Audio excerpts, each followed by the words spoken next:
Adios pace. In terms of wagering, we've got a lot going on as well, Donnell. Several multi-race bets here, part of this 16-race card, including a couple of mandatory payouts.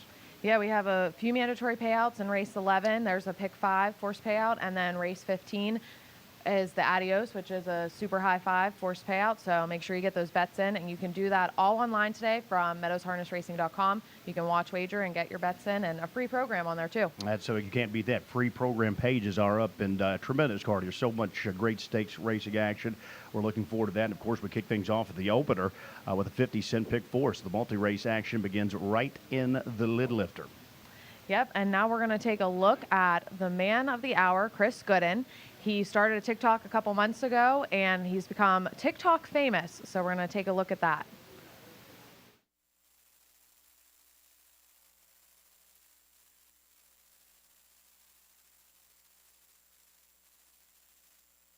We have hundreds of fans in the stands here on big days, but on TikTok, there's millions more. Chris Gooden is one of the most familiar faces at the Meadows racetrack.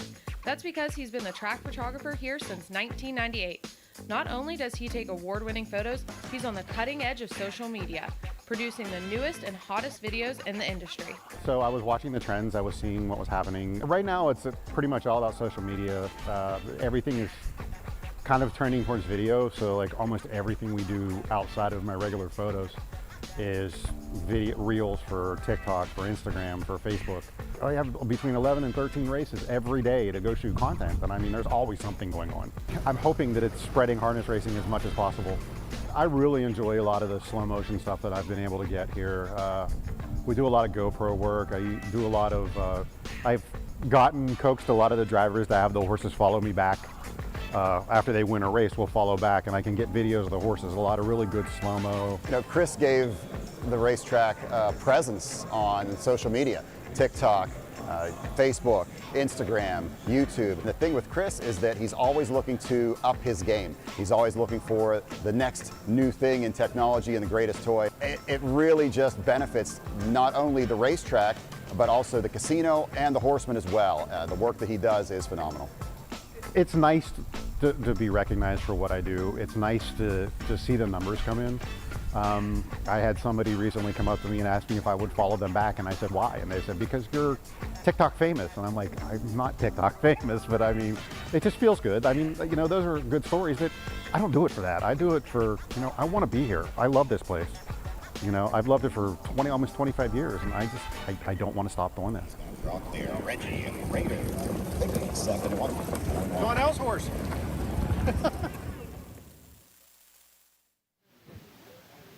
Chris Gooden, not only is he TikTok famous, he's just famous overall. He is. He runs around here like crazy. He was here setting up all his cameras today. Yes, some on the gate. He took a picture on Facebook about a bunch of these cameras, so we'll see what he comes up with today. And if you guys haven't followed him on TikTok, make sure to follow him. It's at Chris Gooden Visuals. He posts a bunch of videos every day, and there's some great behind-the-scenes footage that he puts out. And I love his passion for the sport, Donnell. And I think it's a toss-up today between you and Chris. Who's the best dressed here? If you see him on the apron today, he's wearing purple camouflage pants. Only Chris can pull that off, but he looks pretty sharp there, so you may want to grab a picture with him if you're on track here today. We'll have a special interview coming up here shortly, but for now, we're going to send it back upstairs to the voice of the Meadows, Jeff Zetting. Thank you, Gabe and Donnell. Our first race coming up in just 3 minutes. 3 on the board until post time. Tote board right now favoring the 2 Winsong Leo. Winsong Leo, a very classy veteran. He's now 10 years old. 71 wins in 174 lifetime starts.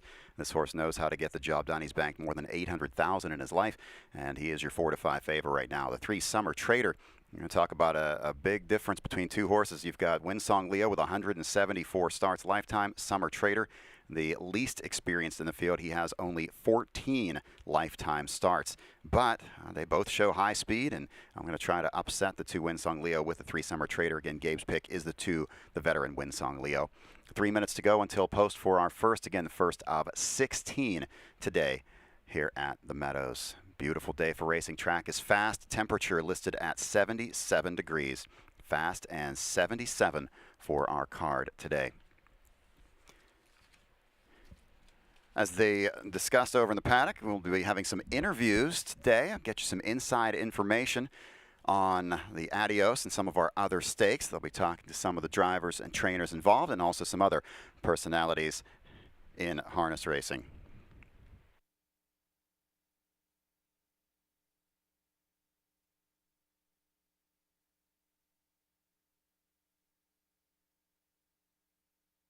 Horses should be on the track very shortly for our first of the afternoon. Get your wagers in for those on track. We've got mutual windows set up at various locations outside on the apron level and over by Embers. Inside, of course, in the racebook, plenty of teller stations throughout. Several self-bet terminals located on track today as well. Post time coming up in 2 minutes. Horses should be coming onto the track momentarily. Several Grand Circuit stakes today. We've had a lot of Pennsylvania sire stake racing we've seen throughout the summer so far, with plenty more Pennsylvania-bred races yet to come. The stakes this weekend are for anyone. Any horse from anywhere in the country can stake to these races, and that's why we're bringing them in from everywhere for these Grand Circuit stakes.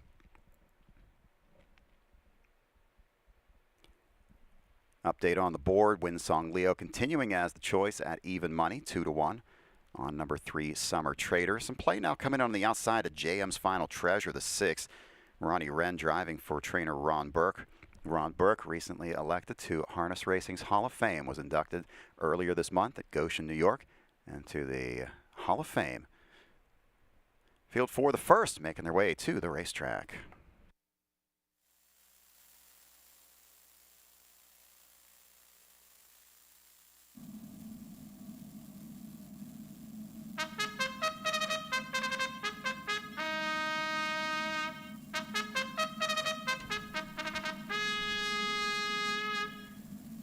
Horses are coming onto the track for our first race. Conditioned pacers for a purse of $11,200. Bray Marshall, Nadine Habke leads the field onto the track. Here's number 1, Rollin' in New York, owned by Thunder Racing Stables. Justin Perillo is the trainer. The driver is Jeremy Indoff. 2, Winsong Leo, owned by the Burke Racing Stable. Weaver Buscemi, LLC, and Philip Calora. Ron Burke trains. The driver is Dave Palone.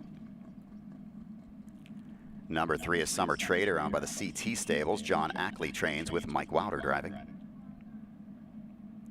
Number 4 is Brother Dick, owned by J.R. Ryan and Colin Ryan. Steve Walters is the trainer. The driver is Aaron Merriman. 5, Shim, owned by Basil Sapienza. Steve Walters trains. The driver is Brady Brown.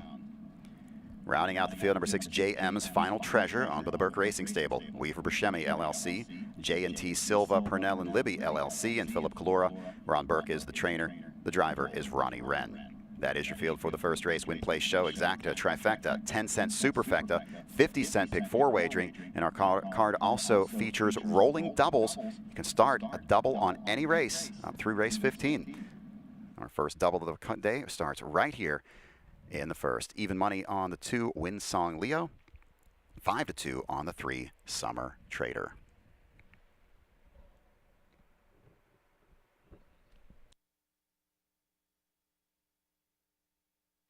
Let's go back over to the paddock and Gabe Pruitt.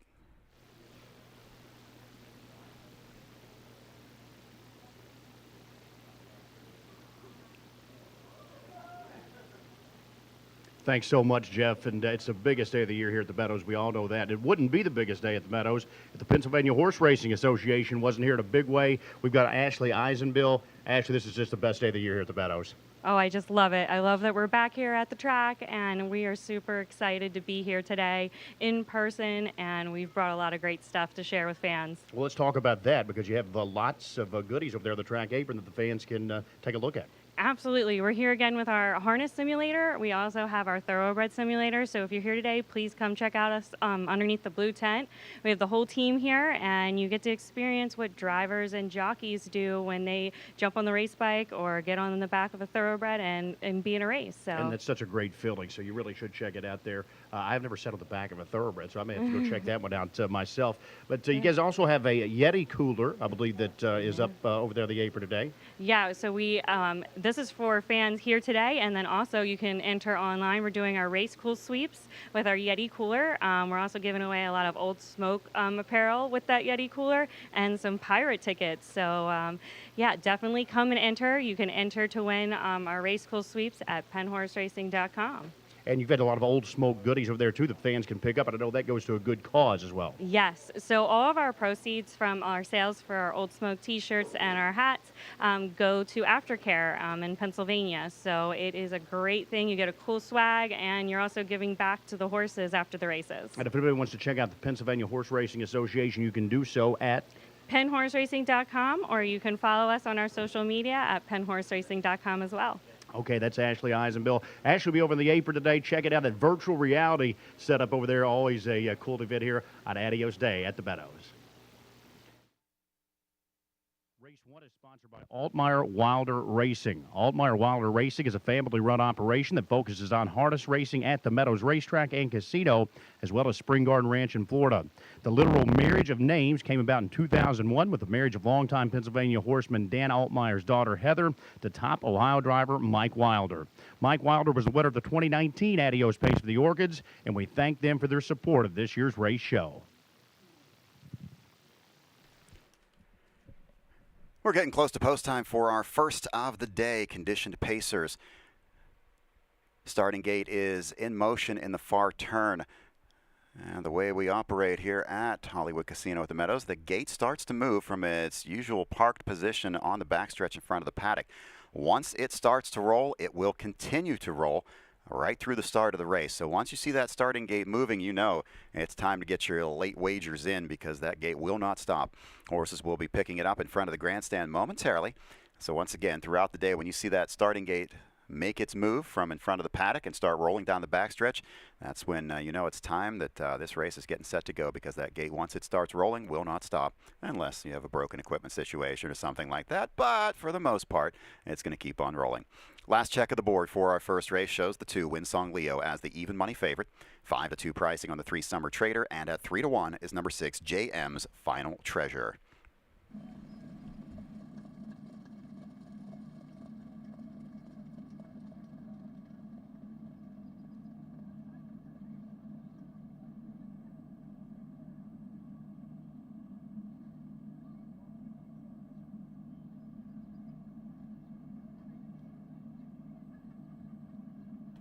Field of Pacers in motion for today's first race.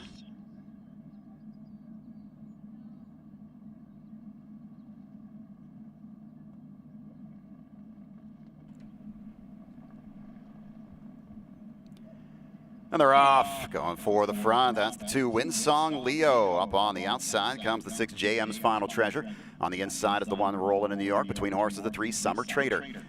Taking a seat 5th on the inside, the 4 Brother Dick, and the early trailer is the 5 Shim. They're 3 wide, rolling through that first turn. Between horses, Summer Trader now grabs the lead. Winsong Leo on the inside, JM's Final Treasure.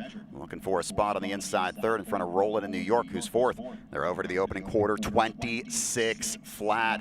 Quick quarter to start the day. And that's Summer Trader leading it. Racing second is Winsong Leo. JM's Final Treasure is 3rd as the tempo slows. Racing 4th is Rollin in New York. Next in 5th, it's Brother Dick, and the trailer is Shim. On the front is Summer Trader as they move into the turn and head for the half. It's Winsong Leo 2nd. Pacing 3rd is JM's Final Treasure. Rollin in New York is 4th. And it's Brother Dick in 5th. Trailer is Shim. Summer Trader on the engine takes him by a 55-4 opening half. He got a 29-4 big breather in that second quarter. Racing the backstretch. Off stride, Winsong Leo. Winsong Leo has made a break. Taking over second is JM's Final Treasure. 3rd up on the outside now. Here comes Brother Dick. Racing 4th on the inside is Rollin in New York. Shim goes to the outside 5th, and off stride at the back is Winsong Leo, the favorite. Into the turn, they head for the 3 quarters. Big move on the outside from Brother Dick. Goes right at Summer Trader for the lead. Those 2 side by side by 3 quarters in 1:24. Around the final turn, fighting back on the inside is Summer Trader. On the outside, Brother Dick. Poised in position on the outside 3rd is Shim. Inside 4th, JM's Final Treasure is going to need room. Rollin in New York still in contention as they turn for home. Brother Dick on the outside, the passing lane. JM's Final Treasure. Shim's closing on the outside, needing room is Rollin in New York. It's Brother Dick on the outside. Shim on the inside. JM's Final Treasure. It's close to the wire. Mile 152-1, a photo in the opener. Brother Dick tried to hang on the outside. JM's Final Treasure on the inside. It was close for the win. Well, the complexion of the race completely changed in that third quarter when Winsong Leo made a break. He had done the same thing back in early April. He had made a break in the exact same spot. And today, a very unexpected break. That leaves the 3 alone on the front, but the 4, Brother Dick, up in class sharply today, was up to the challenge. Trainer Steve Walters had him ready to go, and he will hold off the late challenge from JM's Final Treasure, who was closing quickly on the inside but ran out of real estate to get there. 4, 6, 3, and 5.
Into the winner's circle, winner of today's first race, number 4, Brother Dick, owned by J.R. Ryan of Lady Lake, Florida. Colin Ryan of Freedom, Pennsylvania. Steve Walters gets the training victory, his 16th this season. Aaron Merriman, who leads the nation in wins, picks up the victory here. That is his 484th winning drive this year in harness racing. Brother Dick, 4-year-old getting by J.K. End of an Era, wins for the 4th time in 21 starts this season, pacing in a time of 1:52.1. Altmeyer Wilder Racing Stable blanket being presented in the winner's circle to the connections of Brother Dick and Aaron Merriman. 1:52.1.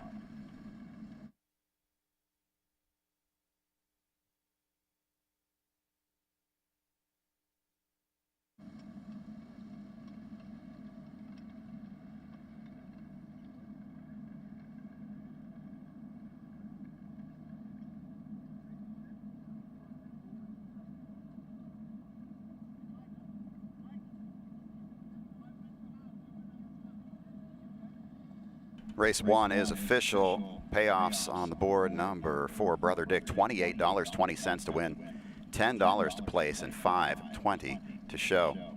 Number 6, JM's Final Treasure, $3.80 and $2.40. Number 3, Summer Trader, $3.60 to show. 4-6 Exacta pays $105.80. Trifecta 463, $631.60. 10-cent superfecta of 4, 6, 3, and 5 is good for $56.60. Finishing 4th was number 5, Shim. Number 1, Rollin' in New York was 5th. Number 2, Winsong Leo finished 6th. From the top down, it's 5, 6, 3, 1, 4, and 2 on the bottom. Time for the mile was 1:52 and 1/5. Second race coming up in 11 minutes, 11 till post for our second race. Non-winners of 1, Pacers for $7,500. It's the start of a 50-cent pick 3. Double will pays on your screen right now. Very close in the wagering. It's the 3, Live, Love, Lindy at $145.40. Then the 6, Born to Ramble at $172. Right behind that one, the 5, Wicked Character at $175 and change. Second race coming up in 10 minutes, 10 on the board till post time. Let's check out a replay of today's first.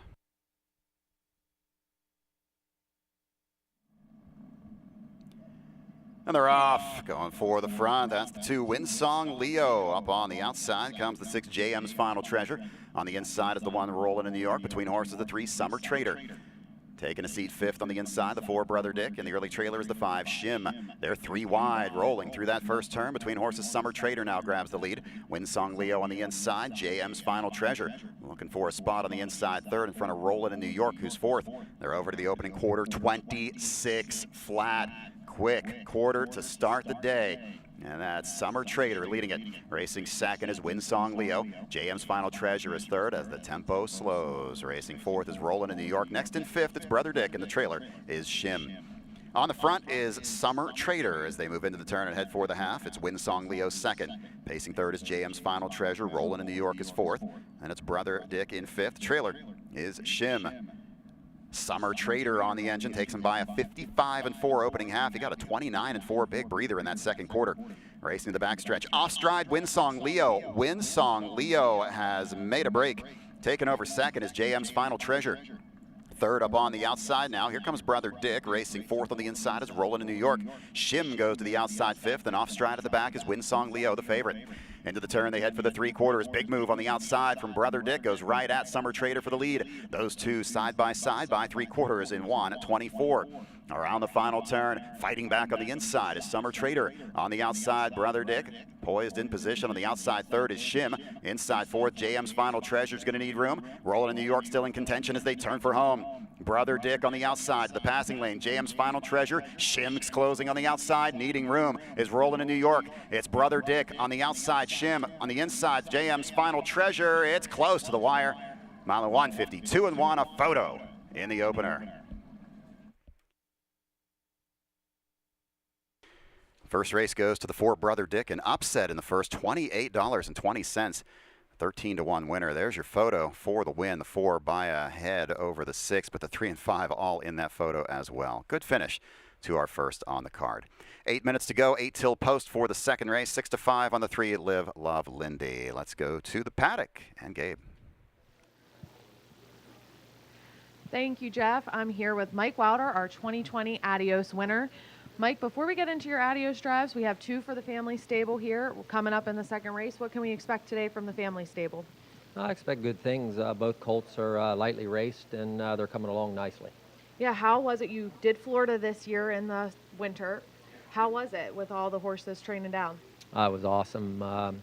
Hope to do it every year to come, and I think it's great for the youngsters, and it's also great for the soul, so it's a good thing. Yeah, you guys run a great operation, and they can also check you guys out on your website. So how do we keep connected with Altmaier Wilder Racing? Well, obviously through my wife, through Facebook. She's really on the social media scene, and she has a little help along the way with that, but she does a fabulous job through Altmaier Wilder Racing on Facebook. Yeah, she does a great job, and there's also giveaways all the time on your Facebook page, so people need to make sure you're following Altmaier Wilder Racing on Facebook because they do a great job keeping everyone connected on who's racing and when.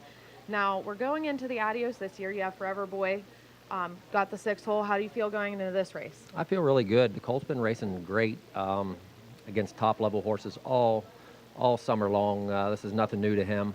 Yeah. We'll take a big swing and see what happens, but I got the utmost confidence. Tim has him ready, him and his team. Happy to be a part of the horse and be involved with his owners and things, and I'm really excited for the day. Yeah, it's going to be a great day. You had a great elimination with them. Now, do you feel any different going into this Adios than you did with Catch the Fire? Not really. I mean, you just like to be a part of it, I guess every year every horse is different, but I really like Catch the Fire, and I really like Forever Boy. I mean, I think our chances are as good as any, and I'm really happy to see what happens. All right, well, good luck to you. We'll see you in the Adios, and in this race, good luck. Thank you. Race 2 is sponsored by Corkboard Concepts. Corkboard Concepts is a strategic digital marketing agency in Pittsburgh. They help in defining strategy, the marketing decision-making process, and enabling of internal data points to achieve goals. If you're interested in advertising online, you need Corkboard Concepts. To learn more about Corkboard Concepts, visit them online at corkboardconcepts.com. 5 minutes on the board, 5 till post for race number 2. Non-winners of 1 Pacers, non-winners of 1 Parimutuel race, or $5,500 lifetime. These are 2-year-old colts and geldings. They're going for a purse of $7,500. This race starts a 50-cent pick 3. Morning line goes to the 5 Wicked Character out of the Ron Burke stable. Chris Page in from Ohio to drive today for several of the Burke horses. I'm going to go to the 3 Live, Love, Lindy. Aaron Merriman for Scott Cox. Scott Cox, based out of Ohio. When he brings horses over here, they are generally ready to go. This horse has been very good in all 3 of his lifetime starts as the Captain Treacherous Pennsylvania-bred gelding. He's got 1 second and 2 third-place finishes, and he's been racing in either series or stake races. This will be his first appearance in a non-winners of 1 level. I like the 3 Live Love Lindy over the 5 Wicked Character. His only lifetime appearance was in a Buckeye Stallion Series Colt pace over at Northfield Park. He paced in 57 there. I'll try the 6 Born to Ramble, third big closing effort last couple of starts. He's got a ton of closing speed. Brad Buxton has done a nice job with this Stay Hungry Pennsylvania-bred gelding. Then I'll go to the 4 Das Deo for 4th. Gabe's going to the outside with the 6 Born to Ramble. This one, second place finisher for Hunter Myers last week. Paced home in 28-2. The previous start, he had paced home in 27-4. Good final quarter. Gabe says 6-3, 5-4. 6-3, 5-4 in race number 2.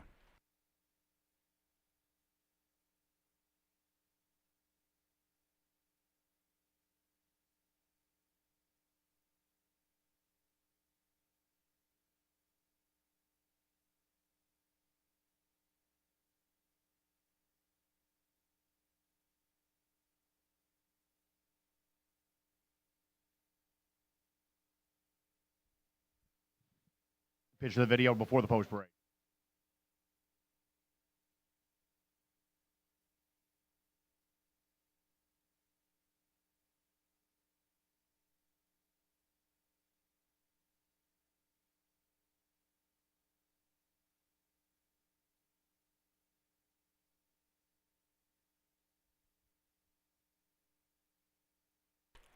Let's go over to the paddock. Here's Donnell and Gabe.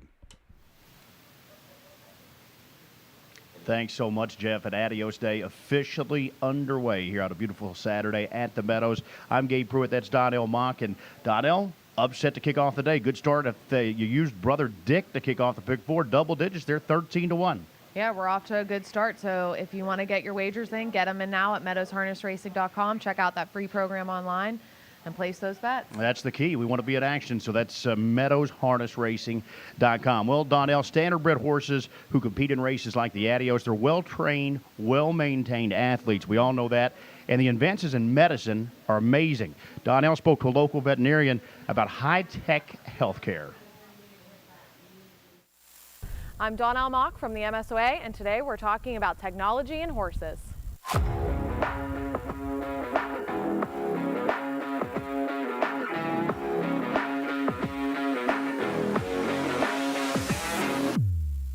Hi, my name is Samantha Farabee. I work with Performance Equine, and I take care of a lot of these race horses here at the Meadows racetrack. The sensitivity of x-rays, I remember in school when they put up pictures, it was literally just like a white glove. Imagine like if I were wearing a mitten, and they're like, you can see the obvious fracture in the middle of, the hand here. I'm like, okay, sure, I see that. The x-rays we have now have the most amazing detail. You can pick up like these minute little stress fractures, put that horse on a month of stall rest rather than 6 months once they fracture. We also have a dynamic scope. It is a portable camera that you can put up the nose, and it gives us a moving picture of their airway. So if you have a horse that flips its palate, has asthma, is a bleeder, if it has some other mechanical problems with its throat, you can put this machine on this camera over their normal tack, train them at speed, and you can watch in real time what is happening with their throat. So we actually just had a horse that we suspected of flipping its palate. I believe he went about a half training mile. The driver pulled him up because he couldn't breathe, and you can just see, instead of an airway this big, he only had this much airway to breathe out of, like trying to breathe through a straw. So that horse was able to probably go to surgery. I believe they're still pending that, but he's able to go to surgery, get that corrected, and hopefully go back on his way to racing. I just love using like updated technology and just the leaps and bounds that have happened in the last like 10, 15 years, because it helps us really help them. It helps us just figure them out a lot sooner, diagnose things appropriately, and get these guys back to racing as soon as possible.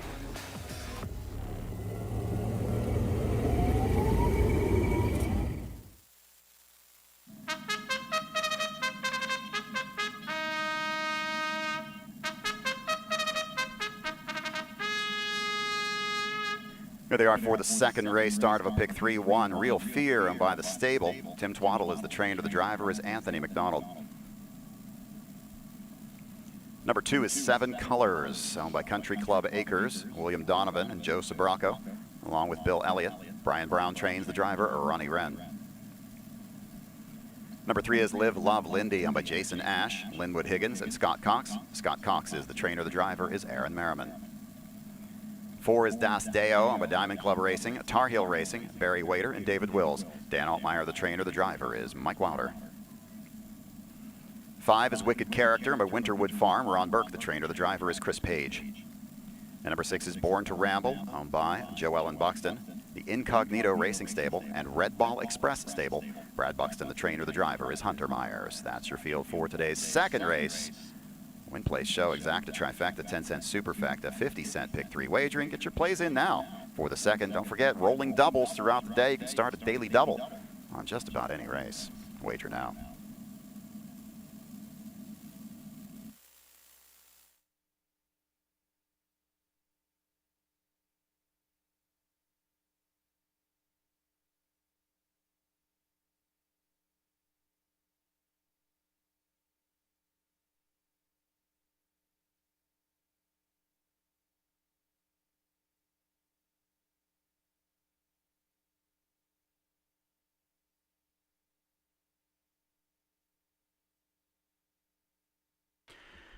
And for those just tuning in, let's take another updated look at our program changes here at the Meadows for this Adios card. In today's fourth race, in the fourth, number 4, Last Glow, has been scratched by the judges. Once again, in race number 4 today, scratch the 4, Last Glow. Judges scratch from race 4. Once again, here updating your changes for you. In the fourth race, scratch the 4, Last Glow, scratched by the judges from the 4th. In today's 11th race, in the 11th, that's the Adio Volo. In race 11, scratch number 7, Madeira Hanover, is sick. Scratch number 7, Madeira Hanover, is sick, scratched from today's 11th race. Please note that with that, scratch numbers 8 and 9 will each move in a spot behind the gate, but number 10, JJ End of an Era, does still remain a trailer in the second tier. Our other changes in race 16 this afternoon. In the 16th, scratch the 7, Fishing for Apples. In the 16th, scratch number 7, Fishing for Apples, is sick, will not race in today's 16th. A couple of carryovers coming up in race 4. That's the start of the Jackpot Pick 5. Jackpot Pick 5 has a carryover today of $2,018. That's $2,018 carried over into the jackpot pool for the Pick 5. And in the Super High 5 in race 7, Super High 5 in race number 7, that has a carryover in the jackpot pool of $2,403, more than $2,400 carried over into the jackpot pool for the Super High 5 in race 7. As you see in the upper left corner of your screen, the starting gate is in motion. Once again, it will remain in motion right through the start of the race. So you still have some time, but you're running low on time to get your wagers in for today's second race. Co-favorites right now at 8-5 are the 3, Live, Love, Lindy, and the 5, Wicked Character. Once again, today's broadcast is brought to you as a partnership between Hollywood Casino at the Meadows Racing, and the Meadows Standardbred Owners Association. Glad that everyone is tuned in from around the country at simulcast locations and at home online, along, of course, with all of our fans here on track for our Adios card today. Get your last wagers in for race 2, second of 16 today. Stake races, plenty of them yet to come today. 3 divisions, the Roy Davis and the Arden Downs Colt Pace. 1 division each of the James Mandarino 3-year-old Colt Trot and the Ned McCarr 3-year-old Filly Trot. 1 big race today, race 11 for the 3-year-old pacing fillies. That's the Quentin Patterson Adio Volo going for $102,000. And then, of course, race 15, the $350,000 Adios pace for 3-year-old pacers. It is an open pace, but all our colts are geldings this year. Field heading toward the gate. It's post time, 7-5 on the 3, Live, Love, Lindy, 8-5 on the 5, Wicked Character.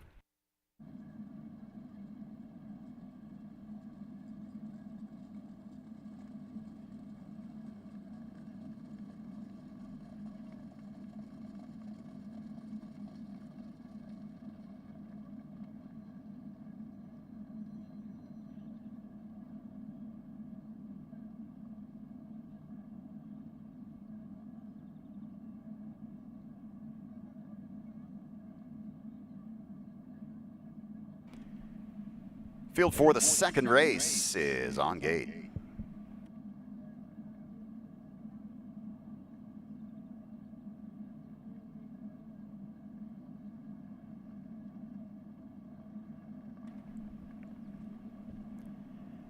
And they're off.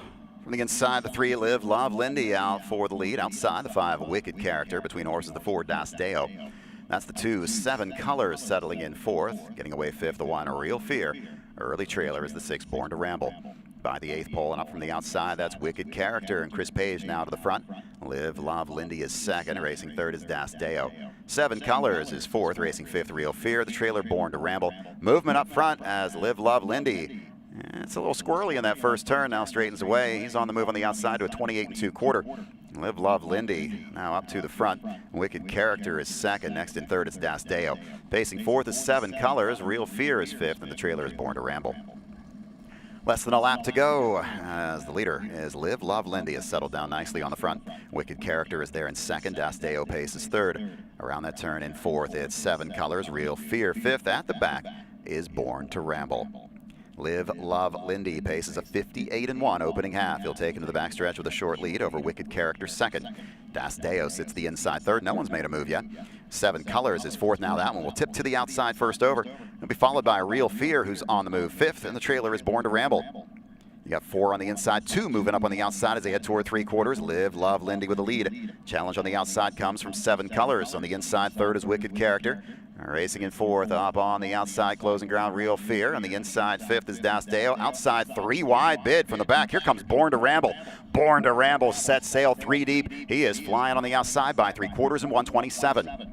New leader is 7 Colors. On the outside, 2nd, Born to Ramble. Racing 3rd is Live, Love, Lindy. Top of the stretch, they turn for home. 7 Colors up to the challenge so far from Born to Ramble. Racing 3rd on the inside is Live, Love, Lindy, but 7 Colors is strong, and he is pulling away. This one is all 7 Colors with ease in 155.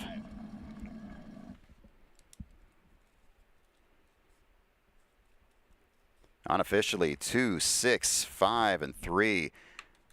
Well, the 2, 7 Colors made his move on the outside. Look at the huge move on the replay of the 6, Born to Ramble. It looked like he was going to sweep right on by. But Ronnie Wren had some pace left here, the Brian Brown trainee. 7 Colors once they turn for home. The 6, Born to Ramble, was pacing very nicely, and the 2 still just had more to go. A 28 flat final quarter. They come home 56 4/5. Strong performance here by 7 Colors.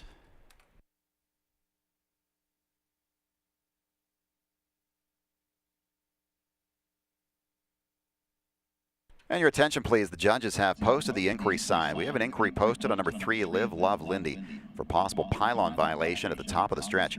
And once again, the inquiry sign is now posted on number 3, that's on the 3, Live, Love, Lindy, for possible pylon violation at the top of the stretch. Once again, inquiry on number 3, Live, Love, Lindy, possible pylon violation at the top of the stretch. 2, 6, 5, 3 unofficially on the board. Flasher on the 3.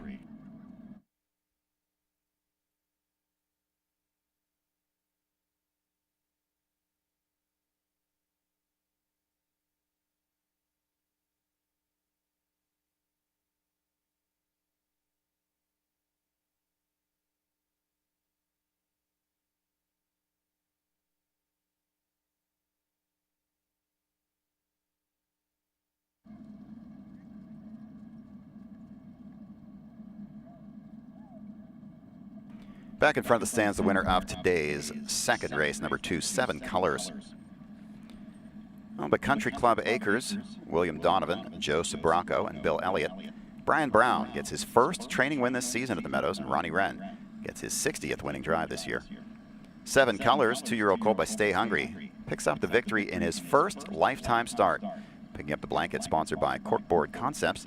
7 Colors, pacing home in a time of 1:55. The final half mile in 56 4. Final quarter in 28 flat.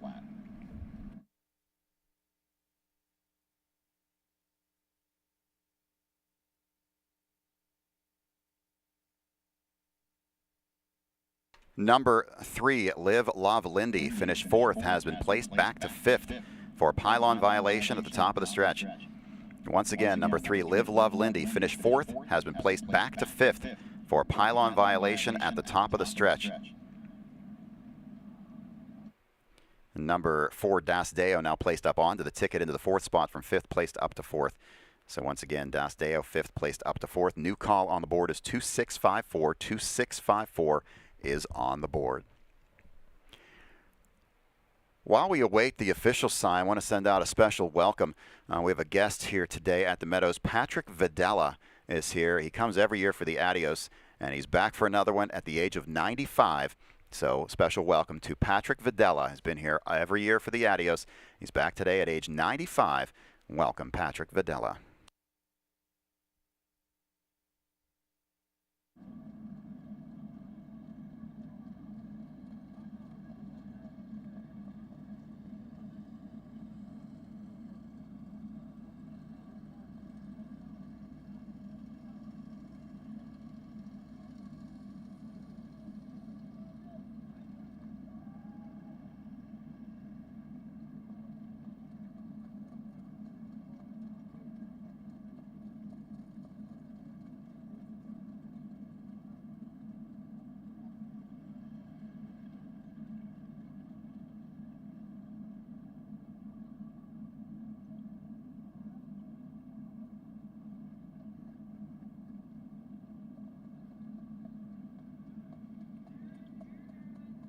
Second is official, number 2, 7 Colors, 2160 to win, 940 to place, and 420 to show. Number 6, Born to Ramble, 480 and 360.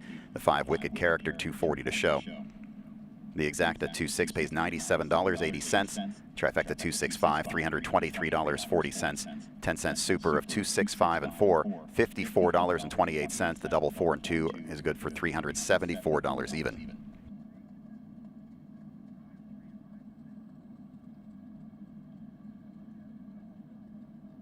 Number 4, Das Deo, finished 5th, was placed up to 4th.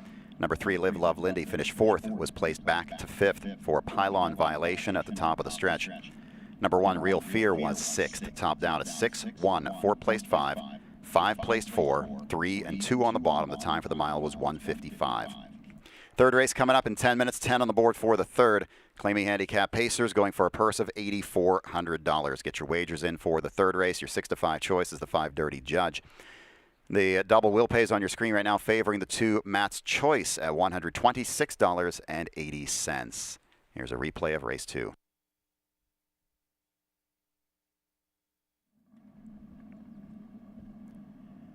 And they're off. From the inside, the 3, Live Love Lindy out for the lead. Outside, the 5, Wicked Character. Between horses, the 4, Das Deo. That's the 2, 7 Colors settling in 4th. Getting away 5th, the 1, Real Fear. Early trailer is the 6, Born to Ramble. By the 8th pole and up from the outside, that's Wicked Character, and Chris Page now to the front. Live Love Lindy is 2nd, racing 3rd is Das Deo. 7 Colors is 4th, racing 5th, Real Fear. The trailer, Born to Ramble. Movement up front as Live Love Lindy. It's a little squirrely in that first turn, now straightens away. He's on the move on the outside to a 28 2/4. Live Love Lindy now up to the front. Wicked Character is 2nd, next in 3rd is Das Deo. Pacing 4th is 7 Colors, Real Fear is 5th, and the trailer is Born to Ramble. Less than a lap to go as the leader is Live Love Lindy, has settled down nicely on the front. Wicked Character is there in 2nd. Das Deo paces 3rd. Around that turn in 4th, it's 7 Colors. Real Fear 5th. At the back is Born to Ramble. Live Love Lindy paces a 58-1 opening half. He'll take into the backstretch with a short lead over Wicked Character 2nd. Das Deo sits the inside 3rd. No one's made a move yet. 7 Colors is 4th now. That one will tip to the outside first over. It'll be followed by Real Fear, who's on the move 5th, and the trailer is Born to Ramble. You got 4 on the inside, 2 moving up on the outside as they head toward 3/4. Live Love Lindy with the lead. Challenge on the outside comes from 7 Colors. On the inside, 3rd is Wicked Character. Racing in 4th, up on the outside, closing ground, Real Fear. On the inside, 5th is Das Deo. Outside, 3 wide bid from the back. Here comes Born to Ramble. Born to Ramble set sail 3 deep. He is flying on the outside by 3/4 and 127. New leader is 7 Colors. On the outside, 2nd, Born to Ramble. Racing 3rd is Live Love Lindy. Top of the stretch, they turn for home. 7 Colors up to the challenge so far from Born to Ramble. Racing 3rd on the inside is Live Love Lindy, but 7 Colors is strong, and he is pulling away. This one is all 7 Colors with ease in 155. 7 colors scoring in the second race. There was a placing for the 4th spot as the 3 Live Love Lindy was placed back to 5th for pylon violation at the top of the stretch. 2-6-5-4 is how they went official. Let's go over to the paddock. Donnell and Gabe. Thanks so much, Jeff. And 2 races in the books, Donnell, here today on Adios Day at the Meadows. 2 upsets on the card. We saw a 13-1 upset in the opener, a 9-1 upset there in race 2. Yeah, today's the day to bet, so tune in, get into those bets. Free program, meadowsharnessracing.com. I know I'm going to make my way over to the betting machine here if there's a pick 4 carryover. Well, I'm unfortunately already involved, and it hasn't gone great through 2 races, so we'll see. We have plenty of time to circle the wagons at least. The good news is keep your eyes posted. Who knows? With a couple of upsets, that early pick 4 could be missed. That would create a monster carryover here on Adios at the Meadows, so we'll keep our eyes posted on that. Yeah, you definitely want to stay posted. And you know what? If you're here, I hope you're checking out the casino. We've done some updates, including our new Sportsbook. I'm Jeff Zidek, your track announcer here at the Meadows, here with Donnell Mock from the MSOA.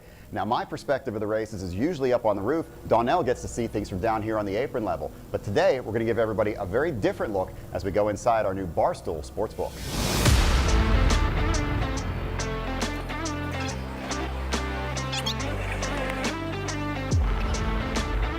Now, we've made it up from the lower level up to the main casino area, and we're in the Barstool Sportsbook.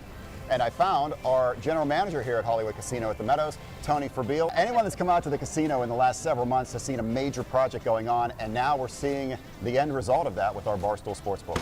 That's right, Jeff. This is really the culmination of a 3-year journey that we've been on in transitioning this property into what now is the Hollywood Casino at the Meadows. And we couldn't be more proud of the Barstool Sportsbook experience that we've been able to bring here to Washington County.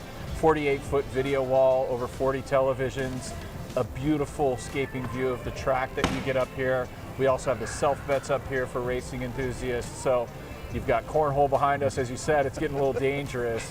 Other games to take in, coupled with the food and the alcohol and bar experience and libations and everything. It's really what we call a campus-like experience that is unmatched in Pennsylvania. We have more to come. We have a second bar that's going to be put in this sometime in July, so we're looking forward to that coming in, and we've got more coming in on our kitchen side too. So we've got an oven that we ordered in from Italy, so we'll be doing flatbreads and pizzas off of that, so the menu's going to continue to evolve. We're unique in that we have the position on the track. No other bar stool in our company has a view of the racetrack where you can actually take it all in from our sports book. So that's what sets us apart, I think, from the others, is tying everything that I think a sports enthusiast would look for into the overall experience, which is what we're really excited about. We've got the drinks here and the sports. What about the food here now? Our chefs have really put together a phenomenal menu. It's a full-service restaurant. We have steaks, we've got burgers, we've got salads, sandwiches, you name it. If you're a foodie and you like to come out and you want something that's a little more creative, we have that for you. Our Nashville hot chicken sandwich is out of this world. It's the size is the gregarious proportions. You're not going to leave here hungry, I can promise you that. You got a little something for everybody. And we also have the sports food themes with wings and our train wreck fries and things like that too to take in if you've got a bigger party. So a little something for everybody there. Well, Tony, thanks for stopping by. I'd love to talk to you more about it, but I actually want to get out there and enjoy some of what we've got going on here at the Barstool Sportsbook and get myself some of that food. Please do, and thanks for the time.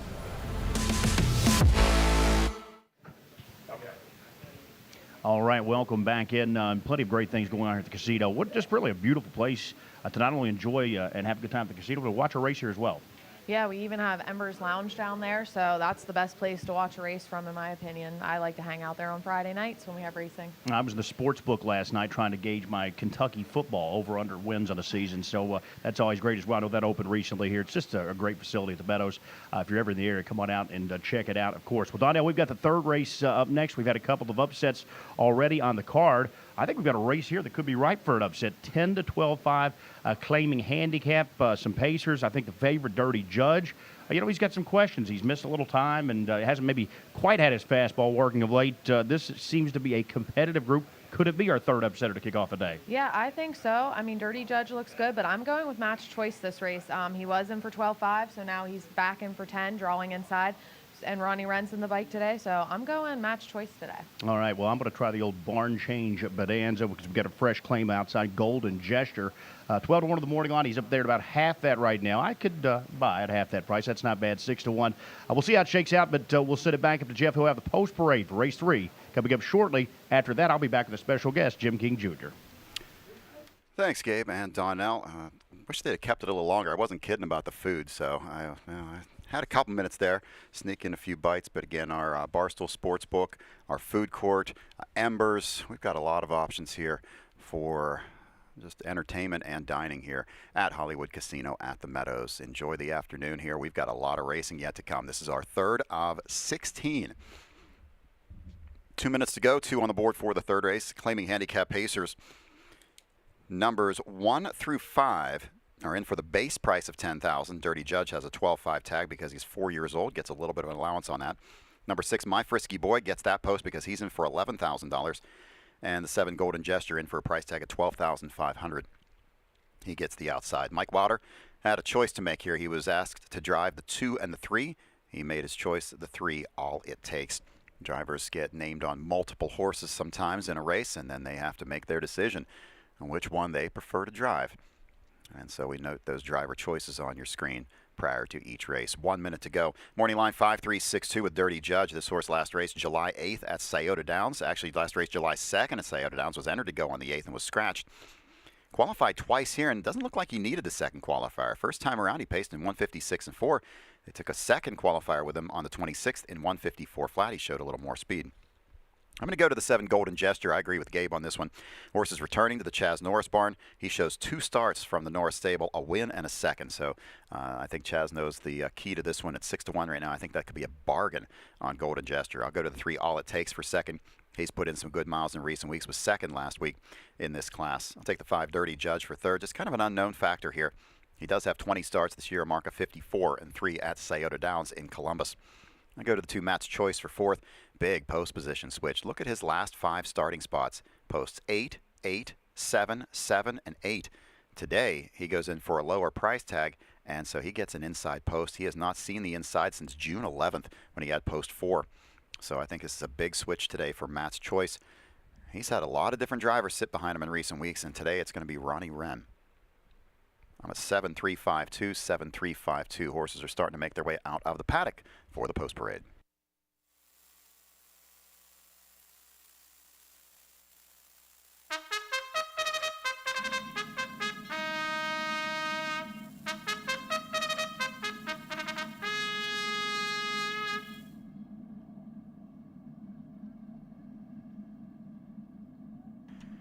Parade Marshal Nadine Hapke brings the field onto the track for our third race, claiming handicap pacers for a purse of $8,400.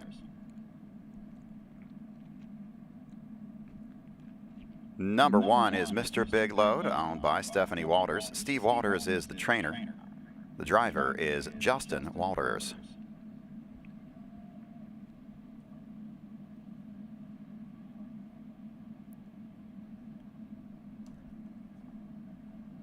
Number 2 is Matt's Choice, owned by Amir Najor. Chaz Norris is the trainer. Ronnie Wren in the bike. Number 3, All It Takes, owned by Brandon Presto and Ashley Pegger. Brandon Presto, the trainer. The driver is Mike Wilder.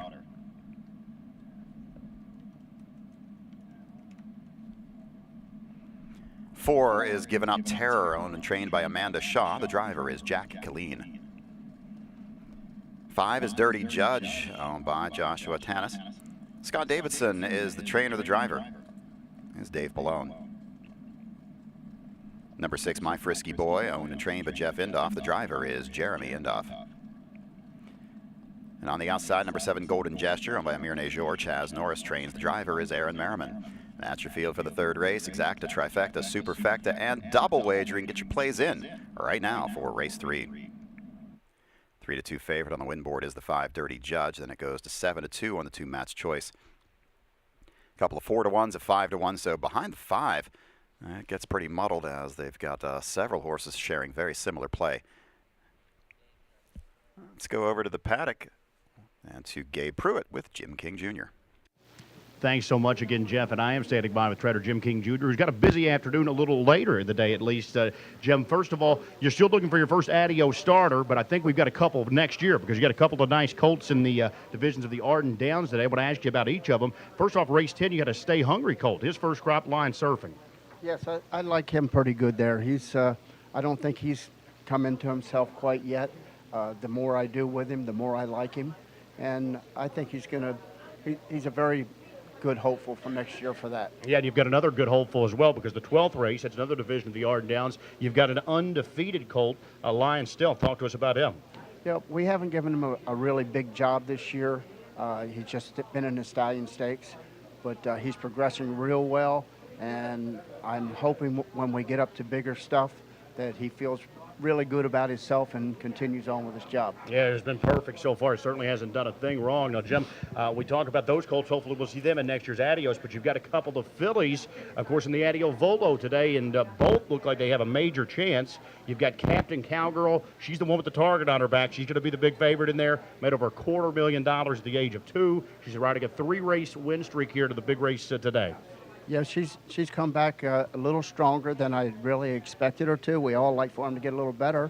She did have a really good year last year, but each start she seems to get stronger. I was really impressed with the only start that she's gotten beat this year. I mean, she come first over against Treacherous Dragon, and that's not an easy assignment. That was a big thing, first start out of the box, and since then she's just come alive and really done everything that's asked of her. Yeah, she's the one to beat in there. There's no doubt about that. But as bettors out there, we always like to know about a little price, and you've got one in there. It's your stablemate Lion Serenity. Now, she made a break in stride a couple of starts back in the Mistletoe Chalet. What happened there?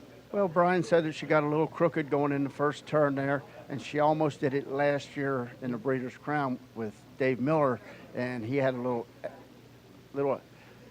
mishap there with her. She didn't run, but almost. And this year she did go ahead and make a break, but he said she was on one line a little bit. He went straighten her up and she run. Right. So. Well, she bounced back in a big way at her last start, and we're hoping she puts another big effort today. Jim, best of luck. Bunch of live chances later on in the big stakes here today at the Meadows. And race 3 is sponsored by Billboards on Wheels. Race 3 sponsor, Billboards on Wheels connects businesses with public transit advertising and bus shelters in Washington, Westmoreland, and Allegheny counties and beyond. They are a full-service agency, transit advertising sales, contract negotiation, art direction, graphic design, production, printing, installation, and building. Visit them online, billboardsonwheels.com.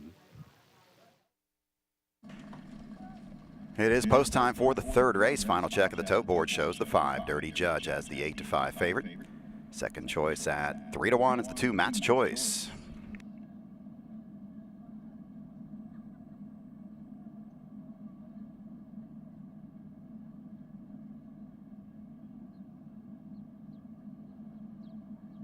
Field of Pacers in line, race 3.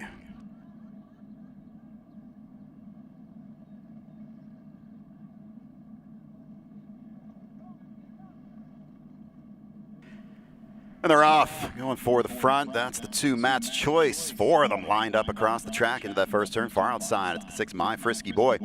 Between horses, the 4 Giving Up Terror. Backing off and dropping in 4th now is the 3 All It Takes. The 1 Mr. Big Load is away 5th. Racing 6th into the turn is Dirty Judge. Early trailer, Golden Gesture. Good battle early on as My Frisky Boy has made the front for Jeremy Endoff. Parked on the outside has Given Up Terror for Jack Colleen. They're over to the quarter, a quick 26 1/5. Into the lane for the first time. My Frisky Boy on the inside, Given Up Terror. Hung on the outside. Matt's Choice watches this battle from 3rd, followed by All It Takes in 4th. Closing the gap in 5th is Mr. Big Load. At the back are Dirty Judge and Golden Gesture. Into the turn, they head for the halfway point. My Frisky Boy under pressure from Given Up Terror. In the pocket is Matt's Choice, racing 4th. That's All It Takes. He's locked in for now. Racing 5th is Mr. Big Load. Here comes Dirty Judge, tipping to the outside 6th. Following his cover is Golden Gesture. 54 2/5 blistering opening half. They head down the backstretch. The leader is My Frisky Boy. Matt's Choice wants to get out. He's trying to find a seam to get to the outside. Second, 3 wide on the outside. Here comes Dirty Judge. Racing 4th on the inside is All It Takes. 3 wide path for Golden Gesture. Up the inside is Mr. Big Load. Trailer now is Given Up Terror. Into the turn, they head for the 3/4. It's My Frisky Boy. He's taking on all challengers, but now here comes Matt's Choice to the outside. 3/4 and 120, 3 and 2. Around the final turn, My Frisky Boy now challenged by Matt's Choice on the outside. Golden Gesture still in contention third. All it takes is fourth. No room for Mr. Big Load fifth. Top of the stretch, they turn for home. My Frisky Boy, a big effort here. Still under heat from Matt's Choice. Far outside, Golden Gesture trying to pick him up. But through the stretch, My Frisky Boy digs in. Matt's Choice on the outside. My Frisky Boy, Matt's Choice. My Frisky Boy, game winner today in 153 and 2. 6, 2, 7, and 3. My Frisky Boy, he never got a breather in that race. He was under heat the entire way. 26 and 1, 54 and 2/5. We'll see fractions faster than that later today in the Adios, of course, but for this class, that was a wicked opening half, and My Frisky Boy still had enough left in the tank to hang on for the win. The two Matt's Choice, veteran, he's given it his all in the stretch, but can't quite get there. Golden Gesture comes on late for the show money. It's going to be a 6, 2, 7, and 3. My Frisky Boy gets the win. Off at a price of 7 to 2.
Back in front of the stands, the winner of today's third, number 6, My Frisky Boy, owned and trained by Jeff Indoff of Rostraver Township, Pennsylvania.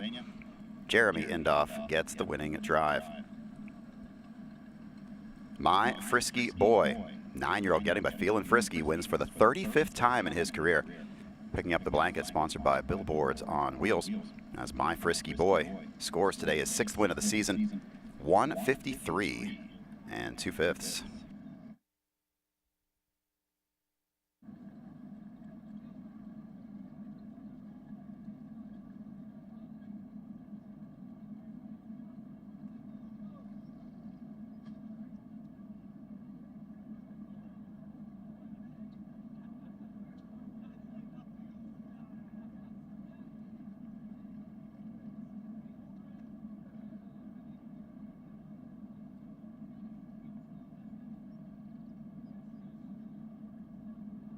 Race 3 is official. Number 6, My Frisky Boy, wins it and pays $9.40, $3.60, and $3.20.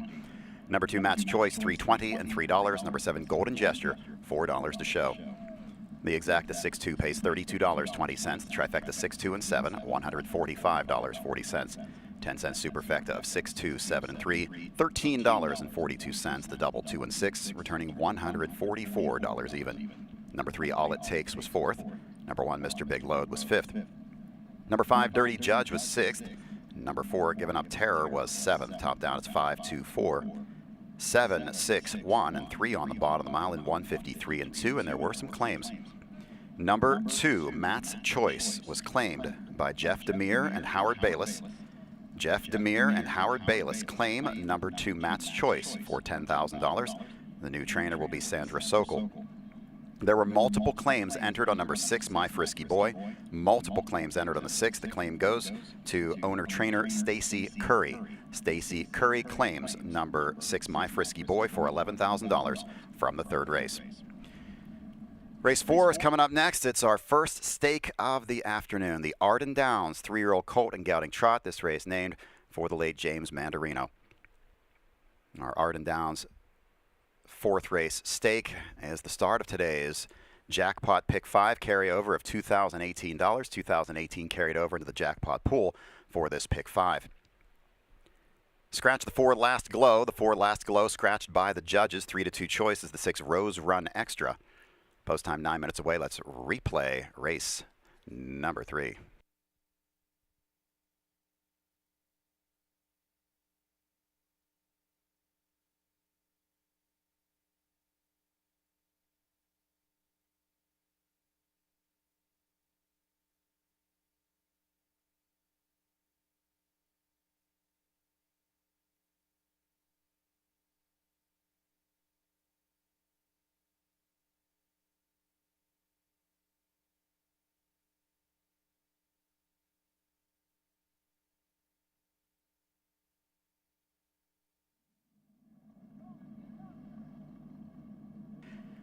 And they're off, going for the front. That's the 2 Matt's Choice. 4 of them lined up across the track into that first turn. Far outside, it's the 6 My Frisky Boy. Between horses, the 4 Giving Up Terror. Backing off and dropping in 4th now is the 3 All It Takes. The 1 Mr. Big Load is away 5th. Racing 6th into the turn is Dirty Judge. Early trailer, Golden Gesture. Good battle early on as My Frisky Boy has made the front for Jeremy Endoff. Parked on the outside has Given Up Terror for Jack Colleen. They're over to the quarter, a quick 26 1/5. Into the lane for the first time. My Frisky Boy on the inside, Given Up Terror. Hung on the outside. Matt's Choice watches this battle from 3rd, followed by All It Takes in 4th. Closing the gap in 5th is Mr. Big Load. At the back are Dirty Judge and Golden Gesture. Into the turn, they head for the halfway point. My Frisky Boy under pressure from Given Up Terror. In the pocket is Matt's Choice, racing 4th. That's All It Takes. He's locked in for now. Racing 5th is Mr. Big Load. Here comes Dirty Judge, tipping to the outside 6th. Following his cover is Golden Gesture. 54 2/5 blistering opening half. They head down the backstretch. The leader is My Frisky Boy. Matt's Choice wants to get out. He's trying to find a seam to get to the outside. 2nd, 3 wide on the outside. Here comes Dirty Judge. Racing 4th on the inside is All It Takes. 3 wide path for Golden Gesture. Up the inside is Mr. Big Load. Trailer now is Given Up Terror. Into the turn, they head for the 3/4. It's My Frisky Boy. He's taken on all challengers, but now here comes Matt's Choice to the outside. 3/4 and 120. 3 and 2. Around the final turn, My Frisky Boy now challenged by Matt's Choice on the outside. Golden Gesture still in contention 3rd. All It Takes is 4th. No room for Mr. Big Load 5th. Top of the stretch, they turn for home. My Frisky Boy, a big effort here. Still under heat from Matt's Choice. Far outside, Golden Gesture trying to pick him up. But through the stretch, My Frisky Boy digs in. Matt's Choice on the outside. My Frisky Boy, Matt's Choice, My Frisky Boy. Game winner today in 153 and 2. Strong performance there by My Frisky Boy, 7-2 winner in our 3rd race of the afternoon. We've got 6 minutes to go, 6 till post for the 4th race. Our first stake race of the day. There you see the claims from the last race. The Sandra Sokol barn taking Matt's Choice, and My Frisky Boy returning to trainer Stacy Curry. Let's go over to the paddock to Gabe and Donnell. Thanks a lot, Jeff. And as you just mentioned, Donnell, the stakes action is about to get underway here on the biggest day of the year at the Meadows. But that was another mild upsetter. The 3rd race, Donnell, the big news here, we saw those pick 4 will pays. We've got 3 horses here that are uncovered, the 3, 5, and 7. So if the 3, 5, or 7 were to win, we'd have a pick 4 carryover, which would certainly spark the action. But if you're rolling out there to some good payouts. And, of course, we're rooting for someone to make a nice score. Yeah, I hope someone makes a big score today, and they're tuning in and wagering at meadowsharnessracing.com. Get those free programs, and, hey, look to see if there's a carryover, because today's your chance to make some money. And if you're not rolling at the pick 4, we've got very good news, Donnell, because this pick 5 has a mandatory payout. It starts right now. Yeah, so get that pick 5 in there. Get those bets placed. You got some time. Look over that program. Well, Donnell, boldly going where no man has gone before. That is Dave Palone for you. Of course, Dave Palone, his kingdom here. He's the mayor at the Meadows, I believe. He was already the sport's all-time winningest driver, but recently on June 25th, he picked up his 20,000th victory. Just amazing. We're going to send it over to Jeff Zidek for more on Dave Palone. Once Dave started to approach the 20,000 wins, I talked to Roger Houston about coming in to call the race. There was just no other way for that to happen. It had to be Roger. He's called all of Dave's milestone moments, and he needed to be here for the 20,000th. Sealster, number 20,000 for Dave Palone and Brother Dick. Dave Palone getting the win, and yeah, we had a little surprise in store there. I've been announcing races here for a lot of years. I've called a lot of Dave Palone wins, but nobody has called more than the voice, Roger Houston. Roger, well-timed trip to the booth. It was an emotional moment for Palone, surrounded in the winner's circle by his family and supporters. Now, Dave, we're not trying to rush you out of here toward a future career, but we do have something to help you in that endeavor. The track honored him with a custom golf bag and a check to pay for a set of custom golf clubs. Scott Lisha will explain the theory behind this and the special compartment, too. Don't forget the special compartment. So, first off, congratulations, Dave. Incredible accomplishment. I mean, with the Maggio's hit streak, something like this, unbelievable. And it was a pleasure to be here and be part of it. So we got you something here.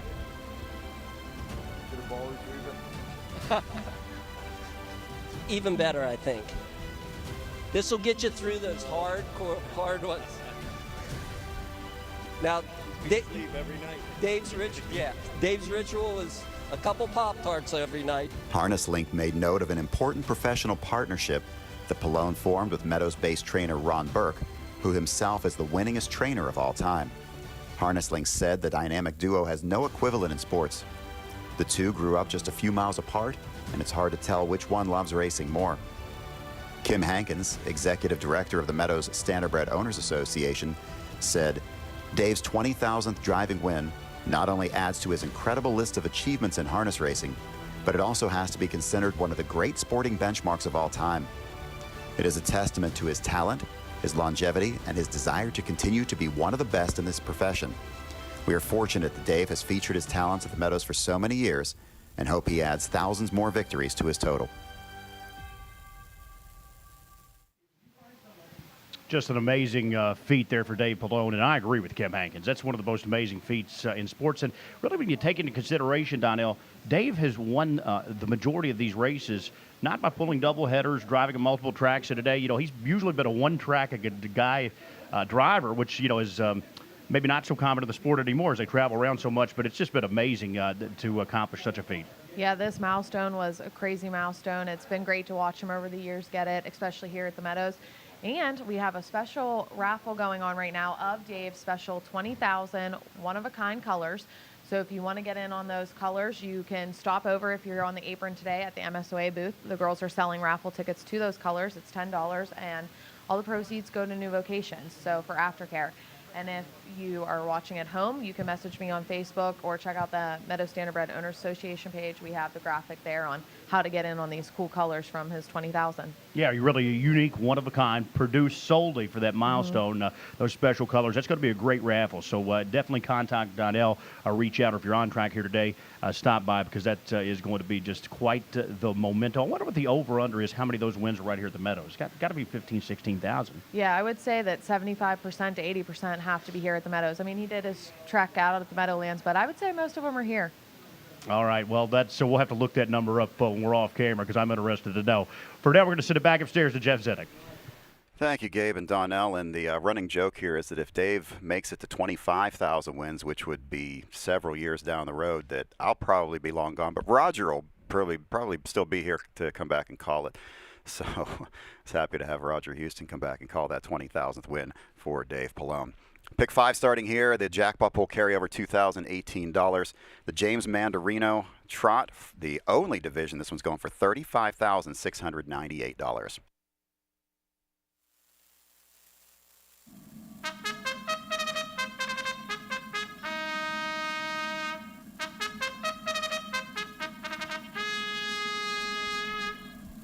Horses are on the track for today's 4th race. The James Mandarino Arden Downs 3-year-old colt and gelding trot. This is a Grand Circuit stake for a purse of $35,698. This race starts the early jackpot pick 5. Number 1 is Father Son, owned by Susan and Dylan Doherty. Bill Doherty is the trainer. The driver is Aaron Merriman. Number 2 is Emerald's Legacy, owned by Tim Betts, Nick Catalano, Keith Pippi, and Shan-M Philaniklu Incorporated. Scott Betts is the trainer. The driver is Ronnie Wren. 3 is 54K, owned by the Here's to Us stable. Ron Steck trains. Dave Palone, the driver. 4 has been scratched. 5 is Andover the Winnings, owned by the Claude Gendreau stable. John Bootenshane is the trainer. The driver is David Miller. Number 6 is Rose Run Extra, owned by the Burke Racing stable, Hatfield Stables, Knox Services, and Jason Malillo. Ron Burke is the trainer. Chris Page is the driver. And completing the field, number 7, Guido D, owned by Virginia and Kathy Schofel, Lou Fulton, and Sarah Ziddick. Steve Schofel is the trainer. The driver is Brady Brown. That's your field for the 4th race, the James Mandarino Trot. Wager now. Stakes record in the Mandarino was set in 2015 by Jackson's Minion and Tom Jackson. Stakes record 153 and 1/5. That's the mark they'll be shooting for in this one. Get your wagers in. Get your wagers in on this 4th race. 9-5 choice on the outsides, the 7 Guido D. Second call at 5-2 goes to the 6 Rose Run Extra. Ron Burke's got one in this race, Rose Run Extra. He's standing by with Donnell Mock. Thanks, Jeff. I'm here with Ron Burke, who has a pretty busy day. You had 23 in today. How do you keep all this straight? Yeah, it's actually not bad for us. We've raced a lot more than this on Adios Day with no open and a couple other stakes missing that we don't, have as many in. So it really isn't a problem. Yeah. Let's start with the Volo. You have 3 fillies in here. Galleria Hanover paced 49 last week. What do you expect out of these 3? Yeah, she was great. Cape Cod filly's a very nice filly. The outside, Sweet Kisses gets better every time we start her. The 7 scratch and helps the 8 and the 9 tremendously. When you can move in off the ridge of the 8 racetrack, makes it a lot easier. Timmy's the horse to beat from the inside, especially. You're going to have to go a big mile to beat her. But, I think we'll put our horses in a spot to give her a run. Yeah, I'm looking forward to that race. I think it'll be a good one. Now, in the Adios, you got 2, and By the Missile had a really amazing elimination. Flying at the end. What can we expect? I mean, the Beaches are getting a lot of advertisement, but I think By the Missile could be a contender here. No, he can go with them. He's a top colt, and we're going to race hard today. I don't care. I'd rather get beat racing than, see like us flying late again. So, I look for us to, go out and be right involved with the race the whole way and do what we can. And, the other horse's first time Lasix, I think it'll help him a lot. He bled enough that it should make a big difference. All right, that's who we got to watch. And now let's cut it back to Jeff because we're going to post-parade.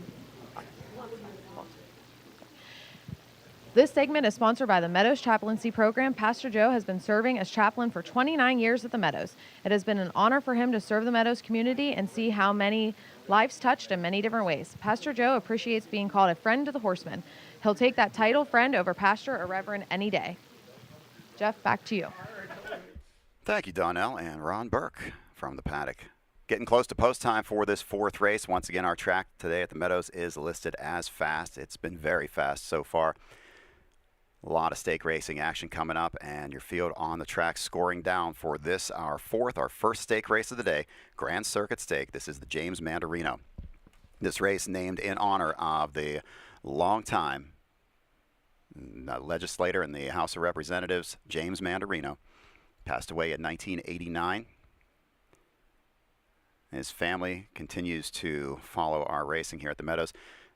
James Mandarino was instrumental in getting legislation passed that benefited to this day what we have here at the Meadows. So this stake race named in his honor. $35,698 on the line for this one. Number 4, Last Glow, has been scratched. Numbers 5, 6, and 7 will each move in 1 position behind the starting gate. Once again, a reminder, once you see that starting gate begin its roll down the backstretch from over by the paddock, it continues to go right to the start. This is your final call for wagering. Horses will be heading in behind the gate in just a moment.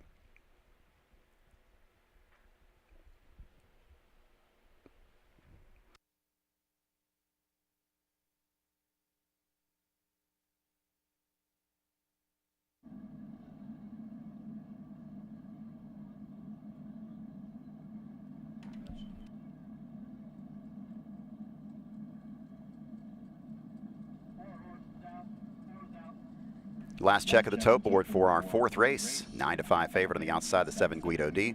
2-1 on the 6 Rose Run Extra. It's post time.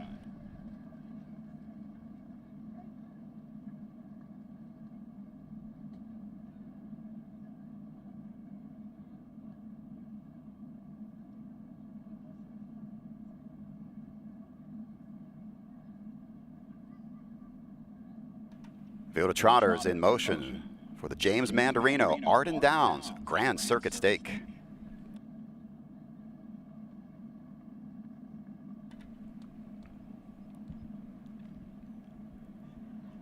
And they're off. Fast start from the outside for the 6 Rose Run Extra. Off stride, the 3 54K. 54K has made a break. Far outside, that's the 7 Guido D, now heading on to the front. Rose Run Extra is second. Dropping in third, that's the 5 Andover the Winnings. Next in fourth, it's Emerald's Legacy.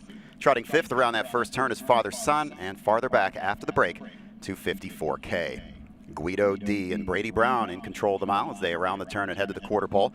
They're by that marker in a quick 27 3/5 into the lane for the first time. Rose Run Extra sits second. Trotting third, that's Andover the Winnings, followed by Emerald's Legacy in fourth. Father Son is fifth, and the trailer is 54K. Less than a lap to go, and it's Guido D on the engine. Racing second is Rose Run Extra. Trotting third, that's Andover the Winnings. Next in fourth, it's Emerald's Legacy. Around the turn in fifth is Father Son. The trailer is 54K. Guido D trots the half in 57 flat. It's a 29-2 breather in that second quarter. He'll take him to the backstretch with a short lead over Rose Run Extra second. Racing third, it's Andover the Winnings. Emerald's Legacy sits the inside fourth. No one's made a move. Father Son is fifth, and off stride again at the back is 54K. Less than 3/8 of a mile to go, and now to the outside, here comes Emerald's Legacy taking up the chase as they head into the turn toward 3/4. Guido D is the leader, Rose Run Extra second. Emerald's Legacy up on the rim in third. They go by the 3/4 in 125-2. Around the final turn, it's Guido D's led at every step. On the inside, Rose Run Extra right alongside Emerald's Legacy third. Racing fourth is Andover the Winnings. Father Son fifth, top of the stretch, and they're on their way home. Guido D brings them into the lane. Rose Run Extra will head for the passing lane. On the outside, it's Emerald's Legacy, but through the stretch, pulling away, it's Guido D. Rose Run Extra on the inside for second. It's Guido D to win the Mandarino in 153-4.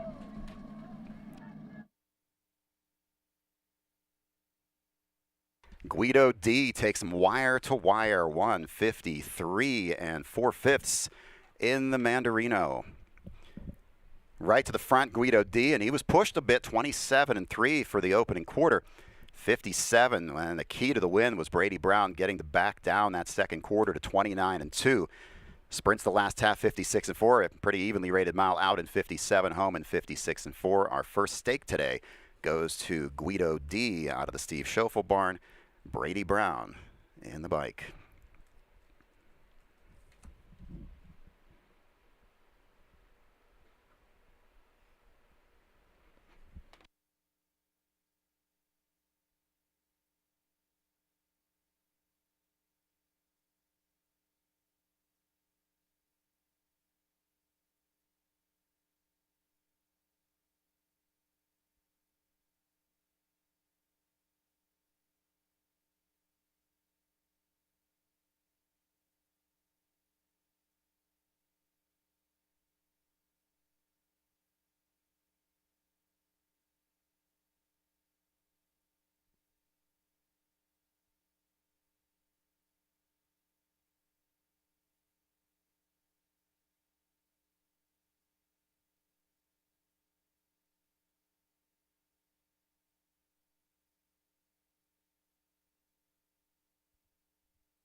Back in front of the stands, the winner of today's fourth race, the James Mandarino, Arden Downs, 3-year-old colt and gelding trot.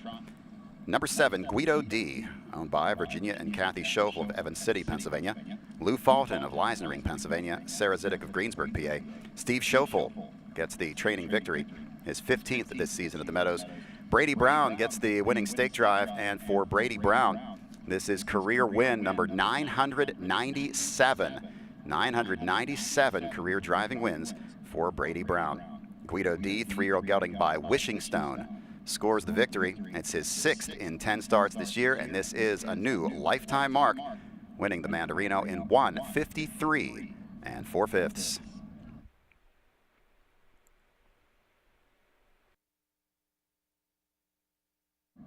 Making the trophy presentation in the winner's circle was Tom Mandarino, representing the Mandarino family. I'd like to welcome Tom Mandarino, son of James Mandarino, to the Meadows today.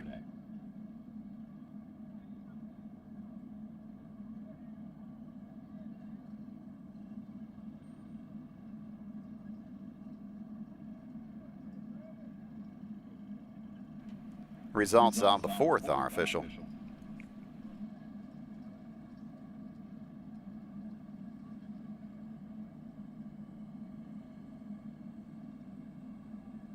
Payoffs in today's fourth race. Number 7, Guido D wins it and pays $5, $2.60 and $2.40. Number 6, Rose Run Extra, $2.60 and $2.40. Number 5, Andover the winnings, $3 the show. The exact is 7-6, $10.60. Trifecta 765 pays $26.20. All three in the pick 3, $112.55. Nobody had the pick 4. 3 out of 4 pays $29.05. We're going to have an instant carryover in this pick 4 to the next race.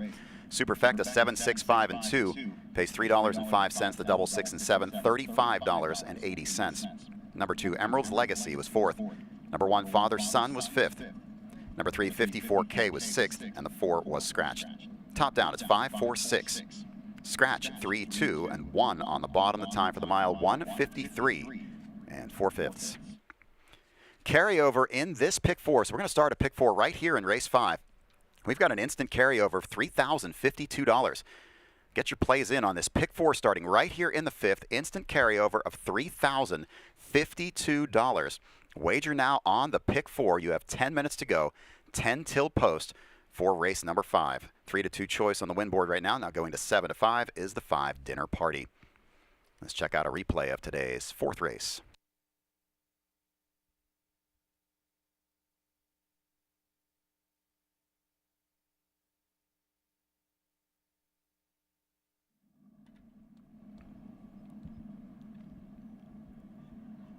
And they're off. Fast start from the outside for the 6 Rose Run Extra.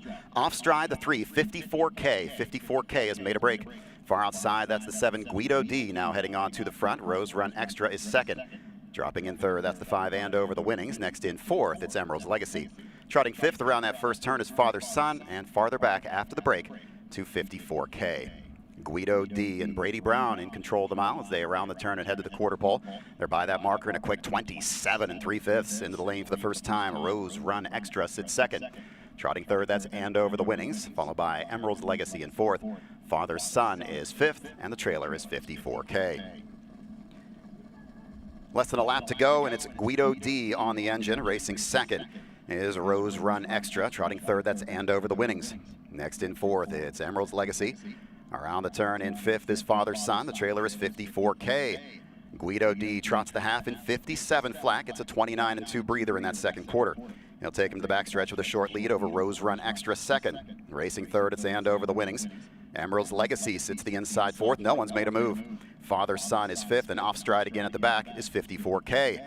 Less than 3/8 of a mile to go, and now to the outside, here comes Emerald's Legacy taking up the chase as they head into the turn toward 3/4. Guido D is the leader, Rose Run Extra 2nd. Emerald's Legacy up on the rim in 3rd. They go by the 3/4 in 1:25-2. Around the final turn, it's Guido D's led at every step.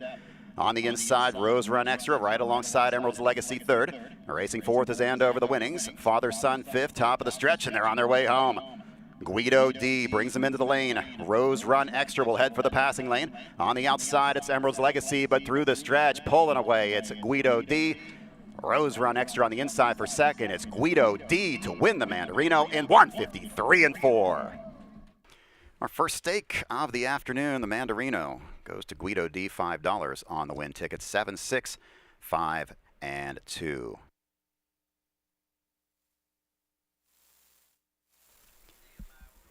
Seven minutes to go, 7 on the board for race number 5. Today's broadcast brought to you in conjunction between the Meadows Racing and the Meadows Standardbred Owners Association.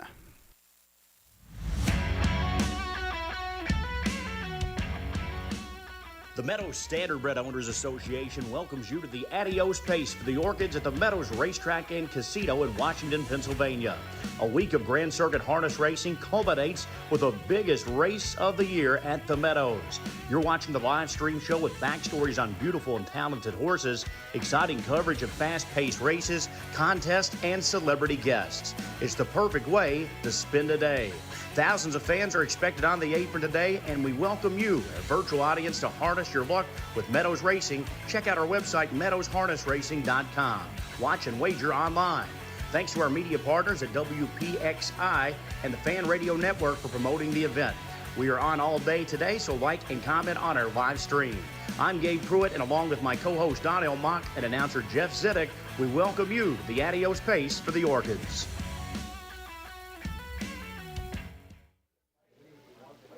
And welcome back. Here it's the biggest day of the year at the Meadows. I'm Gabe Pruitt and Donnell Mock, of course, co-host with Jeff Zidek on air. Standing by right now, though, with the busiest man in the sport of harness racing. Aaron, 14,000 wins and counting. Recently just hit that milestone. How do you keep up this schedule? You're almost working 7 days a week, and most days you're multiple tracks. I don't know, to be honest with you. I guess it's just the love of the people and the horses a lot. But it's like I said, the love of my cars is growing thinner like every single day. It's very, very tough on me.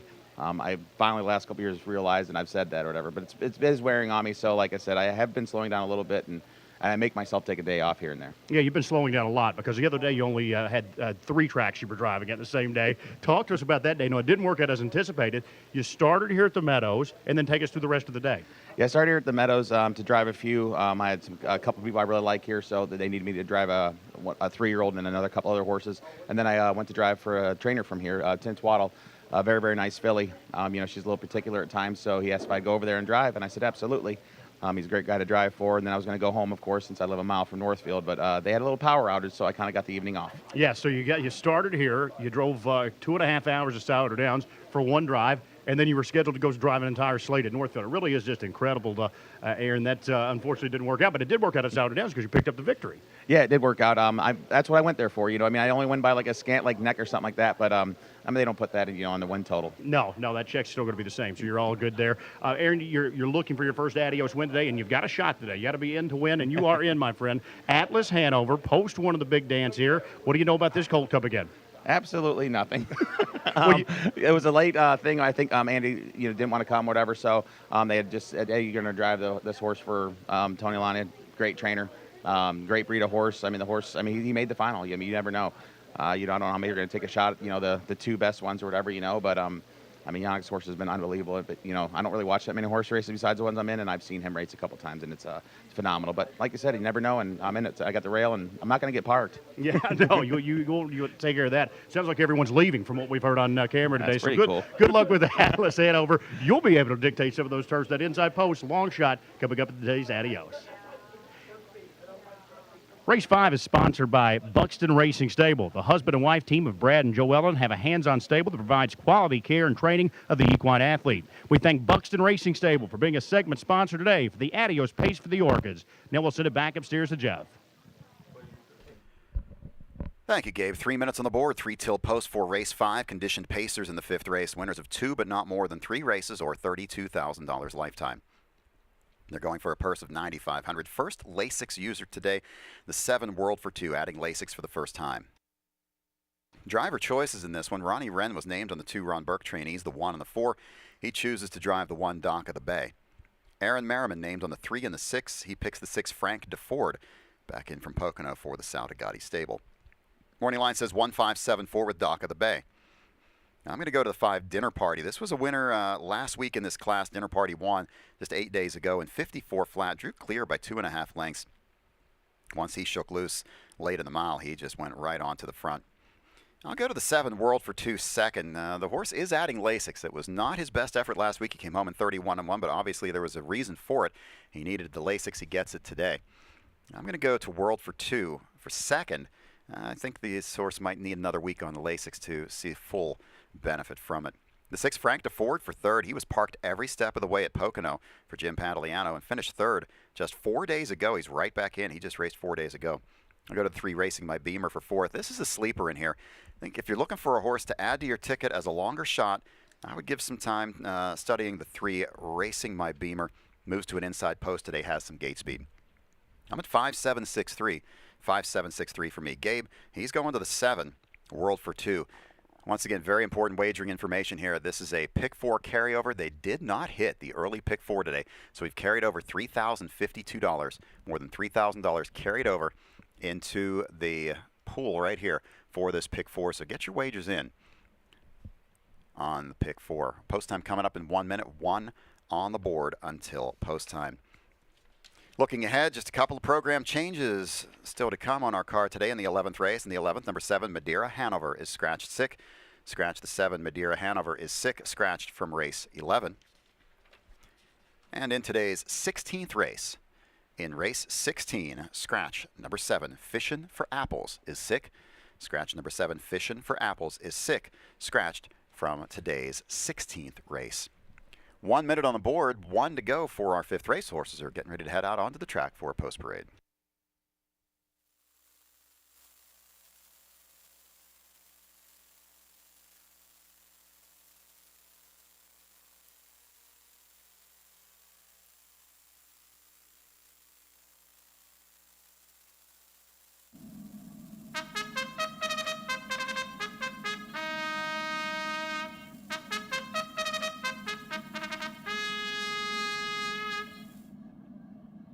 Horses are on the track and parading the post for today's 5th race.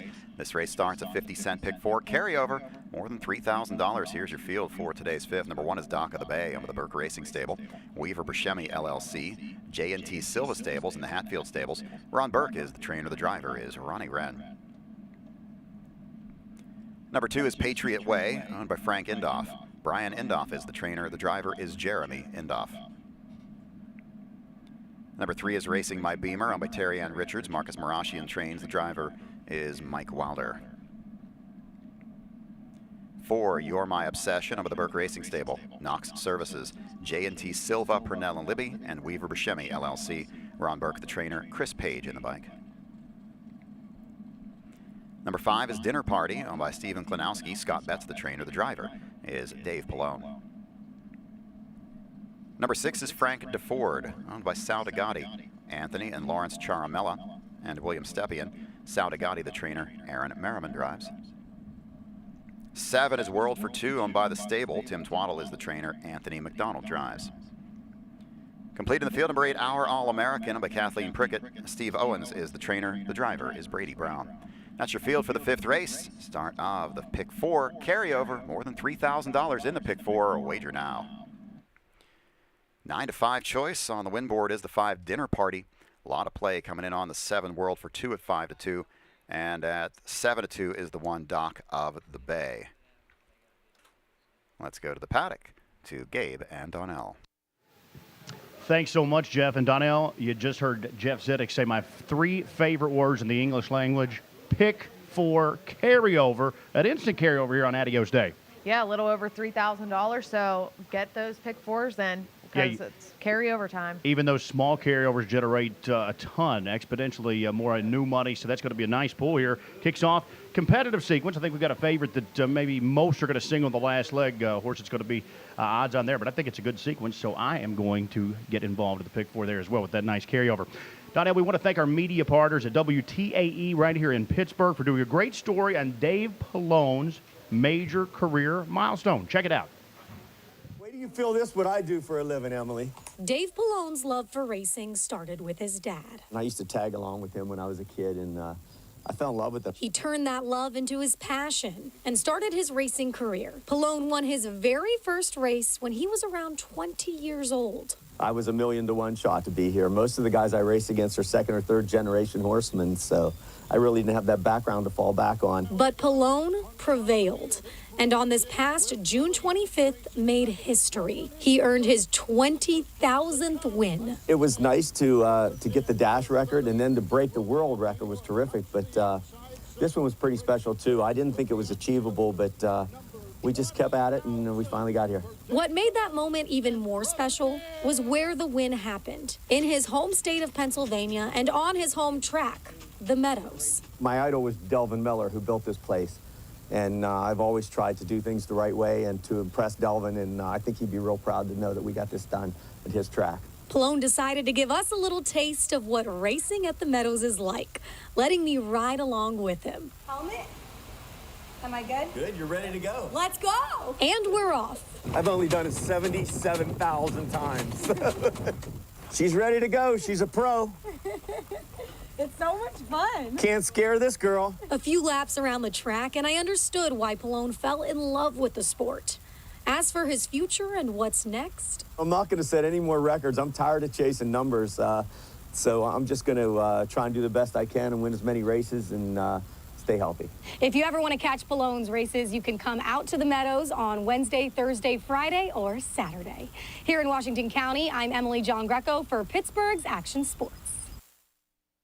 What a great story. And Emily, it seems like she had a fun day at the track. Oh, she was great. She had a great time. Dave did a great job. They went out on a jog cart ride, and I think she's ready to be a driver herself. Yeah, we'll have to get her on back out to enjoy some of the action. There's nothing like sitting behind a horse. You know that as well, Donnell. Yep, that's the most exciting part of the sport, I think. Yeah, I actually did it one time. I'm 0 for 1 in my driving career. By the way, I lost a 2-horse race, unfortunately, but I've never been worse than second on the flip side of that. But always a great, great experience. Pick 4 carryover coming up right now at the 5th race, better than $3,000. We're going to send it over to Jeff Zedek, who had the post parade shortly with a big Pick 4 carryover on the line. Thank you, Donnell and Gabe over in the paddock.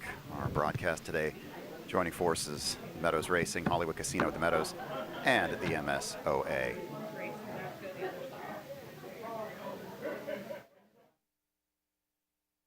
This is your last call for wagering on the 5th. Field heads toward the gate, 9 to 5 on the 5. Dinner Party is the top choice, 5 to 2 pricing on the 7 World for 2. 7 to 2 odds on the 1 Dock of the Bay. It's post time, race 5.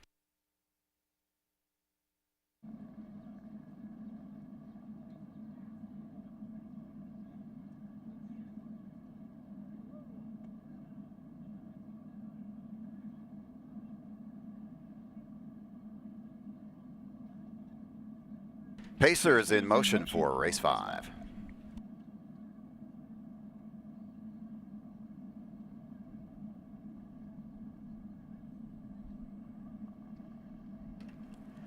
And they're off.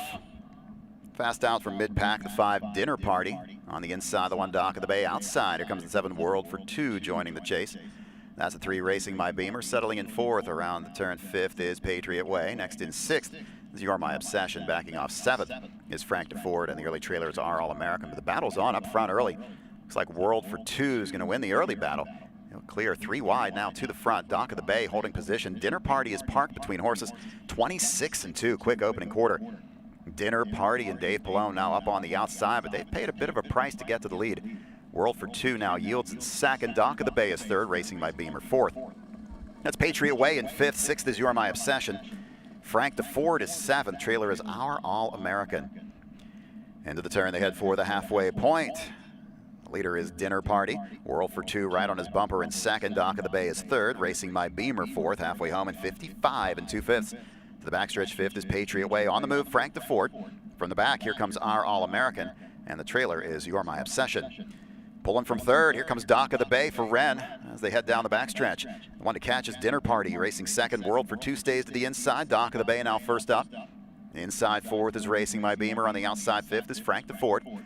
Racing in 6th, that's Patriot Way. Into the turn, they head toward the 3/4. Off stride went World for 2. World for 2 made a break. 3/4, 123 and 2. Off stride around the turn, that was Dock of the Bay. They were on the last turn. It's Dinner Party with the lead. World for 2 is 2nd. On the inside 3rd is Racing My Beamer. Into the stretch, it's Dinner Party with the lead. On the outside, World for 2. Heading for the inside, here comes Racing My Beamer. Far outside, You're My Obsession from the back of the pack. It's Dinner Party, You're My Obsession with Frank DeFord. You're My Obsession up in time for the win, 152 and 4.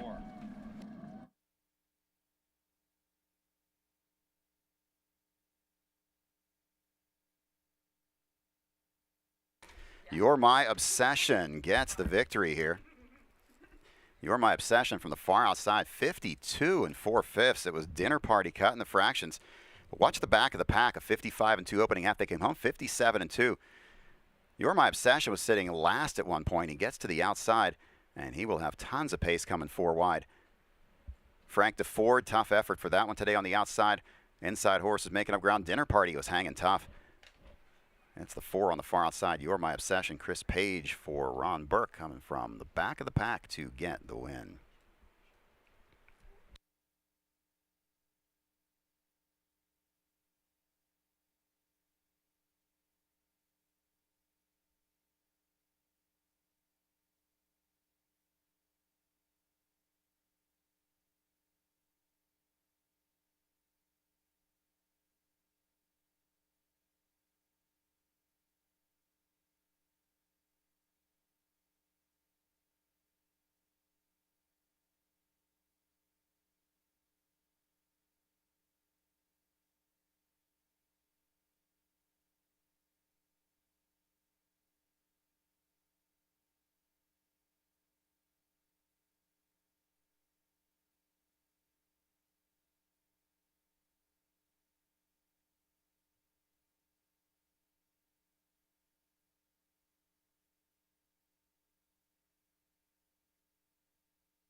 Back in front of the stands, the winner of the 5th, number 4, You're My Obsession, of the Burke Racing Stable. Knox Services, J&T Silva, Purnell and Libby, and Weaver Buscemi, LLC. Ron Burke gets the training victory, and Chris Page picks up his 2nd winning drive this season at the Meadows.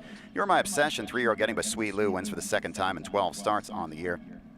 Lowers his lifetime mark with his 3rd career victory. He paces here in 152-4.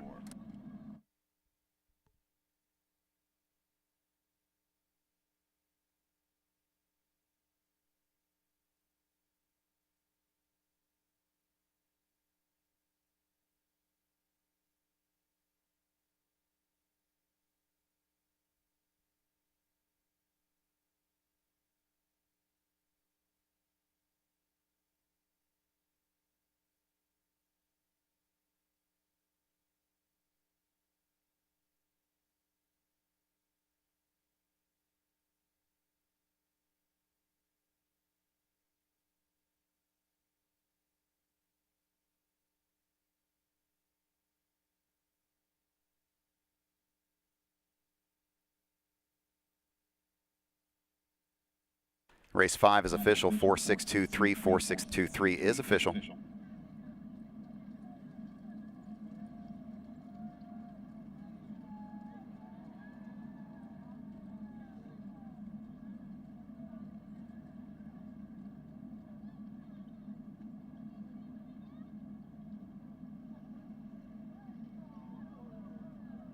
Fifth is official, number 4, You're My Obsession, $41.60 to win, $14 to place, and $6.20 to show. Number 6, Frank DeFord, $6.20 and $4. Number 2, Patriot Way, $5.60 to show.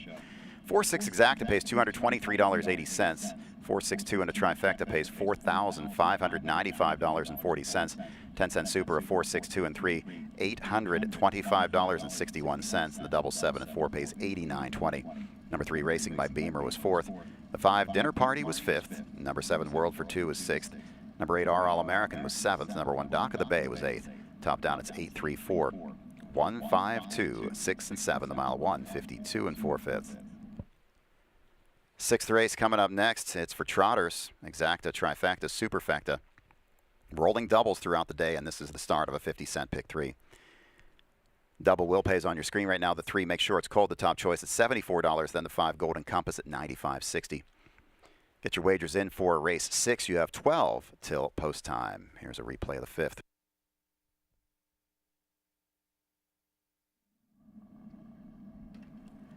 And they're off. Fast out from mid-pack, the 5, Dinner Party. On the inside, the 1, Dock of the Bay. Outside, here comes the 7, World for 2, joining the chase. That's the 3, Racing My Beamer. Settling in 4th around the turn. 5th is Patriot Way. Next in 6th is You're My Obsession. Backing off 7th is Frank DeFord, and the early trailers are All-American. But the battle's on up front early. Looks like World for 2 is going to win the early battle. He'll clear 3 wide now to the front. Dock of the Bay holding position. Dinner Party is parked between horses. 26 and 2. Quick opening quarter. Dinner Party and Dave Palone now up on the outside, but they've paid a bit of a price to get to the lead. World for 2 now yields in 2nd. Dock of the Bay is 3rd. Racing by Beamer 4th. That's Patriot Way in 5th. 6th is You're My Obsession. Frank DeFord is 7th. Trailer is Our All-American. Into the turn they head for the halfway point.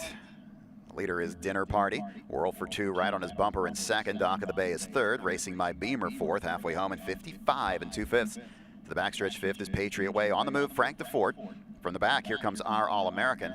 And the trailer is You're My Obsession. Pulling from 3rd, here comes Dock of the Bay for Wren as they head down the backstretch. The 1 to catch is Dinner Party, racing 2nd. World for 2 stays to the inside. Dock of the Bay now first up. Inside 4th is Racing My Beamer. On the outside 5th is Frank DeFord. Racing in 6th, that's Patriot Way. Into the turn, they head toward the 3/4. Off stride went World for 2. World for 2 made a break. 3/4, 123 and 2. Off stride around the turn, that was Dock of the Bay. They were on the last turn. It's Dinner Party with the lead. World for 2 is 2nd. On the inside 3rd is Racing My Beamer. Into the stretch, it's Dinner Party with the lead. On the outside, World for 2. Heading for the inside, here comes Racing My Beamer. Far outside, You're My Obsession from the back of the pack. It's Dinner Party, You're My Obsession with Frank DeFord. You're My Obsession up in time for the win, 152 and 4. From the back of the pack, You're My Obsession scores another long shot. We've had several long shots today. 41.60 on the win ticket. There's your photo for place. You see the winner through the line by nearly a half length. The 6 holds the place spot over the 2. Post time in 10. Let's go back over to the paddock. Thanks so much, Jeff. And we are back here. Gabe Pruitt alongside Donnell Mock. Donnell, another upsetter on today's card. Big price here to kick off the pick 4. You're my obsession, 19-1. Yeah, that was a good payout. So we're seeing a lot of long shots today. So if you're at home or if you're here on the apron, make sure you're getting those bets in. MeadowsHarnessRacing.com. Get that free program. We have some carryovers today, too. So today's your day to make some money here. Yeah, that super high 5 mandatory payout going to come on the big dance today at the Adios, so we're looking forward to that as well. We kicked off the pick 5 a little earlier, and then that pick 4, who knows, right there with the big long shot there in the opening leg. Well, Donnell, we know the horses are the stars of the show, but there's so many behind-the-scenes moments that lead up to a race like today, and they start with the standardbred breeders. Top horses in the sport are born and raised in Pennsylvania. It's really the world capital of standardbred breeding. One of the reasons it's the epicenter of standardbred breeding is Hanover Shoe Farm. Hanover Shoe Farms is the leading standardbred breeder in the world. Our offspring won $35 million at the races last year, which is a record for any farm of any breed. Breeders from other states do locate in Pennsylvania. The biggest operation that moved into Pennsylvania was Diamond Creek. The monetary benefit is the best one for everybody. It's all about dollars and cents. That's how this business functions. And it's not a hard sell. I mean, we have a whole mess of clients that send us horses to take advantage of the program. The racing opportunities have been, continue to be, and into the future are very strong here. This is where the top stallions are. A lot of the top mares are here in Pennsylvania. It's perfect. She likes it. We take great pride in our industry. We take great pride in it, and it's an economic benefit to the whole state. There are 20,000 standardbred related jobs in the Commonwealth of Pennsylvania. The baby's fine. It's humbling, it's genuine. You get pride out of taking care of them, teaching them, learning with them.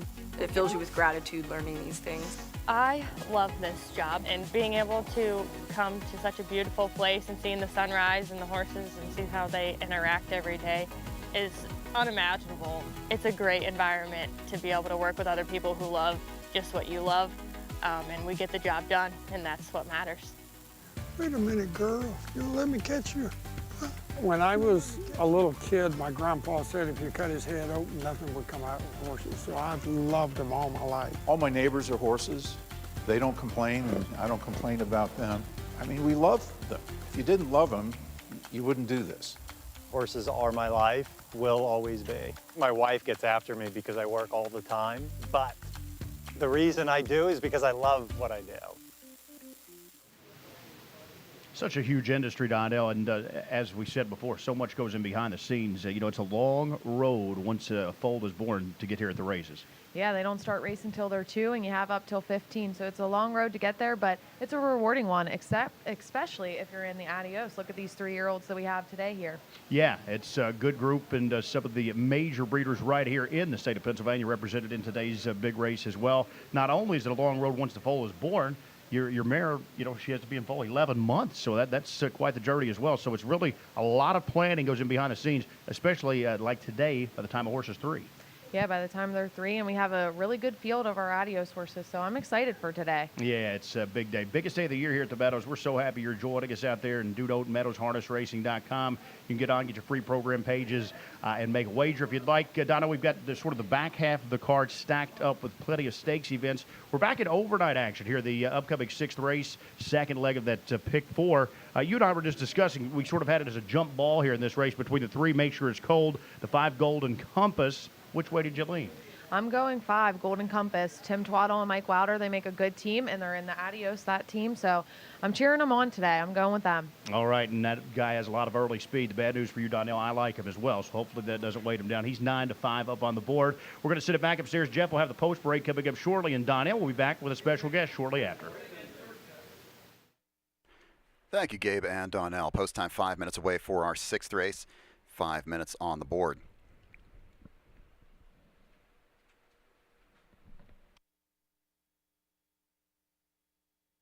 No changes in this 6th race. These are conditioned trotters, winners of 4 but not more than 8 races or $50,000 lifetime. This race sponsored by the Pennsylvania Horse Racing Association. Purse is $11,000. There was a driver choice to be made. Mike Wilder was asked to drive the 4 and the 5. He picks the 5 Golden Compass. Well, you heard both Donnell and Gabe say that they like the 5. I'll make that unanimous. I'm going to go 5, 3, 6, 7. Golden Compass, wire-to-wire winner in this class. He has won in this level 3 times in his last 6 starts. He gets another opportunity here today.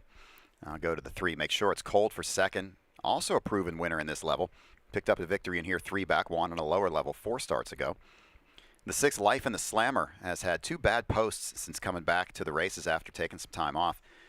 Post 9 here 2 starts ago, and then last week went to Northfield Park on the half-mile track, had post 7. Very difficult to do much from post 7 on that half-mile track at Northfield. I'll go to the 7, Swan by Land for 4th. David Miller takes the lines today on Swan by Land. We'll see how he gets along with this one. The horse has ability to step out of the gate and also has closing ability, so very versatile horse, and I think David Miller will make the right decision out of the gate, whether he leaves or takes back with Swan by Land. Post time is 3 minutes away, 3 on the board for today's 6th race.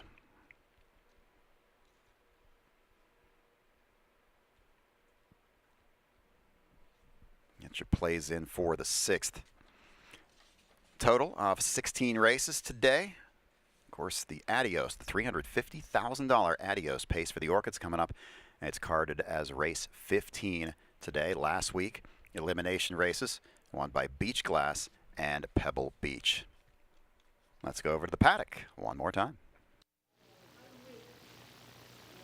Thanks, Jeff. I'm here with Ashley Isabel from the PHRA. She was just over on the apron with all the fun stuff going on. How was the apron over there? The apron is awesome. The crowd is great today, and they're having a great time. It's a little warm over there, as usual, but everyone seems to be in great spirits, and we're super excited to be here. Lots of purple. It's like a sea of purple over there. I love it. How is the VR system going? I need to get over there to try it out. It's up and running, so if you're over here today, make sure you go out and see us underneath the blue tent to jump on the VR, our virtual reality simulators. We have both the thoroughbred and the harness here, so the PHRA team is in place and ready to take future jockeys and drivers. And along with the VR system, you guys are doing a giveaway, right? Yeah, we are doing the Yeti Cooler sweepstakes. So that is for any fans here today. If you want to sign up, come see us at the tent, or even our fans at home can sign up at penhorseracing.com. Yeah, and it comes with Pirates tickets. So if you're a winner, you can take me to the Pirates game. I'll happily go. Yes, absolutely. What else is going on over there, or what do you guys have coming up? You have your beer truck over there. Tell us a little bit about that. So, yeah, we have the new horse trailer beer bar. So if you want to come over and check that out, it's the teal horse trailer out there on the apron, and that's selling some local beer here from the brewery and also the new signature drink. Oh, all right. So if you're over on the apron, check out the horse trailer by the PHRA. It's amazing. And check out the VR system because you don't want to miss that. And we're going to send it back up to Jeff after our sponsors, which is the Pennsylvania Horse Racing Association. They're our major sponsor today, and the PHRA was formed by industry stakeholders to facilitate Pennsylvania's horse breeding and racing industry branding campaign. Stakeholders collectively represent more than 10,000 owners and trainers of the horse racing industry in the Commonwealth. Please visit them online at penhorseracing.com. We are grateful for their support of the Adios pace for the Orchids, and now we're going to send it back up to Jeff for our post parade. Thank you, Donnell.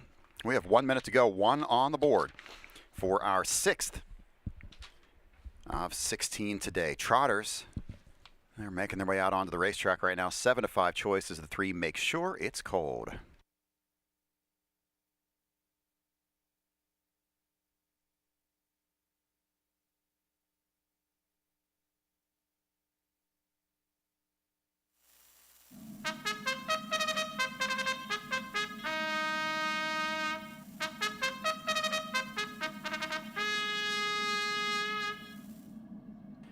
Horses are coming onto the track for our 6th race. These are conditioned trotters for a purse of $11,000.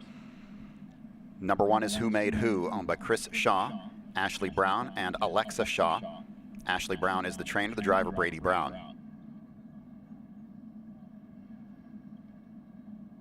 Number 2 is It's So Fluffy, owned by the Wind Rhythm Stables. Rich Perfito trains. The driver is Ronnie Wren.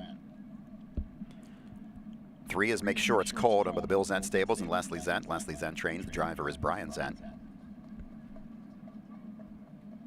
Number 4 is Margaritaville, owned by the Carrick Racing Stable Company. Cash is King, LLC. Dana Carrick is the trainer, the driver, Aaron Merriman.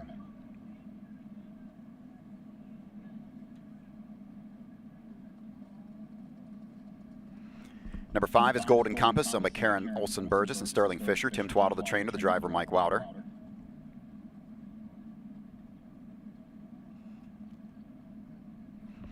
Six, Life in the Slammer, owned by Tim Betts, Tar Heel Racing, and Steve Moss.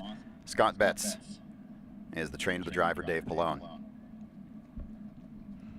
7, Swan by Land, owned by Joe Ellen Buxton. Brad Buxton, the trainer, the driver, is David Miller.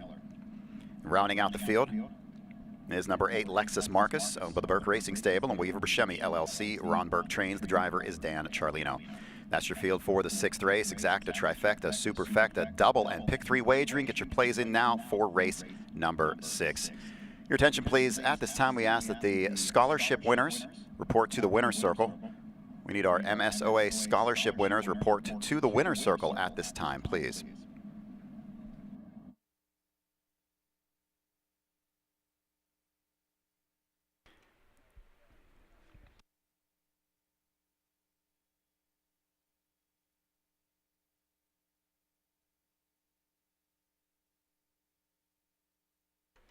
Getting close to post for our 6th race. It's 8-5 on the 3, Make Sure It's Cold. 2-1 on the 5, Golden Compass. 7-2 on the 6, Life in the Slammer. Get your plays in for the 6th. Don't forget, rolling doubles featured on our card. You can start a daily double on any race right through the 15th. That 15th race today is the final of the Delvin Miller Adios Pace. There's your field.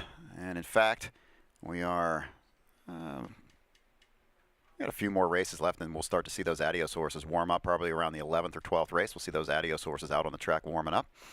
There's your field: Atlas Hanover and Aaron Merriman, Adio Hanover, David Miller, Pebble Beach and Todd McCarthy, River Ness and Ronnie Wren, Beach Glass for Yannick Gingras, Forever Boy, Mike Wilder, By the Missile for Chris Page, Quick Snap and Dave Palone, and Nautical Hanover and Tim Tetrick. A field of 9.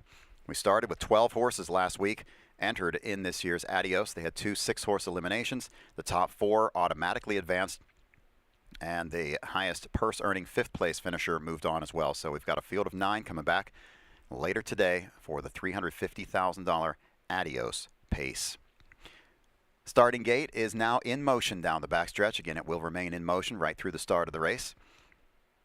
Still a little bit of time to get those wagers in. You're getting to see the horses warm up, score down on the racetrack prior to the start. 6-5 right now on the 3, Make Sure It's Cold. Then it goes to 2-1 on the 5, Golden Compass. And at 4-1 is the 6, Life in the Slammer. Just 2 upcoming changes on our racing program today. In the 11th race, in the 11th, scratch the 7, Madeira Hanover is 6. Scratch the 7, Madeira Hanover is 6, scratched from race 11. And in race 16, scratch the 7, Fishin' for Apples. That one is sick. Scratch number 7, Fishin' for Apples is 6, scratched from race 16. Don't forget, if you have your wagers in already for the 6th, start to look ahead to that 7th race. Race 7 is going to feature the Super High 5. Pick the top 5 finishers in order. It's a 20-cent wager on race 7. We have a carryover of $2,400, $2,400 carried over into the jackpot pool for the Super High 5. Starting gate moves into the stretch, and we'll pick up the horses.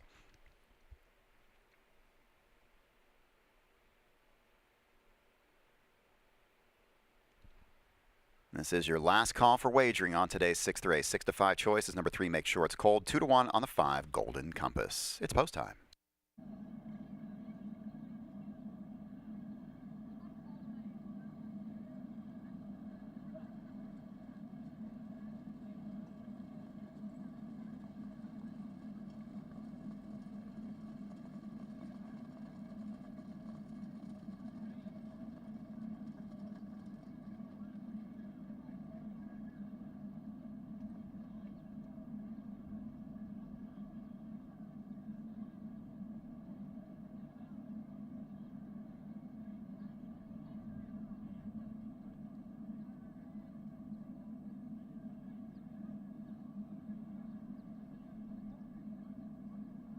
Field of Trotters on gate, race 6.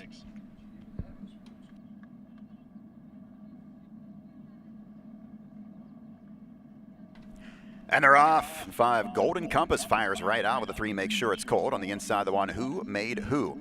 That's the 2, It's So Fluffy in 4th, getting away 5th, the 4, Margaritaville. Next in 6th, it's Life in the Slammer.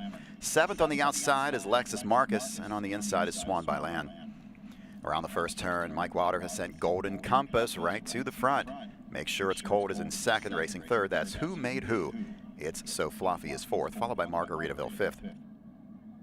28-1 for the opening quarter into the lane. It's Golden Compass leading it, but not for long. Brian Zent wants the front. He makes the move with Make Sure It's Cold, and Make Sure It's Cold now claims the lead. Golden Compass is 2nd, racing 3rd is Who Made Who.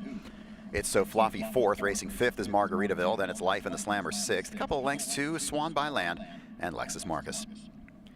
Now to the outside, here comes Life in the Slammer. Starting to bid from 6th, first to move to the outside to try to go at Make Sure It's Cold. He takes him by the half in 57-4. Golden Compass sits the inside 2nd, then it's Who Made Who in 3rd. 4th up on the outside is Life in the Slammer, staying inside 5th, It's So Fluffy. On the outside 6th, that's Swan by Land. 7th is Margaritaville, and Lexus Marcus trails. Less than 3/8 of a mile to go. Make Sure It's Cold is the leader. Rallying on the outside, Life in the Slammer. Tough trip today. First up, Golden Compass on the inside 3rd. 4th on the outside, Swan by Land. Inside is Who Made Who 5th. They go by 3/4 at 127. Around the final turn, Make Sure It's Cold. Right now on the outside, though, gets challenged here by Life in the Slammer. Those two side by side. Golden Compass on the inside 3rd. 4th on the outside, Swan by Land. Who Made Who 5th. Top of the stretch, they turn for home. On the outside, Life in the Slammer. Make Sure It's Cold still there on the inside. Golden Compass 3rd. Through the stretch, Make Sure It's Cold digs in, and he's got some more left. It's Make Sure It's Cold. Life in the Slammer, 2nd the mile, 154-4. 3-6, 5-1. 3-6, 5-1. Well, I've said many times before, when Brian Zent sends a horse to the front, he oftentimes has enough horse to get the job done, and that is the case here. Not without some trouble, though, from Life in the Slammer, but it was a really strong race today. Life in the Slammer was just too far back early, could not pick up any cover. Horse made a long outside bid, held tough to about halfway down the stretch, but that outside trip takes its toll, and Zent had a lot of horse left here. Make Sure It's Cold draws away late. 154-4, that's a 27-4 final quarter. Last half was 57.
Back in front of the stands, the winner of the 6th, number 3, Make Sure It's Cold, owned by the Bill Zent Stables and Leslie Zent of Houston, Pennsylvania. Leslie Zent's 5th training win this year. Brian Zent gets the winning drive. Make Sure It's Cold, a 4-year-old getting by bar hopping, wins for the 5th time in 12 starts this year. Covering the mile this afternoon in 154-4.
Payoffs in the 6th race. Number 3, Make Sure It's Cold, $4.20, $2.80, and $2.10. Number 6, Life in the Slammer, $6 and $3.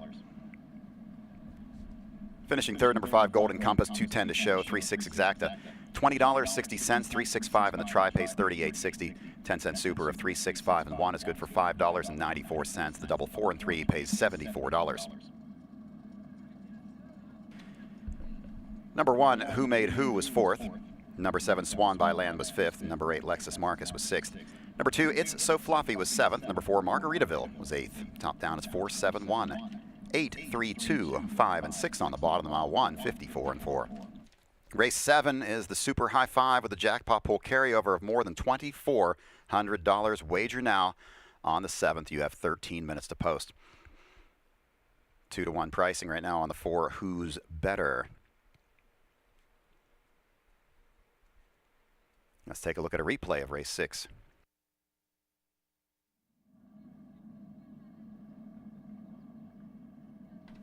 And they're off. 5, Golden Compass fires right out with the 3, Make Sure It's Cold. On the inside, the 1, Who Made Who.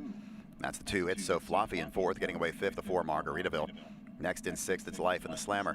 7th on the outside is Lexus Marcus, and on the inside is Swan by Land.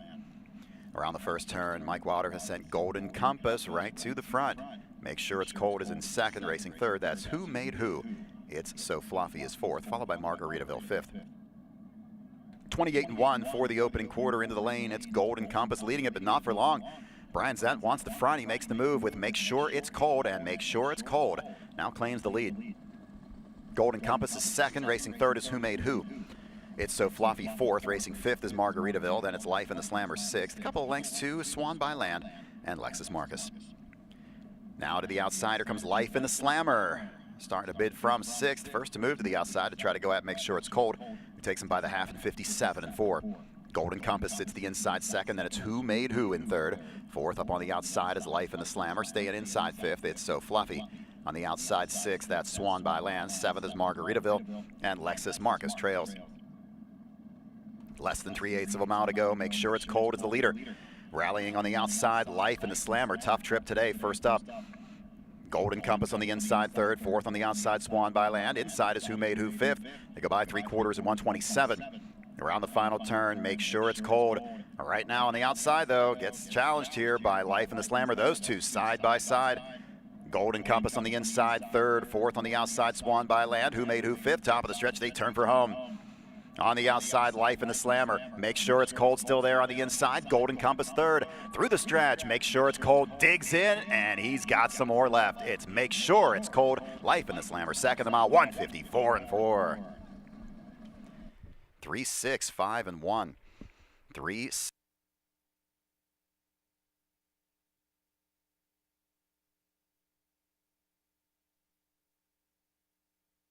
Make Sure It's Cold gets the victory in race 6, 3, 6, 5, and 1. Going to be sending things down to the winner's circle in just a few moments. Special presentation coming up in the winner's circle from the Meadows Standardbred Owners Association. We have 11 minutes to go, 11 till post for our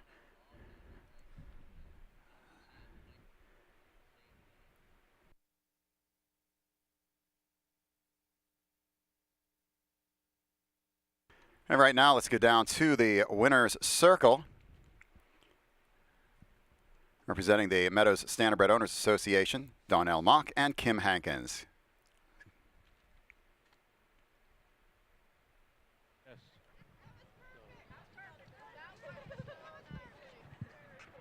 Thanks, Jeff.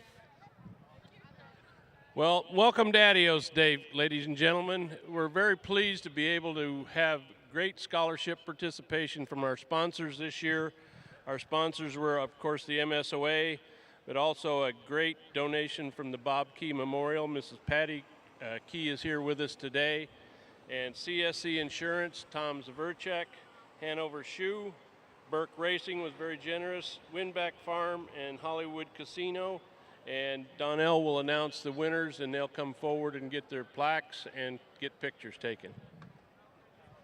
All right, first up, we have the MSOA Board of Directors Award to $5,000 to Gabrielle Crugnelli. You're going to go over to Kim. They're going to get a picture over there. Do I need to wait?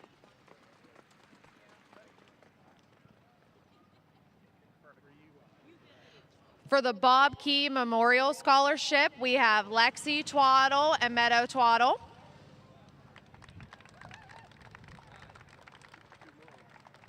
Well, do you want to do it like those two since they're families, or you want all of them? And Elizabeth Snyder and Alexis Sett.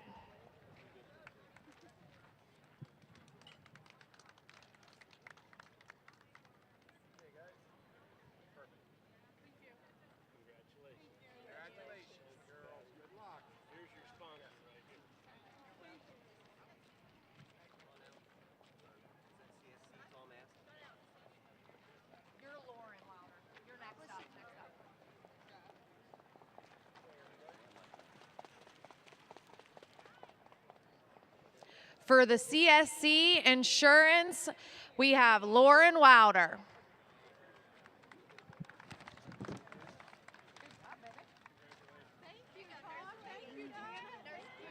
Don't trip the cord.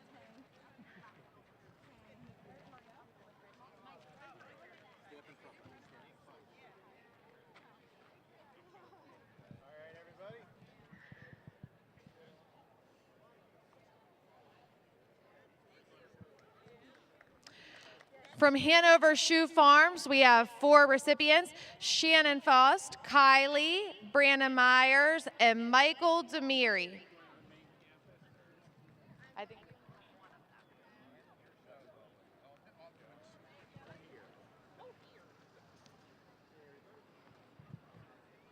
Oh, there you go. Savannah.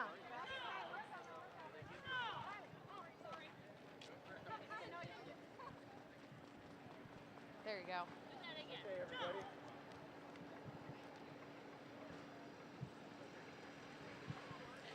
From the Burke Racing Scholarship, we have 3 recipients: Brett Sugg, Savannah Bernard, and Nathan Bush. Do you just have some?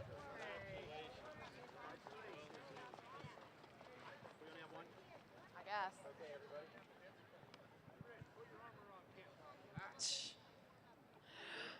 From Winback Farm Scholarship, we have Brooke Sugg and Michaela Wemeth.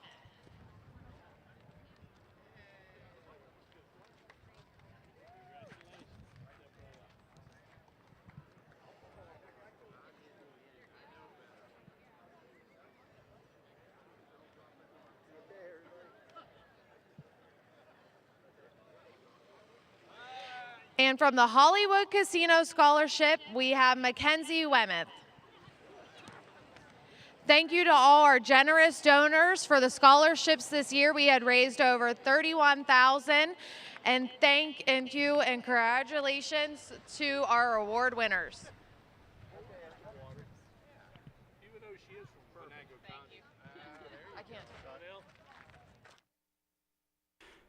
Thank you, Donnell and Kim and the MSOA. Race 7 is sponsored by Amulet Rehab and Conditioning Center in Belle Vernon, Pennsylvania. Their top priority is to provide the highest quality patient care coupled with excellent customer service. They're pleased to offer state-of-the-art, well-proven methods to help your horse be restored and to reach his fullest potential. Call 724-243-3393 or visit amuletequine.com. We'd also like to thank our other sponsors today, especially Altmaier Wilder Racing, for their generous support of today's broadcast of the Adios Pace for the Orchids.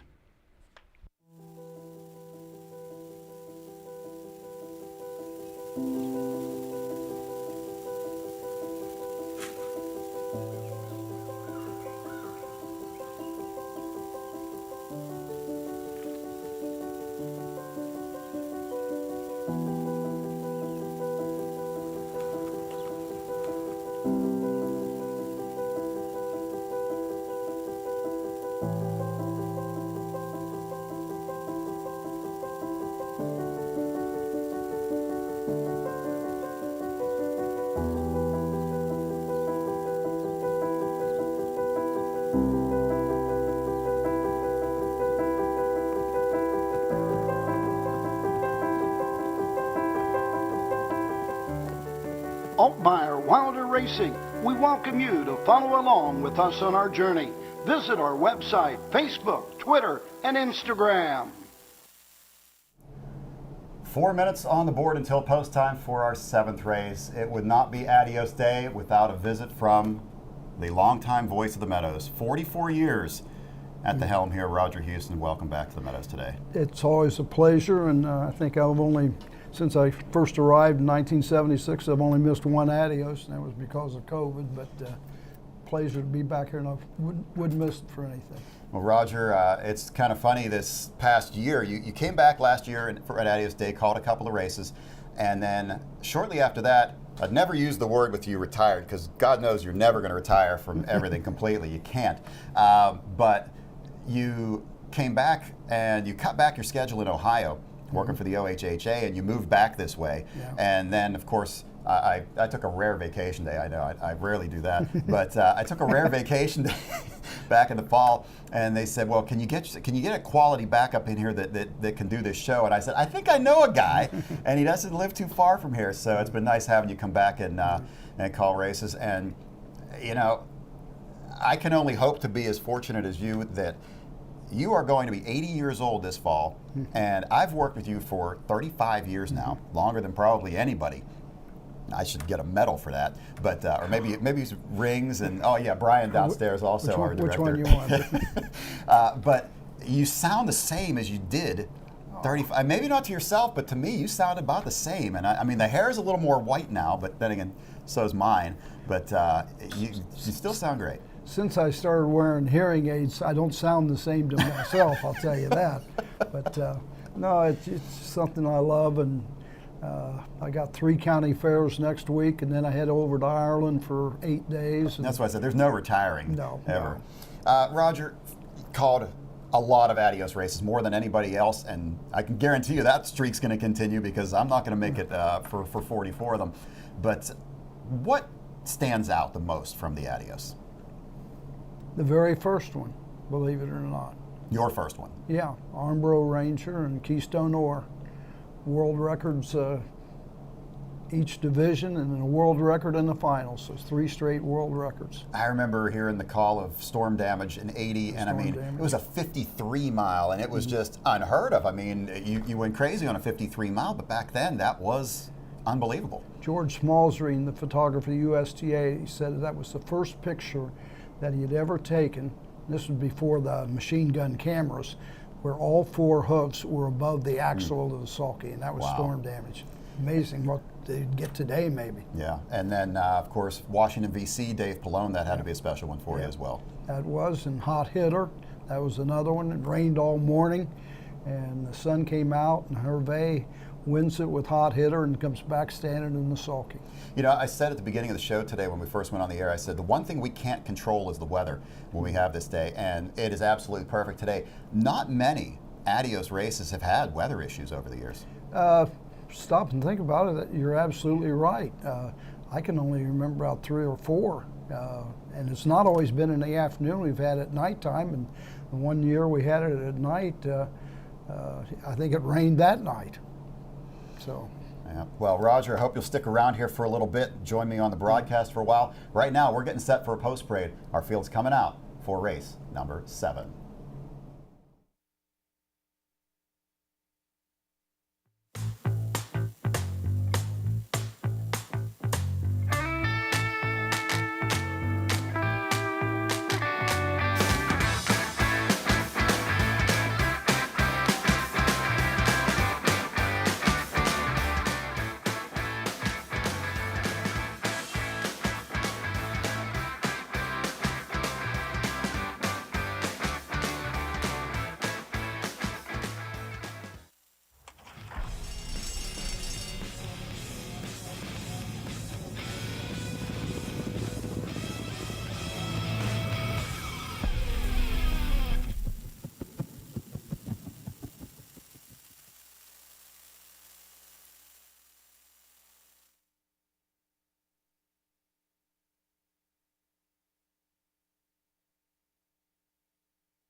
Pacers are on the track for the 7th race condition event for a purse of $7,500.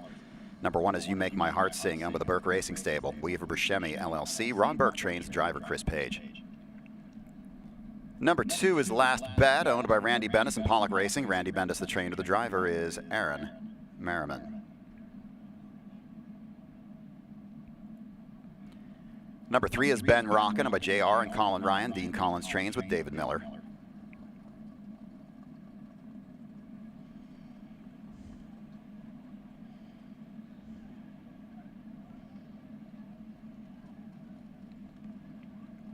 Number 4 is Who's Better, owned and trained by Gene Rastetter, Dave Palone, the driver.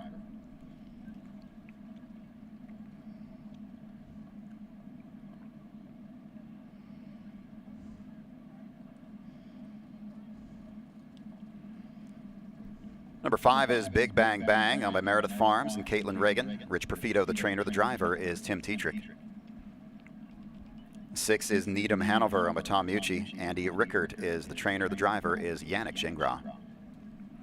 Number 7 is Luz Sasson, owned by the Burke Racing Stable, Panhellenic Stable Corporation. Weaver Buscemi, LLC, and Lawrence Carr. Ron Burke trains with Ronnie Wren. The 8 is Don't Hold Anything Back, owned by Miranda Biggs, Marcus Marashi, and the trainer. The driver is Mike Wilder. Complete in the field is number 9, Major Action, owned by Bob Adamo and Jack Smith. Jack Smith, the trainer. The driver is Ridge Warren. That's the field for the 7th race. This race features the Super High 5 wager. Pick the top 5 finishers in order. It's a 20-cent wager. We have a carryover in the jackpot pool of $2,400. Wager now on the 7th. And joining me on the broadcast now is the voice of harness racing, Roger Houston. Roger, happy to have you with us. Roger, your history here at the Meadows goes back a long time, and unfortunately we have to pass along some sad news. If I know you're familiar with the big party that goes on up on the hill, and the party is continuing today, and it's a celebration of life. As earlier this week, we lost longtime Meadows horseman Dwayne Parker. Dwayne, of course, the father of Norm Parker, Sally Bolin, and Kathy Parker. And the Parker family, a lot of years they've had that party up on the hill. And so a celebration of life today, remembering Dwayne Parker. And Roger, I know you have a lot of good memories of Dwayne over the years. Yeah, it dates back even into Ohio. I knew Dwayne before I came to the Meadows in '76, and he was from Morrow and Lebanon, Ohio, and that area. And as a young horseman, he moved his family to Washington, Pennsylvania, and such. But a lot of people don't know that he played or tried out for the Cincinnati Reds and was on the same squad as Joe Nuxall. Oh, wow. Yeah. Yeah. Joe, I think, was like 16 or 17 years old, and Dwayne might have been a few years older than that. You've heard me make the call. You can see them all.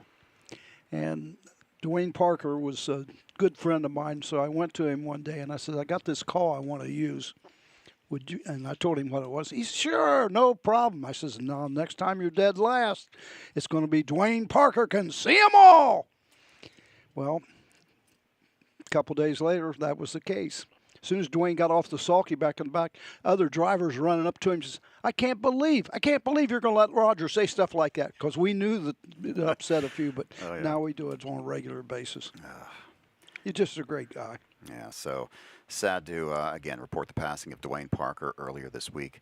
Our field for the 7th race is headed to the gate. Final check of the tote board. 5-2 is the 4 Who's Better. Your second choice at 3-1 is the 2 Last Bet, and at 7-2 is the 3 Ben Rockin. Field is in motion behind the gate. This is our 7th of 16 from the Meadows today. Ladies and gentlemen, welcome back to the microphone. Harness Racing Hall of Famer.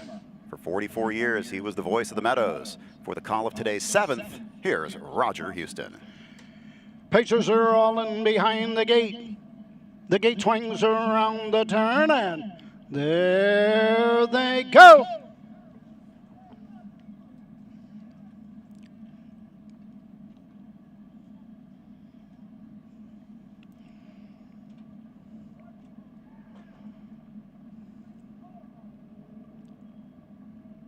You're off and pacing, going right out for the lead. Who's better? And Dave Palone grabbed the racetrack. On the inside, You Make My Heart Sing, racing second. In between horses as they race over to the first 8. David Miller with Ben Rockin'. Around the turn, going to the first quarter mark. Taking a seat, Last Bet, racing 4th, racing 5th. That's Big Bang Bang as they race over to the first quarter mark, followed by Needham Hanover. They're by the quarter in 27-3. Into the lane first time, coming to the 3/8 mark.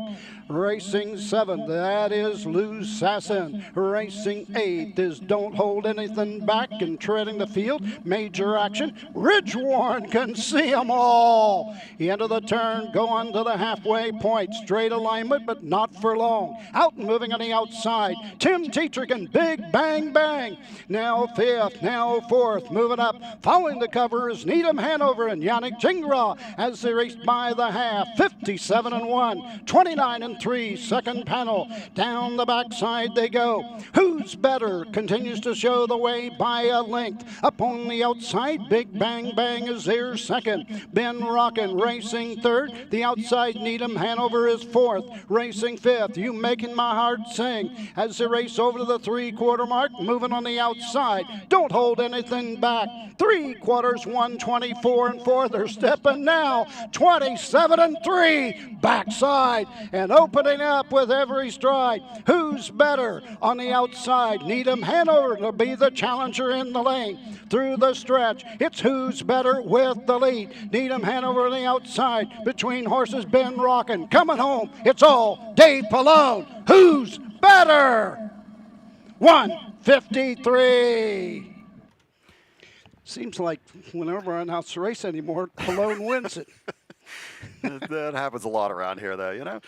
Dave Palone getting the victory. And that's actually his first of the afternoon behind Who's Better. Gene Rastetter trainee scoring here in 153 flat.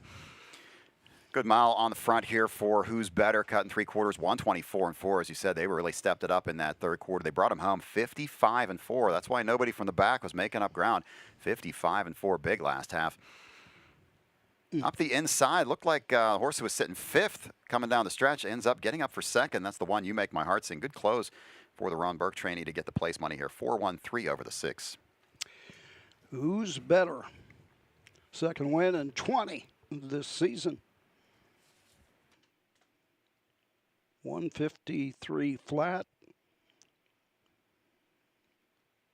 Fastest mile this season for Who's Better, and long-time owner, trainer here at the Meadows, and her family's been involved in harness racing in the Meadows for so many years. Jeannie Rastetter from McDonald, Pennsylvania.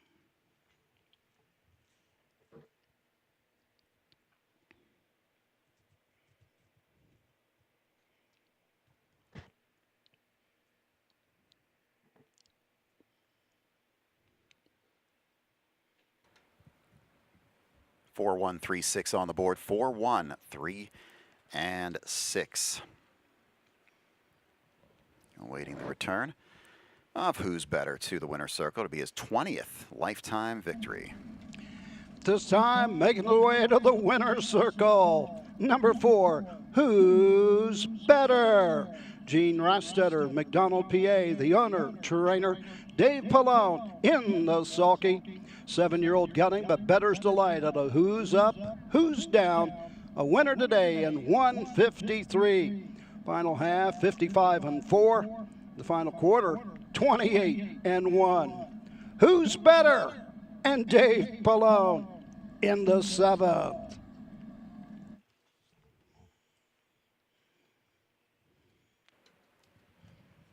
Race not yet official. Roger, while we have a moment, of course, you've called a lot of wins by Hall of Famer Dave Palone. Another driver you've called a lot of wins for, Hall of Famer Dick Stillings. And I understand there's some big news regarding Dick Stillings.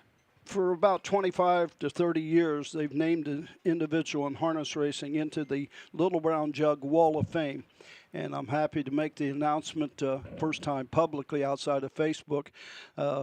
This year's recipient of the Little Brown Jug Wall of Fame honoree will be Dick Stillings. Won back-to-back Little Brown Jugs with Barbary Spur and Jaguar Spur. One is a driver, one is a trainer, and grew up in Mount Vernon, Ohio, and started going to the jug when he was a youngster, and never thought he'd ever win one, but he won 2, and he'll be the honoree this year. And, of course, Dave Palone, who just won this race and won his 20,000th race earlier this year. Dave, Dickie Stilling's kind of a mentor to him over the years, and really a great friend to Dave as well. Also, golfing partners is something. That's right. Quite That's a time right. at times. We now have the official sign. 4136 is official. 4136 for the Super High 5, the 5th place finisher, the 5 Big Bang Bang. 41365 on the board. It is now official.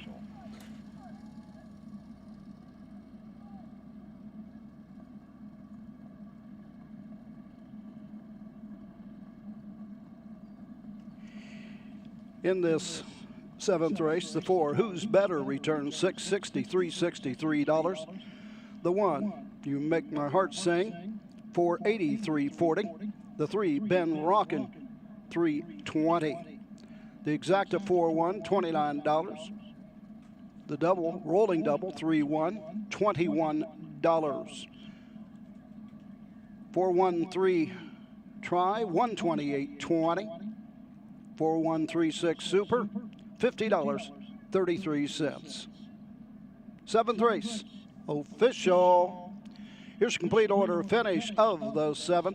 Number 1, You Make My Heart Sing, 2. Number 2, Last Bet, 6. The 3, Ben Rockin', 3. The 4, Who's Better, the winner. The 5, Big Bang Bang, 5. The 6, Needham Hanover, 4. The 7, Lou Sasson, 9. The 8, Don't Hold Anything Back, 8. The 9, Major Action, 7. Top down, 2, 6, 3. 1, 5, 4. 9, 8. 7 on the bottom. The mile, 1:53. And we had multiple winning tickets in the Super High 5. Those multiple tickets worth $119.16.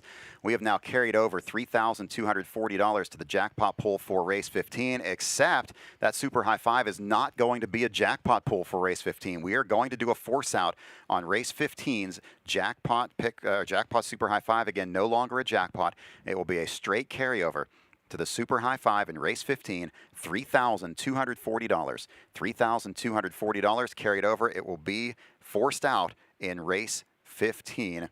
That's the Super High 5 coming up a little later on for the Adios. Post time for the 8th race is in 13 minutes, 13 till post for race 8. This is the Arden Downs Ned McCarr 3-year-old filly trot. $32,000 is the purse.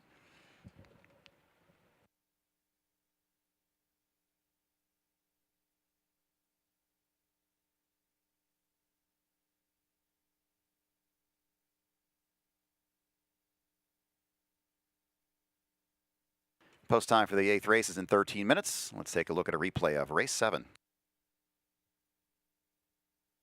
Side, don't hold anything back. 3/4, 124-4. They're stepping now. 27-3. Backside and opening up with every stride. Who's Better on the outside? Needham Hanover to be the challenger in the lane. Through the stretch, it's Who's Better with the lead. Needham Hanover on the outside. Between horses, Ben Rockin'. Coming home, it's all Dave Palone. Who's Better? 1:53.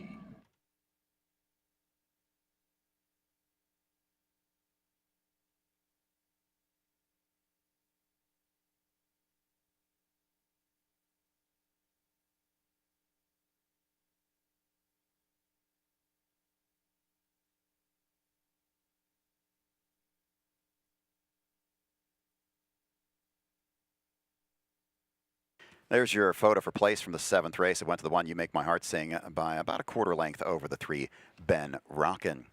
8th race coming up in 12 minutes. Again, this race sponsored by the Hambletonian Society. This is the Ned McCarr Arden Downs 3-year-old filly trot. $32,333 the purse, exacta, trifecta, superfecta, and of course the rolling doubles.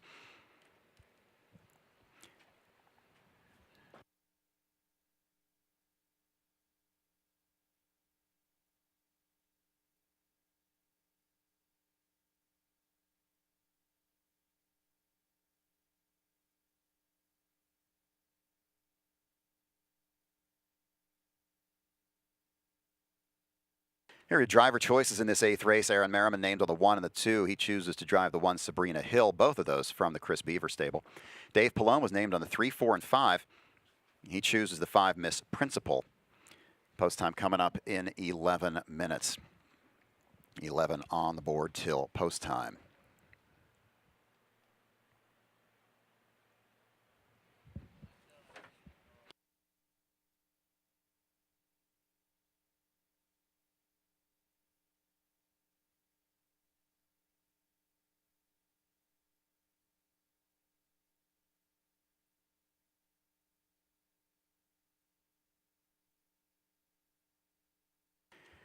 Ladies and gentlemen, we call your attention to the racetrack at this time. We are pleased to welcome to Hollywood Casino at the Meadows today, Pennsylvania State Mounted Police, Color Guard Unit, bringing the colors to the winner's circle today here at Hollywood Casino at the Meadows. Again, very pleased to welcome this Color Guard, the Pennsylvania State Mounted Police, joining us here at the Meadows today.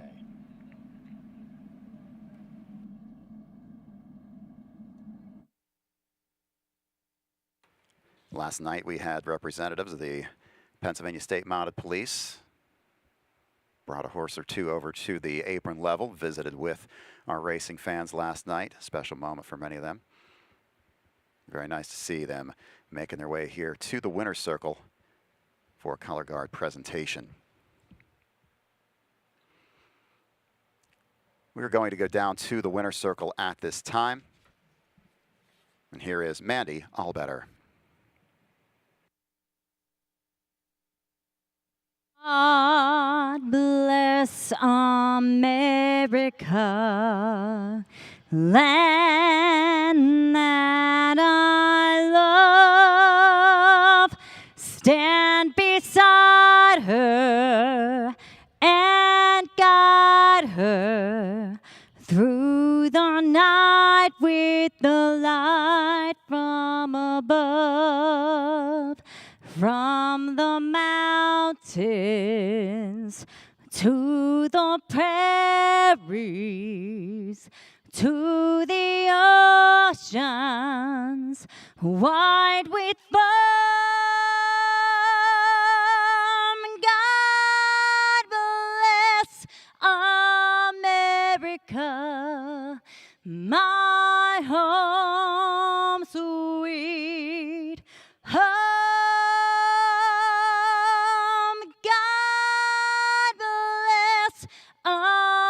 America, my home sweet home.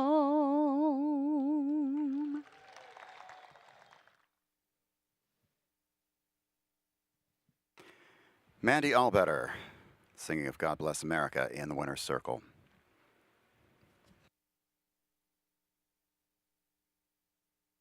Let's send it over to the paddock. Gabe and Donnell. Thanks a lot, Jeff, and hard to believe, Donnell, but we are nearly halfway through this blockbuster Adios card. Yep, we're getting there, and the excitement continues here. You can feel it on the other side. These people are ready to see the Adios and see who's going to be our 2022 champion. Yeah, it's almost time to buckle up because the stakes action is starting to heat up now as we move into the back half of the big day here at the Meadows. Donnell, we know horses are fast, smart, and competitive. But what we really want to know is how to place a bet and pick a winner. So we're going to check out a video right now from the Pennsylvania Horse Racing Association.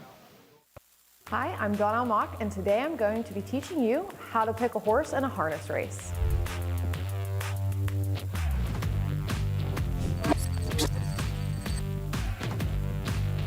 One of the most common questions I get from first-timers at the track is how to pick a horse. If you've never bet before, just have fun with it. Don't get overwhelmed by trying to read the odds. If you see a horse you like, go for it.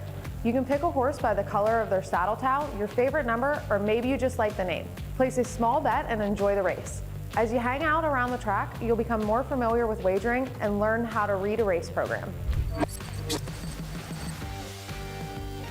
If If you've placed a few bets before and you're still a beginner, now is the time to start checking out the race program. You can pick up a race program for a couple bucks at the program stand. Once you open it, you'll be able to look up all relevant information to make your bet. Here you can see the race number, the post position, morning line odds, and the driver's names. Knowing the post position will make it easier for you to keep an eye on where your horse is on the track, so you can root for them in real time as the race unfolds. By checking the morning line odds, you'll have a better estimate of where your horse will finish in the race.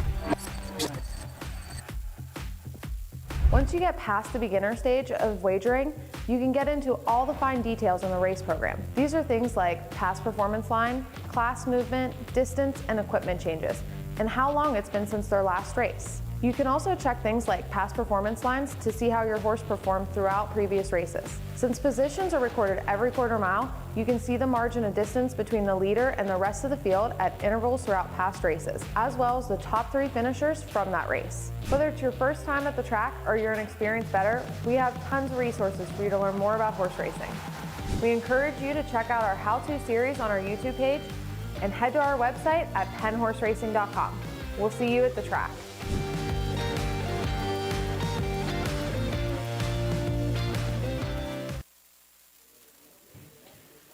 The upcoming 8th race is sponsored by the Hambletonian Society. Hambletonian Society is a nonprofit organization formed in 1924 to sponsor the race for which it was named, the Hambletonian Stake. The Society's mission is to encourage and support the breeding of standardbred horses through the development, administration, and promotion of harness racing stakes, early closing races, and other special events. The Hambletonian Society currently services 133 of harness racing's richest and most prestigious events held at 12 North American racetracks under 7 state jurisdictions. Thank you for your support of the Adios pace for the Orchids. We'll send it back over to Jeff. Thank you, Gabe. The 8th race today, the Ned McCarr, Arden Downs 3-year-old filly trot. This is a Grand Circuit stake. Stakes record is definitely in danger with this group. The stakes record was set in 2018. Donato's Jewel and Brian Zent 154-2. Last year, as a 2-year-old, Dream on High became the fastest 2-year-old trotter in the history of the Meadows of any sex, as the horse trotted in 154 flat last season. She is coming off an effort last week where she trotted in 52-3 at New Jersey's Meadowlands. She trotted here in 53-2. Either of those miles would be more than enough to set the stakes record today. Morning line 6-1-5-3 with Dream on High. A consensus pick here 1-5 with Dream on High. Honestly, if you like Dream on High, and you should, you've got to look to the exacta, the trifecta, the superfecta, the double pool. The value to win is just not going to be there with this one. Just a heavy favorite here. I would look more towards exactas, trifectas, superfectas as the 6 Dream on High. Todd McCarthy for Per Engblom, just a heavy favorite here. 1-5 on the win board. This horse is in a great spot today. I think she's going right out to the front, right out of the gate, and likely not to look back. For second, I'm going to try the 2 Blue Skies Shining. However, note that Aaron Merriman had a choice between the 2 Chris Beaver trainees, and he took the one Sabrina Hill. I discounted Sabrina Hill a little bit because of the fact that she's coming off a scratch and hasn't raced in 24 days. Her last effort was in a condition claimer over at Northfield Park, finished second that day in 156 flat, whereas Blue Skies Shining, very inexperienced, just 1 lifetime win, but it was a quick one, 155 and 4-3 starts back at Scioto Downs. The local filly, one of the local fillies out of the Todd Rooney barn, Sister Swell, gets Tim Tetrick today. He drove this horse in the Stallion Series at Pocono in June. I like Sister Swell to be on the ticket third. Miss Principal, I put fourth, but again, note driver choices here, as Dave Palone, he had a choice among 3, 4, and 5, and he went to the 5. But the consensus pick, morning line, myself and Gabe Pruitt, all on the 6 Dream on High. Again, I think the only question is how fast can she go today. I do think that stakes record is highly in jeopardy today. It has stood for 4 years. 2 minutes on the board, 2 till post for today's 8th race. Get your plays in for race number 8. Race 8 on our 16 race card for today. Get your wagers in on the 8th. Don't forget that super high 5 coming up in race 15 is going to be a force out. There will be no carryover after that race. We will force that out in race 15 this afternoon. Our regular racing schedule picks back up next week here at the Meadows, racing Wednesdays and Thursdays at 12:45. Fridays at 5:10, and our regular Saturday cards at 12:45. There's our summer racing schedule. Coming out on Wednesday and Thursday afternoons at 12:45. Friday evenings, we race at 5:10. Our twilight evening cards on Fridays, 5:10 first post, and then Saturday afternoons at 12:45. Racing continues, picking back up this Wednesday afternoon. There's that super high five jackpot carryover, but again, it's not going to be a jackpot for the 15th race. It is going to be paid out to all winning tickets. $3,240 carried over in the super high five pool for race 15, a force out situation. We have a pick 5 coming up starting in race 11, and we are going to force that out as well. That is going to be a must pay. The pick 5 that starts in race 11 today. Unless, well, we'll see what the carryover is. If nobody hits it here, it could get hit right here in this 8th race. If the jackpot does not get hit here after this 8th race, we're going to carry it over and do a force out for races 11 through 15. We'll find out after this one's over whether we have a carryover or whether it's just going to be a straight pool for race 11's pick 5. Horses still in the paddock. We'll see them on the track momentarily for our 8th on the card today. Again, just one division of the Ned McCarr 3-year-old filly trot. This race brought to you by the Hambletonian Society. Hambletonian Society is the organization that keeps track of all of those stake payments that come in from all over the country. Owners and trainers sending in their stake payments from these horses from the time they're right after they're born. They get nominated to various stake races. The Hambletonian Society organizes it all, keeps it all tracked throughout the horse's career with various payments being made at different times throughout their career, leading up to these individual stake races. Tom Charters, Moira Fay, and now the director, John Campbell. John Campbell, no stranger to Adios Day here at the Meadows. He has won a lot of Adios races here when he was a driver, and John retiring from active driving a few years ago, and now operating the Hambletonian Society. Field for the 8th is coming onto the track.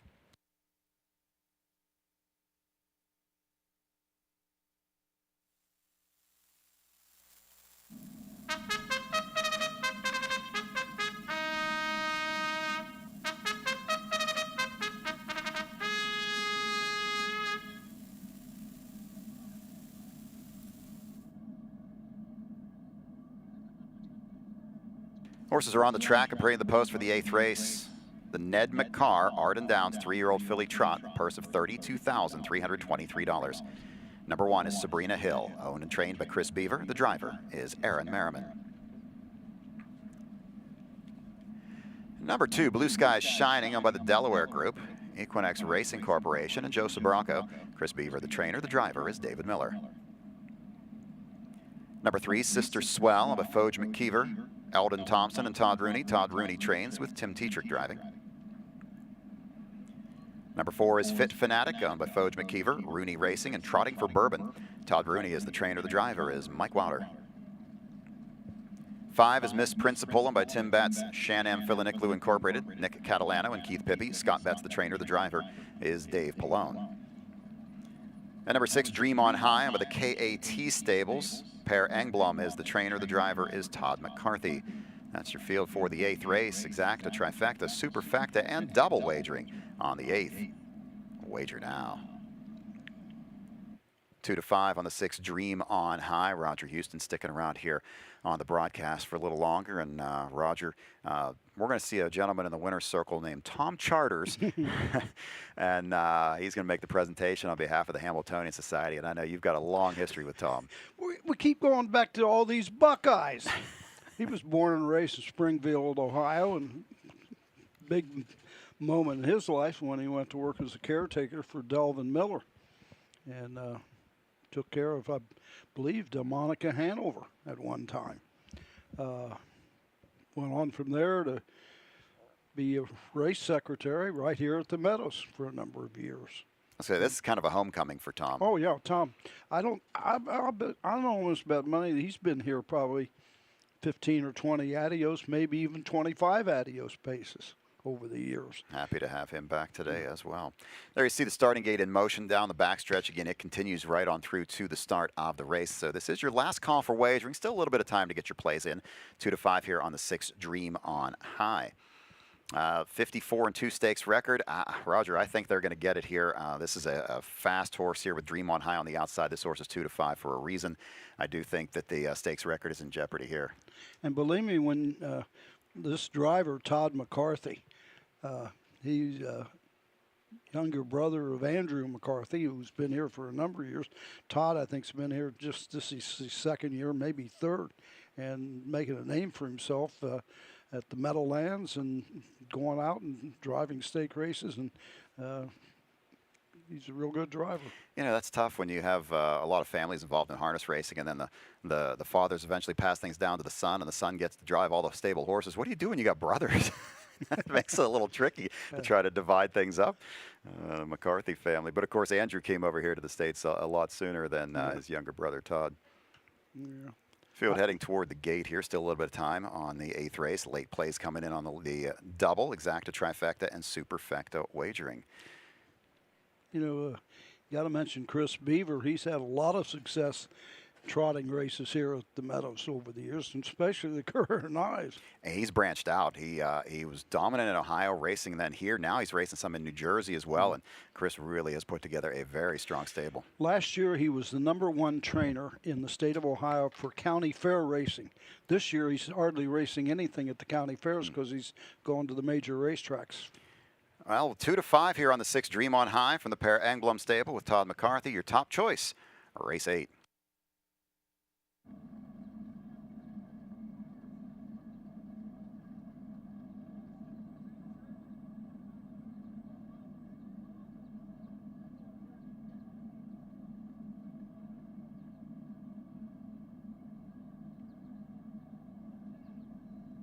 Fields in behind the gate for the 8th race. The Ned McCarr Arden Downs Grand Circuit. Trotters in motion.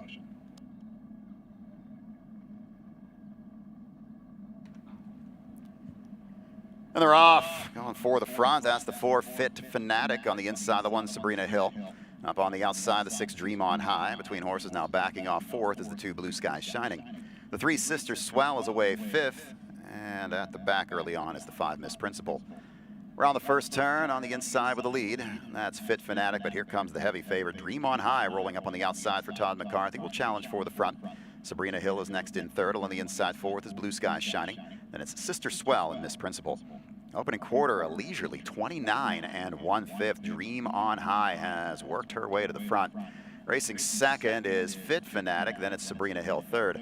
A couple of lengths back to Blue Sky Shining 4th. Sister Swell is 5th, and Miss Principal at the back. Into the turn, they head for the halfway point. The leader is Dream on High.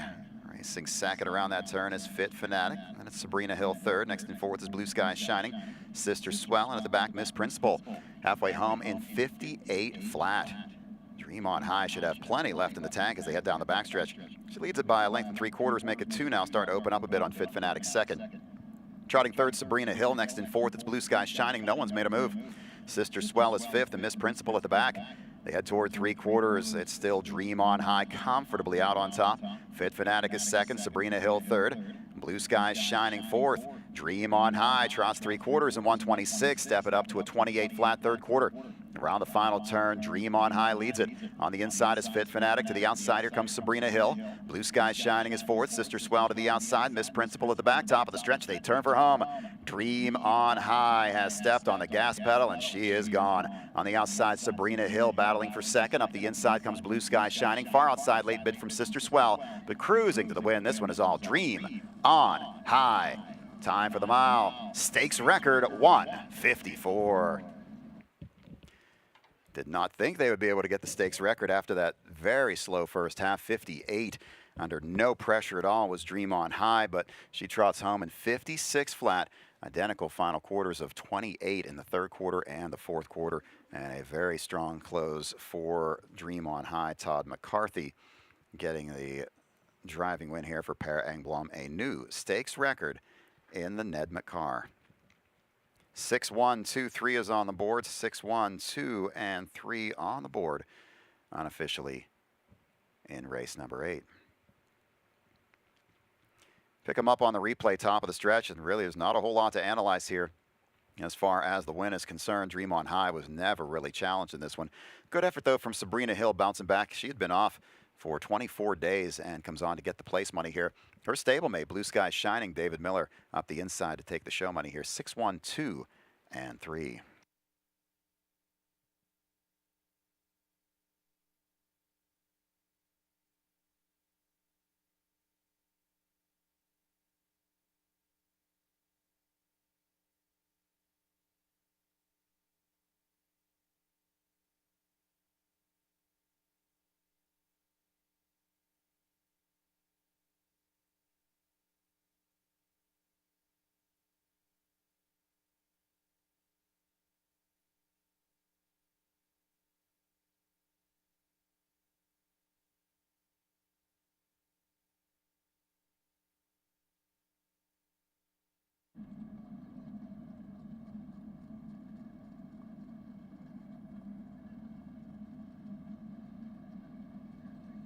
Back in front of the stands, the winner of the 8th race, number 6, Dream on High, under the KAT stables of Leo, Indiana. Per Engblom gets his 2nd training win at the Meadows this season. Todd McCarthy's 4th winning drive. Dream on High, 3-year-old filly by Andover Hall, now a 2-time winner in 7 starts this season. Sets a new stakes record for the Ned McCarr trot, scoring here in a time of 1:54. Final half in 56 flat, final quarter in 28 seconds. Tom Charters, former race secretary here at the Meadows, longtime member of the Hambletonian Society. Tom Charters trying to make the presentation in the winner's circle, but Dream on High has other thoughts. Tom Charters, welcome back to your former home of the Meadows today. Tom making the presentation in the winner's circle to the connections of Dream on High.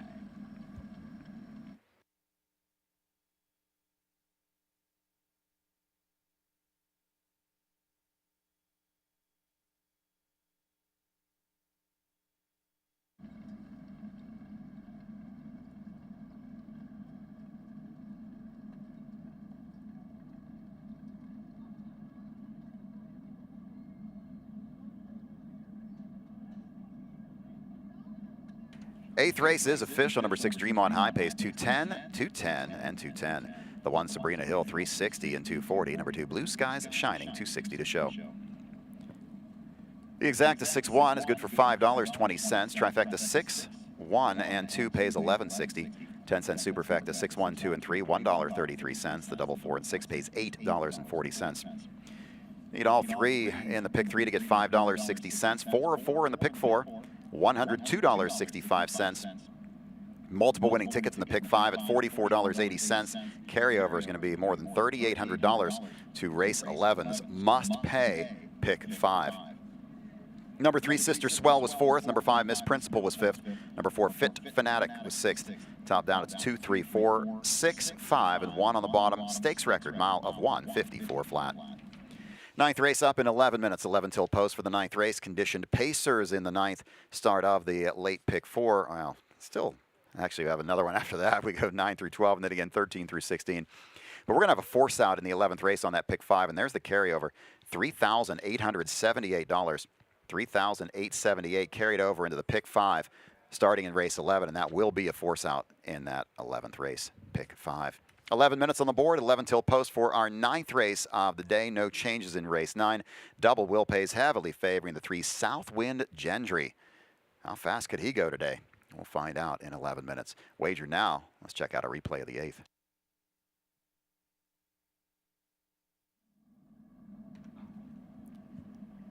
And they're off, going for the front. That's the 4, Fit Fanatic on the inside, the 1, Sabrina Hill. Up on the outside, the 6, Dream on High. Between horses now backing off 4th is the 2, Blue Skies Shining. The 3, Sister Swell is away 5th. And at the back early on is the 5, Miss Principal. Around the first turn on the inside with the lead. That's Fit Fanatic, but here comes the heavy favorite, Dream on High, rolling up on the outside for Todd McCarthy. Will challenge for the front. Sabrina Hill is next in third. On the inside 4th is Blue Skies Shining. Then it's Sister Swell and Miss Principal. Opening quarter, a leisurely 29 and 1/5. Dream on High has worked her way to the front. Racing second is Fit Fanatic, then it's Sabrina Hill third. A couple of lengths back to Blue Skies Shining 4th. Sister Swell is 5th, and Miss Principal at the back. Into the turn, they head for the halfway point. The leader is Dream on High. Racing second around that turn is Fit Fanatic. Then it's Sabrina Hill third. Next in fourth is Blue Sky Shining. Sister Swell, and at the back, Miss Principal. Halfway home in 58 flat. Dream on High should have plenty left in the tank as they head down the backstretch. She leads it by a length and 3/4, make it 2 now, starting to open up a bit on Fit Fanatic second. Trotting third, Sabrina Hill. Next in fourth, it's Blue Sky Shining. No one's made a move. Sister Swell is fifth, and Miss Principal at the back. They head toward 3/4. It's still Dream on High comfortably out on top. Fit Fanatic is second, Sabrina Hill third. Blue Sky Shining fourth. Dream on High trots 3/4 and 126. Step it up to a 28 flat third quarter. Around the final turn, Dream on High leads it. On the inside is Fit Fanatic. To the outside, here comes Sabrina Hill. Blue Sky Shining is fourth. Sister Swell to the outside. Miss Principal at the back. Top of the stretch, they turn for home. Dream on High has stepped on the gas pedal, and she is gone. On the outside, Sabrina Hill battling for second. Up the inside comes Blue Sky Shining. Far outside, late bid from Sister Swell, but cruising to the win. This one is all Dream on High. Time for the mile. Stakes record 1.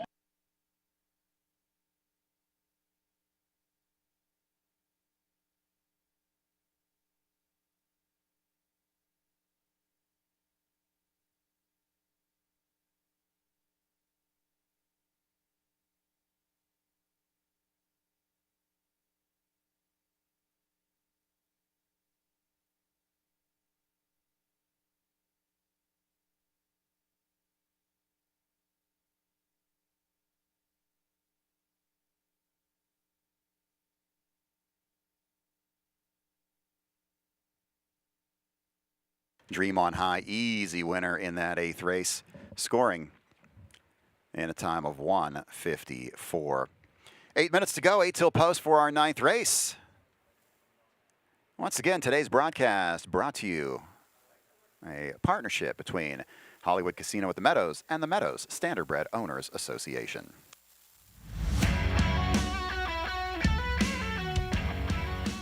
The Meadows Standardbred Owners Association welcomes you to the Adios Pace for the Orchids at the Hollywood Casino at the Meadows in Washington, PA. Hundreds of fans are expected on the apron today, and we welcome you, our virtual audience, to harness your luck with Meadows Racing. Check out our website, meadowsharnessracing.com, and watch and wager online. Thanks to our media partners at WPXI and the Fan Radio Network for promoting the event, and to our major sponsor, the Pennsylvania Horse Racing Association, for making today's live stream possible. We are on all day today, so like and comment on our live stream. And don't forget to harness your luck. I'm Donna Mock, and along with my co-host is Gabe Pruitt and announcer Jeff Zidek. We welcome you to the Adios Pace for the Orchids.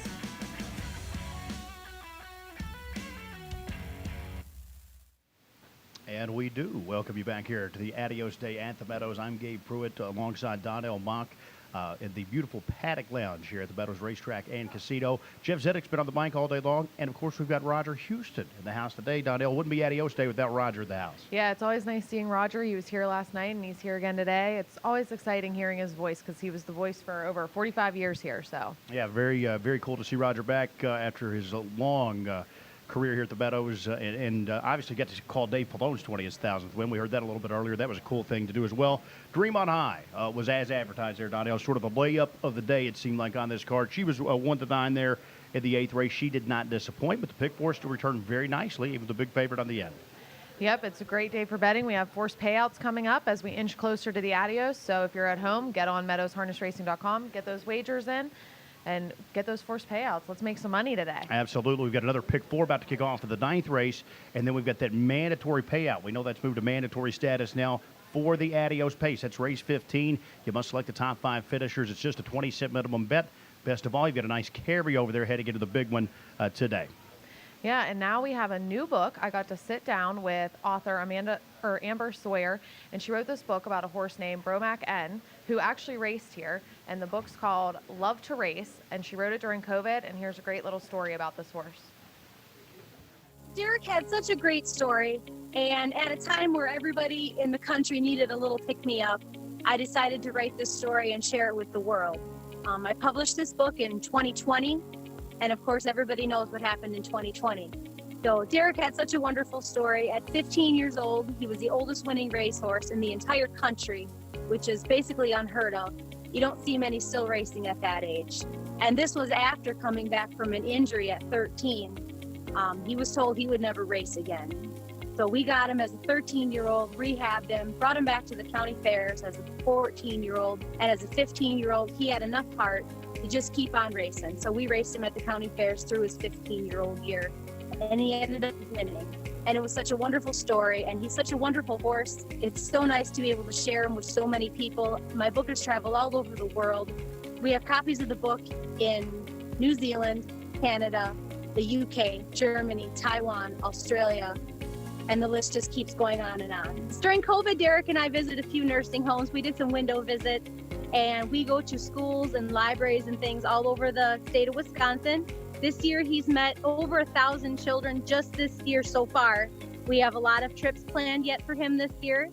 He goes to the libraries and the schools, and the kids think it's so great that we get to tie in the book, and they get to meet the horse that the book is about. And for many of the kids, they've never even heard of harness racing before, and it's the first time they've gotten to see a horse up close. And a lot of what we've got going on today here at the Meadows are benefiting some of the aftercare for racehorses. What better career than Derek Bromack has? Oh my gosh, he lives the life. When we were doing the interview, he was back in his field hanging out, and he gets to go get pets and treats every week. So he's living the best life. Yeah, well, he deserves it because he had a long racing career. We all enjoyed seeing him race, and love the story there about him continuing on. We're going to send it back over to Jeff when we come back after the post parade.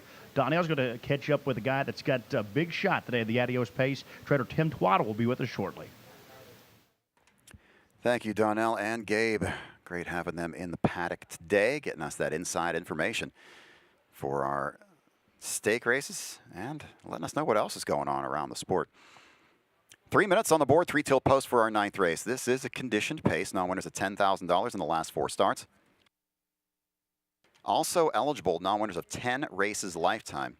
This race brought to you by the Pennsylvania Harness Horsemen's Association. Going for a purse of $12,800. This is the start of a 50-cent pick 4. Several driver choices to be made in this one. Aaron Merriman was named on the 1 and the 2. He picks the 1, Carolina Beach. Hunter Myers was named on the 4 and the 8. He picks the 4, Rocked and Loaded. Ronnie Wren was named on 2 horses here, the 3 and 6. He chooses to drive the 6, Lunar. Now, Lunar was a winner in this class last week. Rocked and Loaded is up in class, but is extremely sharp. He's won 3 out of his last 6, and he has paced 5 straight times under 152. Now, I'm going to try the 3, though, Southwind Gentry. We have not seen this horse for quite some time, but if you were here for Adios Day last year and this name sounds familiar, that's because Southwind Gentry was in the Adios last season. And the now 4-year-old Always Be Mickey made $445,000 as a 3-year-old last year. He pushed his bankroll just up over $1 million. He's 14 for 32 lifetime after last season. This year, it's been a little tougher for him. He is 0 for 5, has made $14,000, but he's paced some fast miles. He's just going up against some very quick horses. Southwind Gentry. The last race was in the Graduate Series at New Jersey's Meadowlands. He paced in 1:48 and 2 and was 11 lengths back at the wire. They went in 1:46 and 1. Now today, Southwind Gentry, he's got plenty of talent, plenty of speed, and I think you're going to see a big mile today out of Southwind Gentry. I'm going to take him to win. I'm at 3.618. Gabe says 3.578. 3.578 for Gabe Pruitt. Post time coming up in 1 minute. 1 on the board for today's 9th race, the 9th of 16. The Adios, the pace for the Orchids, still to come.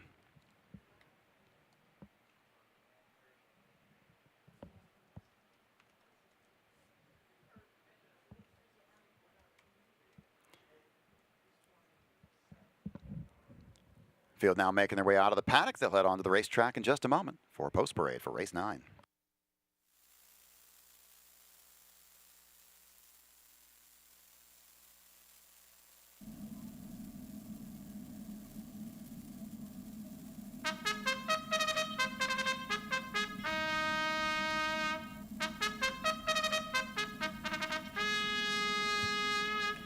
Here are the horses for the 9th race. Conditioned pacers for a purse of $12,800. This race starts at 50-cent pick 4. 1, Carolina Beach, owned by Renee Mercury.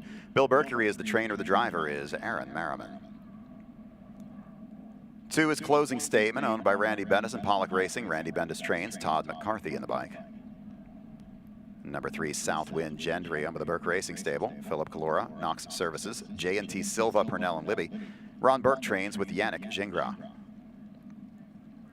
Number 4 is Rocked and Loaded, owned and trained by Andy Rickard. Hunter Myers in the bike. Number 5 is Surreal Ideal, owned by Vernon Beachy. Get Up Racing and Elise Kilmer. Vernon Beachy is the trainer, Tim Tetrick the driver. Number 6 is Lunar, owned by the Burke Racing Stable. Philip Calora, Knox Services.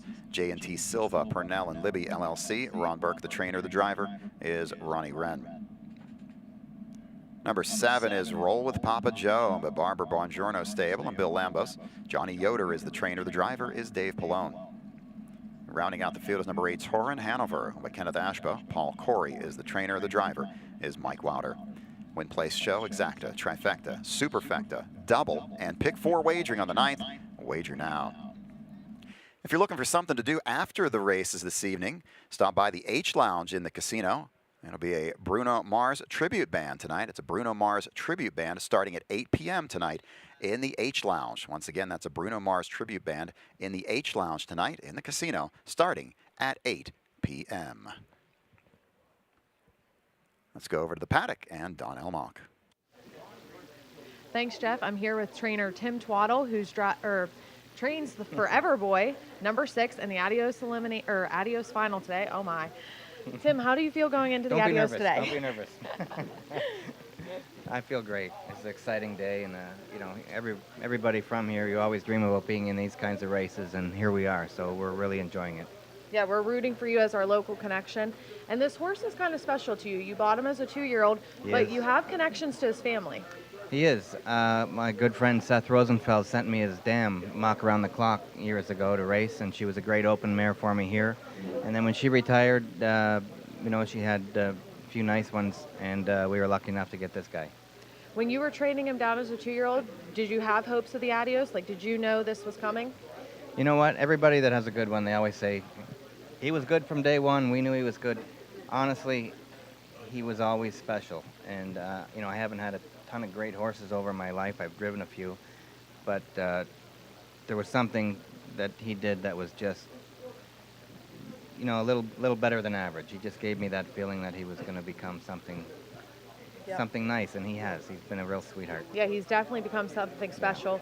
Now, being here, his home track, did you have to change anything? He got to stay here a week, which is nice. It was great. We didn't have to ship anywhere. He's had his own bed all week long. He's really feeling good. I'm really anxious for the race. Yeah. Are you giving Mike any instructions for today, or are you just letting him handle it? No, Mike's a professional. If he knows his way around this track as good as anybody, so we should be in good shape. Yep, well, we'll be cheering you on, and thank you very much, and good luck in today's Adios with Forever Boy. Thank you very much. This segment is sponsored by the Pennsylvania Horse Racing Association. The PHHA is committed to the promotion and development of harness racing in Pennsylvania, constantly advocating for the best interest of our industry. We maintain staffed offices at both of our member tracks, the Downs at Mohegan Sun Pocono and Harrah's Philadelphia Casino and Racetrack. Learn more about racing's economic impact, find news, and read our blog at www.phha.org. Jeff, back to you. Thank you, Donnell.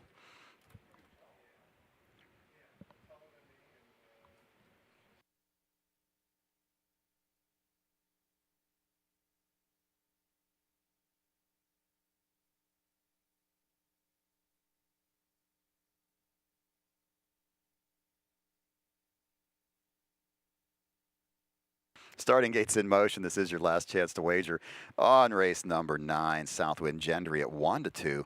And then you got 3 of them out there at 7-1. The 1 Carolina Beach, and the 6 Lunar, and the 7 Roll with Papa Joe.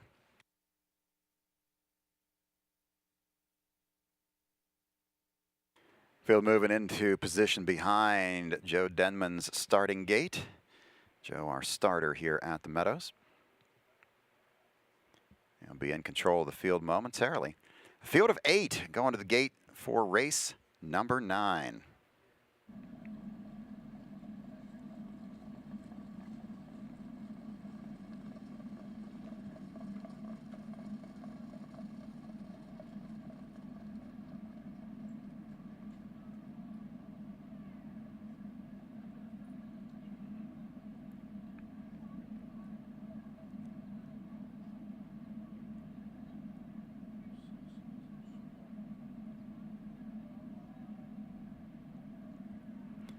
Field for the 9th is in motion.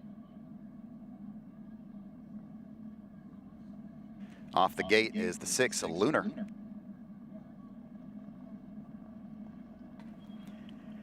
And they're off.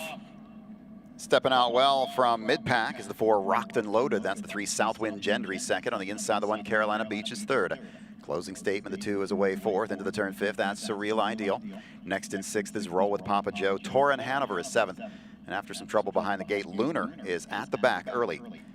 Around the first turn, Southwind Gendry. Yannick Gingras wants to control the mile. He's on the move on the outside, pulls from second, now takes the lead from Rocked and Loaded. Quarter time is 27 2/5. Into the lane for the first time, it's Southwind Gendry now on the front. Rocked and Loaded back to second, Carolina Beach is third. Then it's Closing Statement in fourth, followed by Surreal Ideal fifth. Roll with Papa Joe is sixth, seventh is Torrin Hanover, and the trailer is Lunar. Into the turn, they head for the halfway point. It's Southwind Gendry leading it. Next in second, that's Rocked and Loaded, followed by Carolina Beach. Pacing in fourth, around that turn is Closing Statement. They're by the half in 55 3/5. To the backstretch, racing fifth is Surreal Ideal, followed by Roll with Papa Joe. Torrin Hanover's next, and at the back is Lunar. First to move to the outside, here comes Carolina Beach for Merriman. On the move, followed by Closing Statement to the outside, but Southwind Gendry starting to slip away right now. He's opened up by 2.5. Rocked and Loaded second, Carolina Beach pressed on the outside third. Closing Statement is fourth. Fifth on the inside is Surreal Ideal. Southwind Gendry, 3/4, 1:22 4. Around the final turn, Southwind Gendry, but Rocked and Loaded starting to reel him back in. Carolina Beach on the outside. Closing Statement in contention. Surreal Ideal is going to need room. Top of the stretch, they turn for home. Southwind Gendry turns first. Rocked and Loaded on the inside. The outside, Carolina Beach. Looking for the passing lane is Surreal Ideal, but it's Southwind Gendry. He's strong to the wire. Southwind Gendry to get the win. Close for second in 1:50 and 1/5. Southwind Gendry, as expected, goes wire to wire here. And 1:50 and 1/5. Got a little sketchy in that final turn as Rocked and Loaded is starting to close in. The 3 Southwind Gendry had opened up about a 2.5 length lead, but by the time they got to the top of the stretch, Rocked and Loaded was right back on his bumper again, and Carolina Beach was making up some ground on the outside. Once they straightened away for home, Southwind Gendry is just going to find a little more, and Yannick Gingras just asked for a little bit more out of him, and the horse responds nicely here. 3-5-1-4 passing lane for Surreal Ideal up the inside, nails down the play spot over Carolina Beach. Game effort from Carolina Beach today. Tough trip there. 3-5-1-4.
Back in front of the stands, the winner of the 9th race, number 3, Southwind Gendry, under the Burke Racing Stable. Philip Calora, Knox Services, J&T Silva, Purnell and Libby.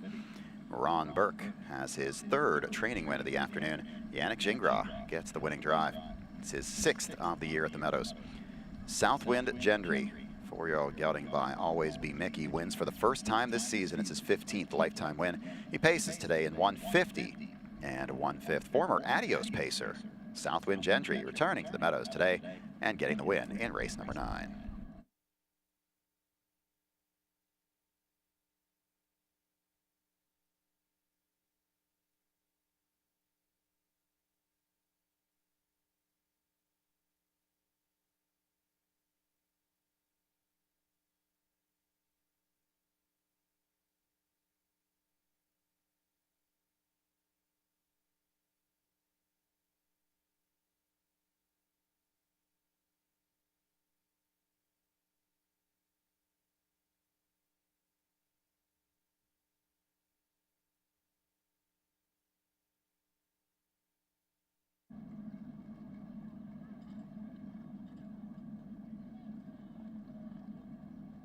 Race 9 is official. The 3 Southwind Gendry, 260, 220, and 210. Number 5, Surreal Ideal, 560 to place and 340 to show. Number 1, Carolina Beach, 320. The exact 3-5 is good for $9.80. The trifecta 3, 5, and 1 pays $25.60. 10-cent superfecta 3, 5, 1, and 4, $12.11, and the double 6 and 3 pays $3. Number 4, Rocked and Loaded was 4th. Number 8, Torin Hanover 5th. Number 6, Lunar was 6th. Number 2, Closing Statement was 7th. Number 7, Roll with Papa Joe was 8th. Top down 3, 7, 1, 4, 2, 6, 8, and 5 on the bottom. The mile 150 and 1/5. Coming up next is our 10th race on the card. It's the first of 3 divisions of the Roy Davis Arden Downs 2-year-old colt and gelding pace, going for a purse of $20,000. It's also the start of a 50-cent pick 3. Wager now on the 10th. Double will pays on your screen right now, $5.60 the favorite, with the 4 Lions Surfing. Then it goes to $24.80 with the 1 Crown of Thorns, $26 on the 6 Captain Awesome. 3 divisions of the Arden Downs. Keep an eye on these horses. You might see some of them right back here 1 year from today for next year's Adios. 13 minutes to go for the 10th. Let's replay the 9th.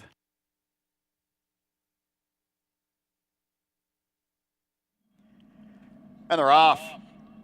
Stepping out well from mid-pack is the 4 Rocked and Loaded. That's the 3 Southwind Gendry 2nd. On the inside, the 1 Carolina Beach is 3rd. Closing Statement, the 2 is away 4th. Into the turn 5th, that's Surreal Ideal. Next in 6th is Roll with Papa Joe. Torin Hanover is 7th. And after some trouble behind the gate, Lunar is at the back early. Around the first turn, Southwind Gendry. Yannick Gingras wants to control the mile. He's on the move on the outside. Pulls from 2nd, now takes the lead from Rocked and Loaded. Quarter time is 27 2/5. Into the lane for the first time, it's Southwind Gendry now on the front. Rocked and Loaded back to 2nd. Carolina Beach is 3rd. And it's Closing Statement in 4th, followed by Surreal Ideal 5th.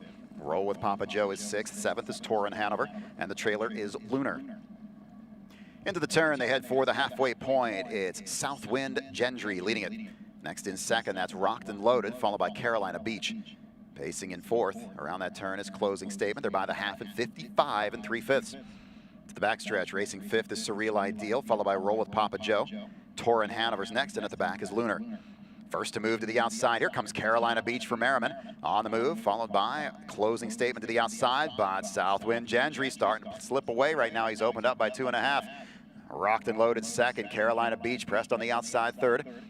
Closing Statement is 4th. 5th on the inside is Surreal Ideal. Southwind Gendry, 3/4, 122 and 4.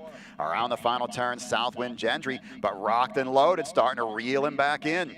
Carolina Beach on the outside. Closing Statement in contention. Surreal Ideal is going to need room. Top of the stretch, they turn for home. Southwind Gendry turns first. Rocked and Loaded on the inside. The outside, Carolina Beach. Looking for the passing lane is Surreal Ideal, but it's Southwind Gendry. He's strong to the wire. Southwind Gendry to get the win. Close for 2nd in 150 and 1/5. Southwind Gendry makes his return to the Meadows. A winning effort here, 150 and 1/5, capturing race number 9. 11 minutes to go, 11 on the board for our 10th race. There's the photo for place. You see the nose of the 5 on the line. You see the hoof of the 5 through the line. However, that does not count. It's got to be the nose. But his nose still got there before the nose of the 1 Carolina Beach for the place money in race number 9. Let's go over to the paddock. Donnell and Gabe. Thanks again, Jeff, and what a day we're having here so far, and it's getting closer to the big dance. Donnell, we're really starting to move into some of the stakes events here on Adios at the Meadows. Yeah, we're getting there, and we're actually going to take a look at the winningest trainer, Ron Burke, who has 2 in the Adios, but 1 he's pretty confident in. So let's take a look at a day in the life of Ron Burke. It reminded me I love horses.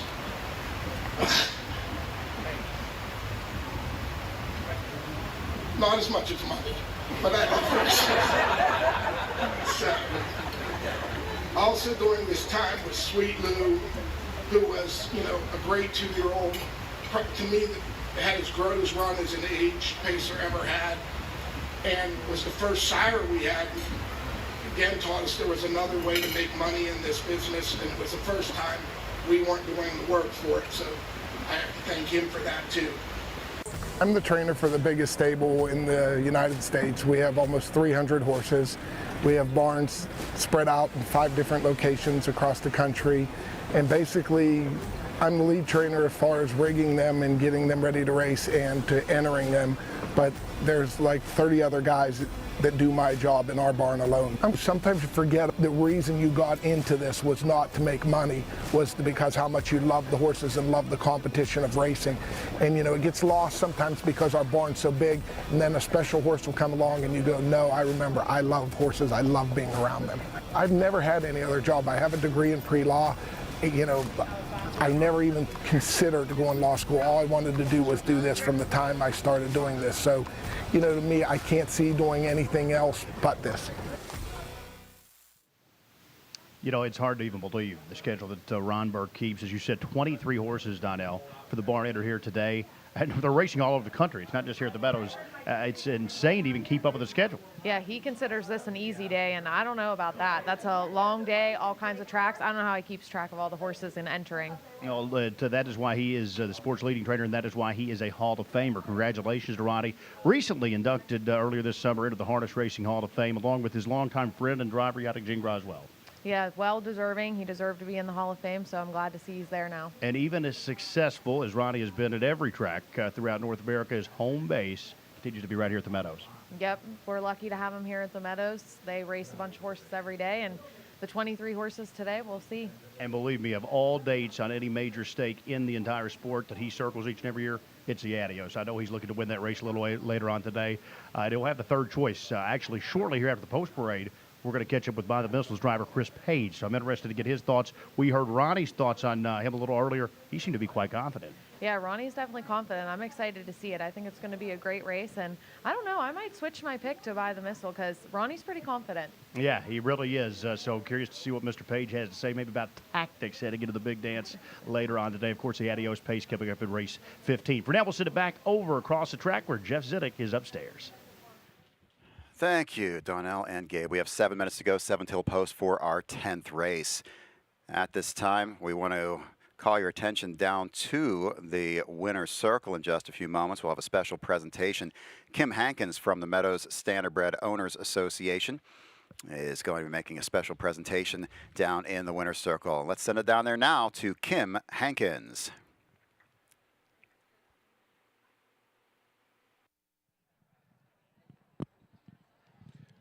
Test.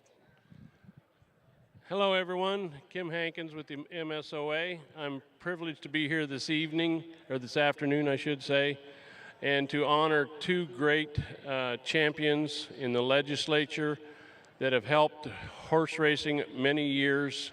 And we had a wonderful success this year in the session. And I'd like to introduce Senator Cameron Bartolotta, who is a former legislator of the year. Thank you, Kim. Hi, everybody. Thanks for the perfect weather. Great job. Everybody having a good time? Great day for racing. Yes. I'm not going to talk long because my colleague is going to steal the spotlight as he well deserves. I'm Senator Cameron Bartolotta. I represent Greene County, Washington County, parts of Beaver County, and it has been my absolute pleasure and joy to support horse racing from the very, very first day in office, and I will continue to do so with all my might because of events like this, groups like this, and the economy it improves in Washington County. So thank you for being here. Thank you, Cameron. We appreciate your support. And it's now my honor to give the MSOA Legislator of the Year for 2022 to Senator Joe Pittman from the Indiana area. And thank you so much, Joe, for your help in getting us protected in Harrisburg. Thank you, Kim, and good afternoon, everybody. It's such an honor to be here at the biggest day of the year here at the racetrack at the Meadows. It's a true testament to the economic engine that the horse racing industry is in this Commonwealth. I represent Armstrong and Indiana counties, and I can tell you that the impact of the economy that occurs here trickles into my district. and I will continue to do all I can to support and defend it. And I appreciate Senator Bartolotta being here today and sharing in this important moment. Thank you very much. Thank you very much, and please give a big round of applause for our legislators. Thank you so much for coming. Kim Hankins, Rich Gillock from the Meadows Standardbred Owners Association making the presentation in the winner's circle. We have 4 minutes to go, 4 till post for our 10th race on the card. It's the first of 3 divisions of the Roy Davis Arden Downs 2-year-old colt and gelding pace. This race sponsored by Winning Key Farms. $20,000 is the purse. The Roy Davis. This race named in honor of the gentleman who was the owner of all the horses with the spur in their names. Barberry Spur was the first local horse to ever win the Adios. Jaguar Spur was an Adios elimination winner. Kentucky Spur, others. He had so many great horses over the years. The late Roy Davis. This race named in his honor. The stakes record was set 2 years ago, and if this name sounds familiar to you, look back to your 9th race. Southwind Gendry set the stakes record back 2 seasons ago when he was a 2-year-old of 151 and 2/5. That's the stakes record, 151 and 2 by Southwind Gendry. Yannick Gingras drove him for Ron Burke that day, as he just did 15 minutes ago. Even money here on the 4 Lions Surfing is the top choice. Gabe and I both going with the same number here. He's at 4-1-2-6. I've got 4-1-2 and 5. Lions Surfing. This horse raced in the top level Pennsylvania Sire Stake here 2 back and was a 3rd place finisher in 53 and 3. Went to Harris, Philadelphia last week and finished 5th in 153 and 1/5. I just think he's in a good spot today, and trainer Jim King always has his horses ready for our stakes races here at the Meadows.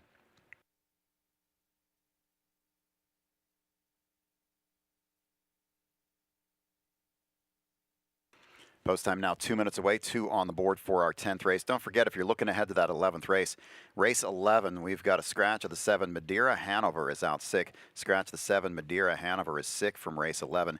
The 11th is going to be the start of the 20-cent pick 5.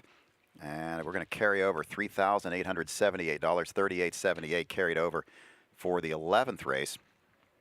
And that 11th race, it will not be a jackpot pull. We're going to do a force out on that pick 5.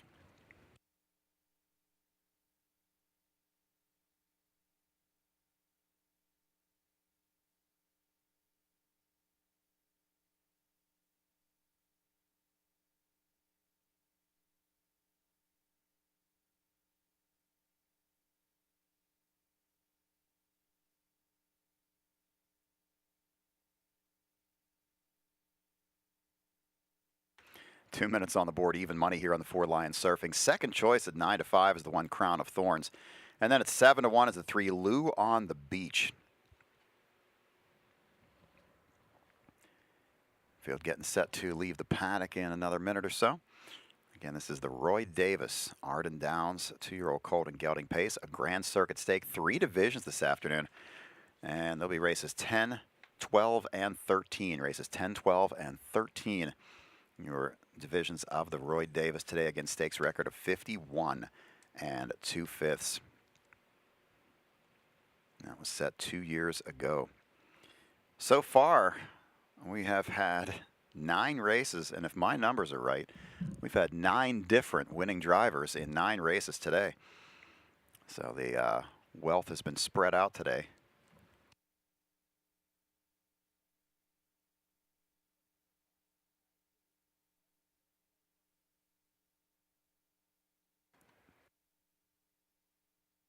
Horse is now leaving the paddock, getting ready to come onto the track. Post parade time, race 10.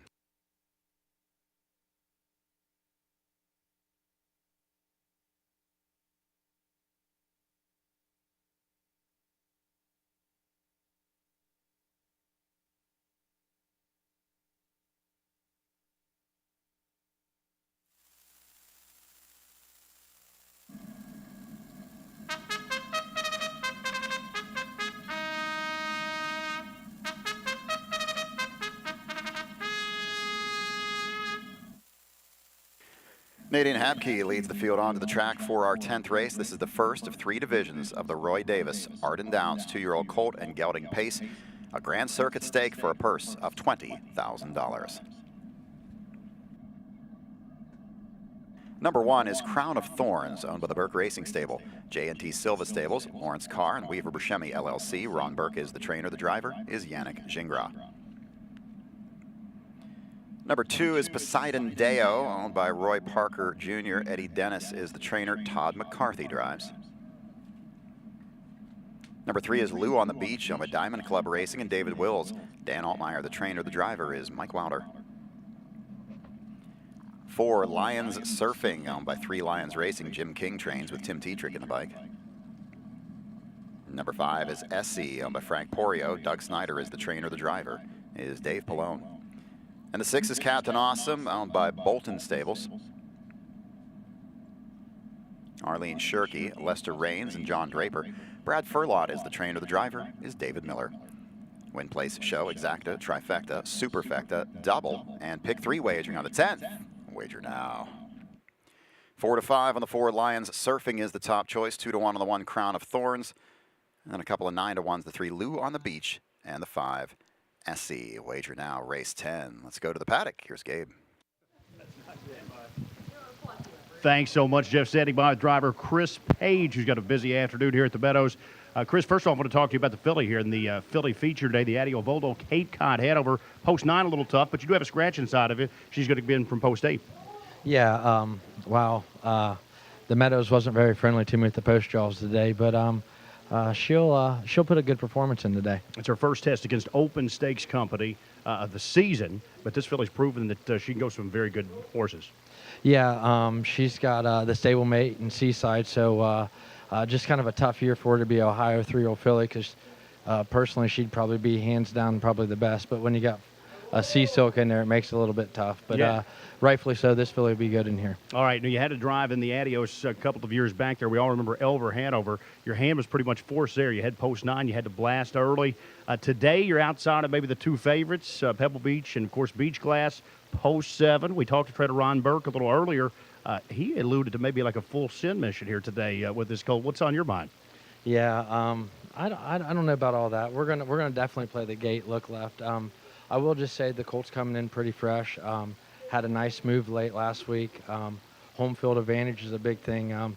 He walks out of the stall and comes right to the track. So I look for him to be very good. And he's done. He's passed every test thrown at him. Obviously, his only loss was in the elimination last week, which you said you raced him off the pace. You know, it's really a test for class today. Do you think he can step up and go with 2 of the best colts in North America?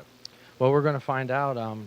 I don't think he's going to disappoint. All right. Well, good luck. By the missile, Chris will have the 3rd choice in the Adios a little later today. Race 10 is sponsored by Winning Key Farms. Home of American Winter. For almost 40 years, they've been a leading breeder in the industry with a long history of track success. Prospective buyers are invited to come see the yearlings from historic bloodlines, as well as many promising young prospects from the sport's hottest sires. Contact the farm for more information by visiting winningkeyfarm.com or check out the yearlings at their fall sales with Northwood Bloodstock and Anvil and Lace consignments. Now back to Jeff. Thank you, Gabe. Getting close to post time for our 10th of the afternoon, and the money is starting to come in on the 1 Crown of Thorns late. You guys still got a strong favorite here in Lions Surfing at 4 to 5, but the late play coming all in on the 1 Crown of Thorns, who's dropped to 8 to 5 in the wagering. 3rd choices now go all the way up to 10 to 1. Both the 3 Lou on the Beach and the 5 Essie, and now joined by the 6 Captain Awesome. But the money mostly on those 2 horses, the 1 and the 4. There's the 1 Crown of Thorns heading to the gate. This is your last call for wagering. Horses heading toward the start of our 10th race. Last call for wagering on this pick 3. Race 10 of 16 on this Adios day. Beautiful day here at the Meadows. Fast track temperature up to 79 degrees as we get set for race 10.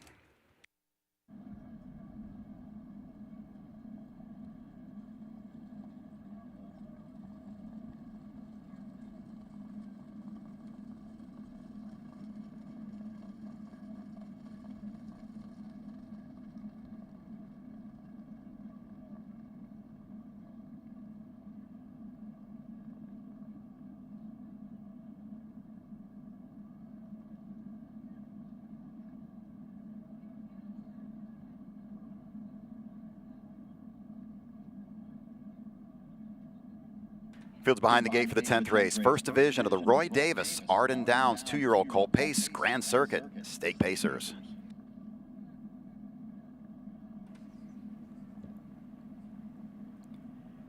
And they're off. Mid-pack, that's the 4 Lions Surfing going out for the lead with the 1 Crown of Thorns. Between horses, the 3 Lou on the Beach. That's the 2 Poseidon Deo away 4th. Into the turn 5th is Captain Awesome. Early trailer is Essie. By the 8th pole, up on the outside, Lions Surfing being pushed a bit by Crown of Thorns to the front. Racing 3rd is Lou on the Beach. Then it's Poseidon Deo 4th. Captain Awesome paces 5th, and at the back is Essie. Around the turn to the quarter pole. They're over to that marker in 27 and 4/5. Racing with the lead is Lions Surfing. Crown of Thorns making the move to the outside. Crown of Thorns wants to cut the fractions now, takes the lead as they get to the 3/8 mile point. Lou on the Beach watches this battle from 3rd. Racing 4th is Poseidon Deo. Captain Awesome 5th. The trailer is Essie. Through the turn, they head for the halfway point. It's Crown of Thorns now in command. Racing 2nd is Lions Surfing. Lou on the Beach is next in 3rd. Racing 4th is Poseidon Deo. Captain Awesome 5th. Trailer is Essie. 56 and 3 for the opening half mile. They'll head down the backstretch, led by Crown of Thorns. Lions Surfing is 2nd, and it's Lou on the Beach in 3rd. Racing 4th, that's Poseidon Deo. Captain Awesome is 5th, couple of lengths to Essie at the back. Less than 3/8 of a mile to go. No movement here to go after the leader, Crown of Thorns. Lions Surfing, a heavy favorite, sits 2nd. Racing 3rd is Lou on the Beach. 4th is Poseidon Deo. Then it's Captain Awesome and Essie. They get to the 3/4 in 1:25 and 4. Around the final turn, Crown of Thorns, the leader. Racing on the inside, Lions Surfing now pops the pocket. Here comes Lions Surfing, attacks quickly on the outside, puts the nose in front. Poseidon Deo to the outside, Lou on the Beach on the inside, top of the stretch. They turn for home, but Lions Surfing, big brush right onto the front and pulls away. Between horses, Lou on the Beach on the inside, Crown of Thorns. Outside, Poseidon Deo, but a strong final 8th mile. This one is all Lions Surfing, 1:53 and 2. Unofficially 4-2, 6 and 3, 4-2, 6 and 3. Very patient drive through the 3/4 by Tim Tetrick and Lions Surfing. Yannick Gingras made the move at the quarter, but Lions Surfing with no other outside pressure, he was just able to ride behind the one. Halfway around the last turn, starts to hear some footsteps coming from Poseidon Deo, so Tetrick makes the move to the outside, and this horse just exploded in that final 1/8 of a mile. He was long gone from the pack. After sitting 2nd to halfway around the final turn, it is all Lions Surfing with a big win here. Tim Tetrick picking up the winning drive for trainer Jim King. 4-2, 6-3.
Into the winner's circle, winner of today's 10th race, number 4, Lions Surfing of a 3 Lions Racing of Brantford, Ontario. Jim King, now a 5-time winner this year with just 11 starts at the Meadows. Tim Tetrick picks up his 6th winning drive of the year. Lions Surfing, 2-year-old colt by Stay Hungry, picks up the first career victory, pacing home today in a time of 1:53 and 2/5.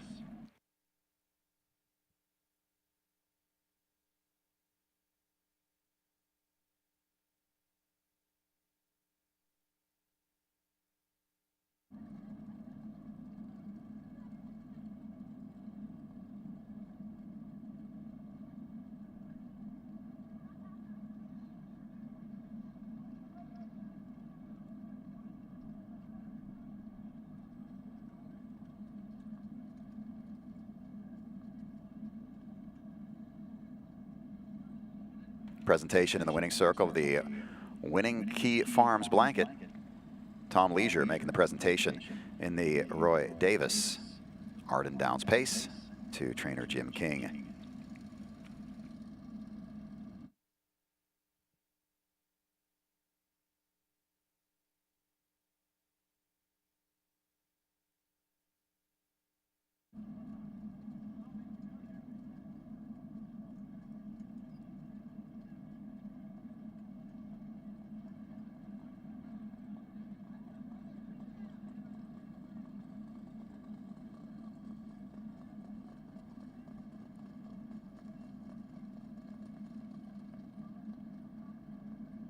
Race 10 is official. Number 4, Lion Surfing, 240, 220, and 210.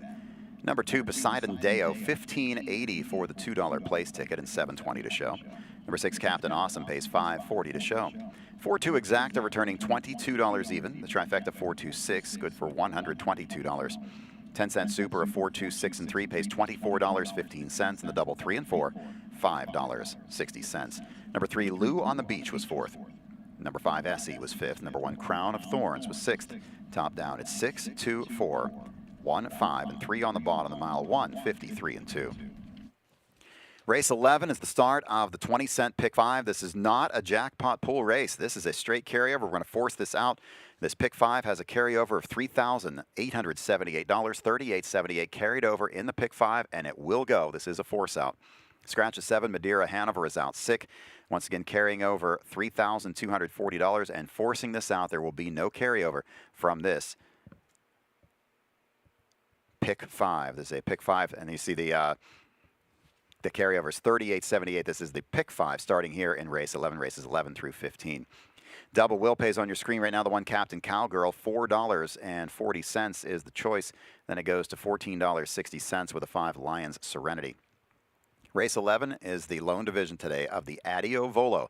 This is the sister race of the Adios. It's for 3-year-old pacing fillies. It's named in honor of Quentin Patterson, a longtime employee here at the Meadows. $102,355 on the line is the purse for the Adio Volo. There's your pick 5 carryover, $38.78, forcing it out. Races 11 through 15. Wager now as we check out a replay of race number 10.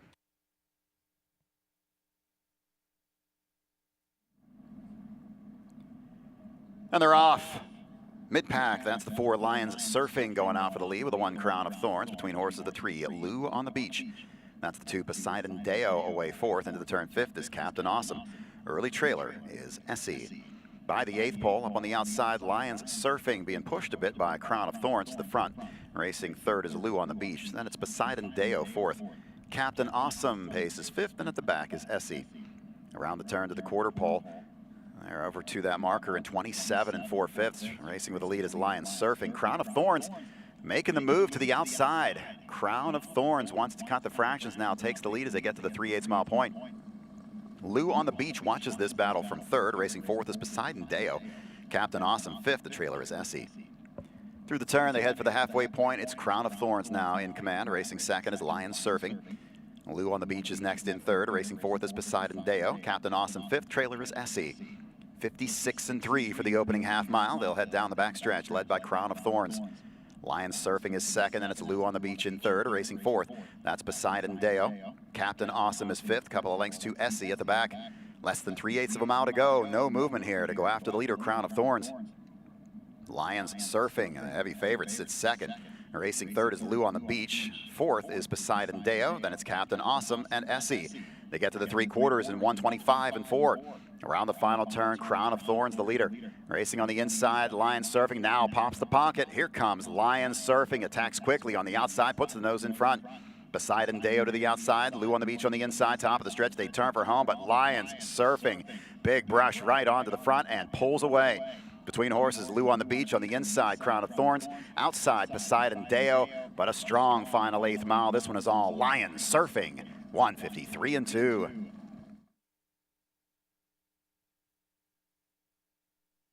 Lions Surfing, 240 on the win ticket, 4-2-6-3. Long shot, Poseidon Deo taking the place money, 4-2-6-3. They cross the line in race number 10. There's the photo for place and show. You see on your screen the 2 through the line. The 6 gets the show money, and the 3, Lou on the Beach, is 4th.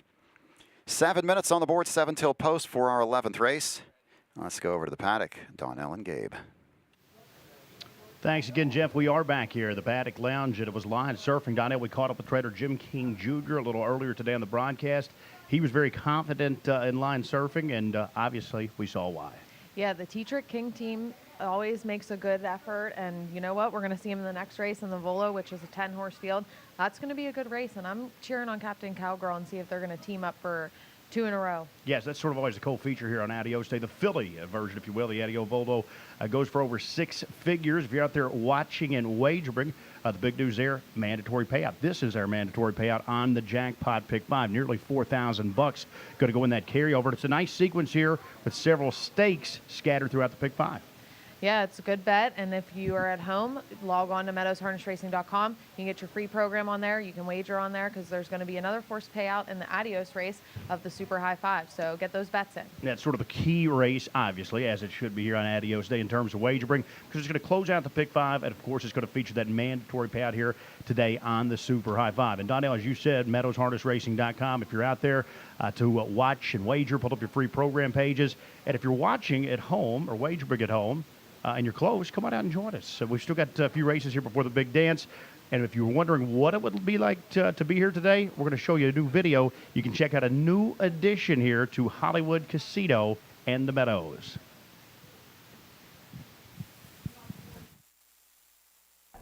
I'm Jeff Zidek, your track announcer here at the Meadows, here with Donnell Mock from the MSOA.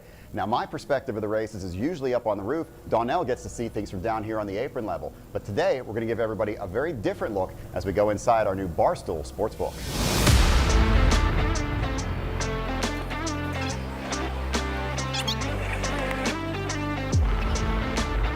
Now, we've made it up from the lower level up to the main casino area, and we're in the Barstool Sportsbook. And I found our general manager here at Hollywood Casino at the Meadows, Tony Ferbeil. Anyone that's come out to the casino in the last several months has seen a major project going on, and now we're seeing the end result of that with our Barstool Sportsbook.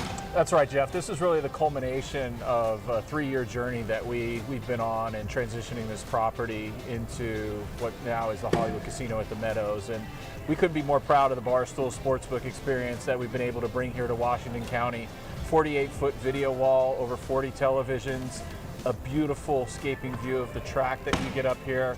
We also have the self-bets up here for racing enthusiasts. So you've got cornhole behind us. As you said, it's getting a little dangerous. Other games to take in, coupled with the food and the alcohol and bar experience and libations and everything. It's really what we call a campus-like experience that is unmatched in Pennsylvania. We have more to come. We have a second bar that's going to be put in this sometime in July, so we're looking forward to that coming in, and we've got more coming in on our kitchen side too. So we've got an oven that we ordered in from Italy, so we'll be doing flatbreads and pizzas off of that, so the menu's going to continue to evolve. We're unique in that we have the position on the track. No other bar stool in our company has a view of the racetrack where you can actually take it all in from our sports book. So that's what sets us apart, I think, from the others, is tying everything that I think a sports enthusiast would look for into the overall experience, which is what we're really excited about. You've got the drinks here and the sports. What about the food here now? Our chefs have really put together a phenomenal menu. It's a full-service restaurant. We have steaks, we've got burgers, we've got salads, sandwiches, you name it. If you're a foodie and you like to come out and you want something that's a little more creative, we have that for you. Our Nashville hot chicken sandwich is out of this world. It's the size is the gregarious proportions. You're not going to leave here hungry, I can promise you that. You got a little something for everybody. And we also have the sports food themes with wings and our train wreck fries and things like that too to take in if you've got a bigger party. So a little something for everybody there. Well, Tony, thanks for stopping by. I'd love to talk to you more about it, but I actually want to get out there and enjoy some of what we've got going on here at the Barstool Sportsbook and get myself some of that food. Please do, and thanks for the time. Race is sponsored by our major sponsor, the Pennsylvania Horse Racing Association. The PHRA was formed by industry stakeholders to facilitate Pennsylvania's horse breeding and racing industry branding campaign. Stakeholders collectively represent more than 10,000 owners and trainers of the horse racing industry in the Commonwealth. Please visit them online at pennhorseracing.com. We are grateful for their support of the Adios Pace for the Orchids. Now let's go to track announcer Jeff Zidek. Thank you, Donnell. We've got 3 minutes on the board, 3 till post. This race is the Quentin Patterson Adio Volo 3-year-old filly pace. This is a Grand Circuit stake going for a purse of $102,355. Adio Volo was the dam of Adios, the mother of Adios. And so this race named in Adio Volo's honor. Morning line in this one says 1495 with Captain Cowgirl. Did have several driver choices in this race. Tim Tetrick named on the 1 and the 5, both of those from the Jim King barn, and he goes to Captain Cowgirl. Todd McCarthy was named on the 3, the 7 who scratched, and the 10. He picks the 3 Lockbridge. Ronnie Wren was named on the 4 and 8. He chooses to drive the 4 Galleria Hanover. I'm going to go 1-5-2-10. I like 1-5-2-10. Gabe's at 1-5-2-9. I think the Jim King horses here, Captain Cowgirl and Lion Serenity, are the best 2 in the field, but I'm going to try the 1-5-2-10 Lideo, the local. I think may have a shot from the inside. This race named for Quentin Patterson. Joining me back on the broadcast is Roger Houston. And Roger, Quentin Patterson, I think it was his favorite moment of working here every year on Adios Day when he was the person that walked out and threw that blanket of orchids on the winner in the Adios winner circle. Quentin Patterson was here before the Meadows was even built. From the very beginning, he worked for Delvin Miller, and he was Mr. Everything. At that early stages, he took care of the entire grandstand. He was the #1 guy in the backstretch at the horse barns and track kitchen and race office and everything like that. And he did everything. The thing that always surprised me about Quentin, he had a ring of keys, and I think they're on display down in the Adios area in the race book. A large key ring. Must have 100 keys on there, and he knew exactly which key fits this lock and such. And he was just Mr. Everything at the Meadows, and his proudest moment was putting that blanket on the winner of the Adios.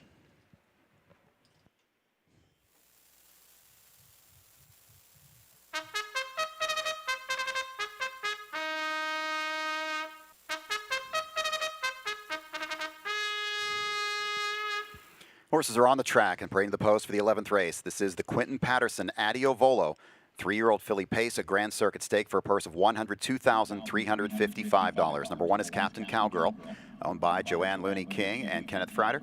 Jim King is the trainer, the driver, Tim Tetrick. 2 is Lideo, owned by Randy Bendis, Reed Broadway and Pollock Racing. Randy Bendis, the trainer, the driver is Mike Wilder. Number 3 is Lockbridge, owned by the Enviro Stables, South Mountain Stables, Camelot Stable, and Westminster Road, LLC. Linda Toscano, the trainer, Todd McCarthy drives. Number 4, Galleria Hanover, owned by William Donovan, Purnell and Libby, LLC, and Joe Sabraco. Ron Burke is the trainer, the driver is Ronnie Wren. The 5 is Lion Serenity, owned by 3 Lions Racing. Jim King trains with Jordan Stratton in the bike. Number 6, Southwind Java, owned by Mark Harder, Wayne Carlton, and Dina Frost. Mark Harder, the trainer, the driver is Dave Palone. 7 has been scratched. Number 8 is Sweet Kisses, owned by the Burke Racing Stable. J&T Silva, Purnell and Libby. Knox Services and Philip Calora. Ron Burke, the trainer, the driver, Yannick Gingras. Number 9 is Cape Cod Hanover, owned by the Burke Racing Stable. Weaver Buscemi, LLC. Rich Lombardo Racing and RAS Racing. Ron Burke is the trainer, the driver is Chris Page. Starting the race in the 2nd tier is number 10, JJ End of an Era, owned by Country Club Acres, Kirk Nichols, Milton Lehman, and the VIP Internet Stable. Brian Brown trains. The driver is David Miller. Number 10, JJ End of an Era, can line up in the 2nd row behind anyone in the front tier. That's your field for the 11th race, the Quentin Patterson Adio Volo. Wager now.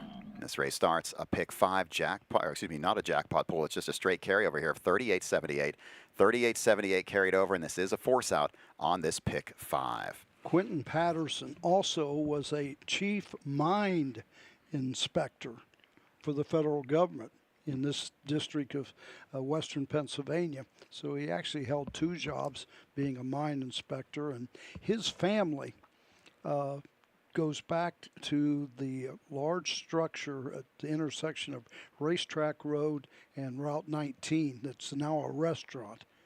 His family, I believe, owned that property, Wow. and Quentin lived there, I think, for a number of years before moving to Upper St. Clair.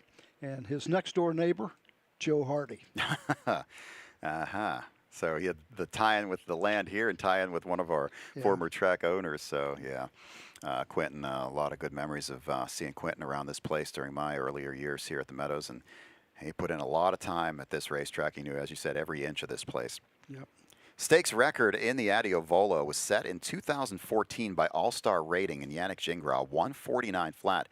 That also at the time was the track record and still is, but it is now shared with Blue Diamond Eyes, 149 flat. So the stakes record, track record for 3-year-old pacing fillies, 149 flat. Don't forget, stick around after the races tonight in the H Lounge. It's Earth to Mars. This is a Bruno Mars tribute band in the H Lounge tonight in the casino. That starts at 8 p.m. Earth to Mars, a Bruno Mars tribute band in the H Lounge tonight in the casino, starting at 8 p.m. Horses are scoring down for our 11th race. Once again, with the scratch of the 7 Madeira Hanover, the 8 Sweet Kisses, and the 9 Cape Cod Hanover each slide in one spot behind the gate. But the 10 JJ End of an Era, a daughter of JK End of an Era, does remain a trailer in the second tier. Large field for this Adio Volo. One division, $102,000 plus on the line for this race. Roger, these times today, we've got some fast miles, getting closer to that Adios. What are you thinking today for a speed for the Adios? I don't expect much of a battle. I think both Beach Glass and Pebble Beach will both leave, and they'll set 1-2 or 2-1. And just settle in and then race them to the top of the stretch home. Now, somebody's going to make a move first up going down the backside, but I wouldn't expect a real fast first half. And speaking of fast first halves and such, somebody brought up a question of have we ever had a three-quarter time faster than 1:20? The answer to that, thanks to Jerry Connors, is 3 times in the Adios. They've reached the 3 quarters, and I think it is 19-2, 19-4, and 120 flat. So. And I think the fastest half was 52-1, and that one was not one of those sub 120s, if I'm correct. That was Racing Hill. Yeah. Yeah. I remember I asked Brett Miller, I said, what do you think when that timer popped up? And he said, I almost threw up. I remember that. Adio Volo Pacers are in motion. This is Grand Circuit Stake. Quentin Patterson, Adio Volo for 3-year-old filly Pacers. They're in motion. And they're off. Quick start for the 2 Adio on the inside with the 1 Captain Cowgirl. Up on the outside comes the 4 Galleria Hanover. And the 5 Lions Serenity moves forward out of the gate. Getting away 5th into that first turn is the 3 Lockbridge. Looking for a spot 6th is the 8 Sweet Kisses. 7th out of the gate is Southwind Java. Next in 8th, that's Cape Cod Hanover. From the second tier, JJ End of an Era trails the field. They'll roll over to the quarter. Lion Serenity and Jordan Stratton up on the outside. 27 flat for the quarter. They'll take the lead from Galleria Hanover and Ronnie Wren. On the move from 4th, now 3rd. Here comes Captain Cowgirl. The heavy favorite, Captain Cowgirl, rolls up on the outside. Lideo is 4th. Racing 5th is Lockbridge. Then it's Sweet Kiss is 6th. Southwind Java is 7th. At the back are Cape Cod Hanover and JJ End of an Era. Captain Cowgirl has to press a bit to get by as Lion Serenity holds that lead and now gives way to Captain Cowgirl. 54-2. Step it up to a 27-2 second quarter here. Quick half paced on the top now by Captain Cowgirl. Our stablemate, Lion Serenity's right on her bumper in second. That's Galleria Hanover 3rd. First up, Lockbridge from 4th. 5th on the outside with cover is Sweet Kisses. Inside 6th is Lideo. 7th on the move comes Cape Cod Hanover.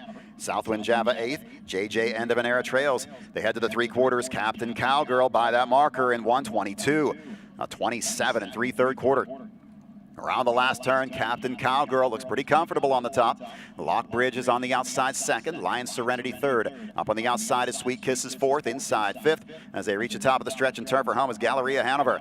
It's Captain Cowgirl with a lead. On the far outside, Sweet Kisses is closing. Between horses, Alliance Serenity. Captain Cowgirl needs the wire. Sweet Kisses on the outside is going to win the Adio Volo in 150 flat. Upset there, 30-1. Sweet Kisses and Yannick Gingras. An upset winner in the Adio Volo 150 flat. It was a very alert start for the 8. The 8 jumped out of the gate and dropped in front of the 6 Southwind Java. That gave this horse a couple positions that ended up being critical late because this horse made an outside move to follow Lockbridge first over. Had he been sitting at the back of the pack, he would not have gotten that second over trip. But Sweet Kisses, morning line of 20-1 goes off at 30-1 and wins the Adio Volo. The 1, Captain Cowgirl, at 1-5, finishes second, 8-1, 4 and 5. A bit of a stunner.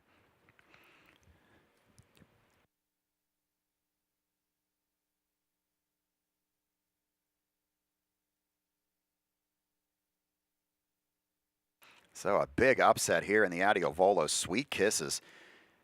Well, you look at the record, though, this year, 9 starts, 4 wins, 4 second-place finishes. Her fastest win was 151. She'll cut a full second off of that time, scoring here in 150 flat to win the Adio Volo. Yannick Gingras, our first driver today to get 2 wins on the card. It's the 3rd training win for Ron Burke. Big win here for Sweet Kisses, by far the biggest of her career.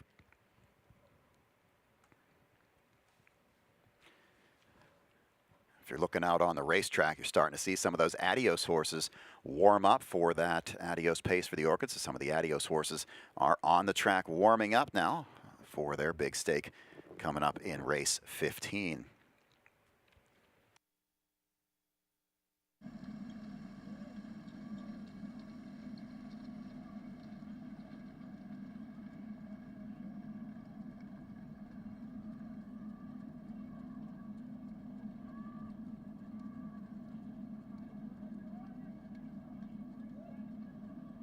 Back in front of the stands, the winner of the 11th race, number 8, Sweet Kisses, owned by the Burke Racing Stable, J&T Silva, Purnell and Libby LLC, Knox Services, and Philip Calora.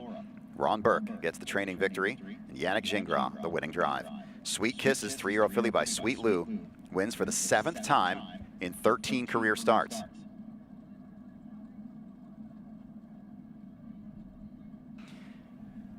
Sweet Kisses, now a 5-time winner in 10 starts this season. This is a new lifetime mark. She paces today in a time of 150 flat. Racing Secretary Tom Leisure making the presentation in the winner's circle to the connections of Sweet Kisses winning the Quentin Patterson Adio Volo, pacing home today in a time of 150 flat. Large group on hand in the winner's circle for the Adio Volo, going to Sweet Kisses in a major upset here at what's going to end up being 34-1. 34-1 winner.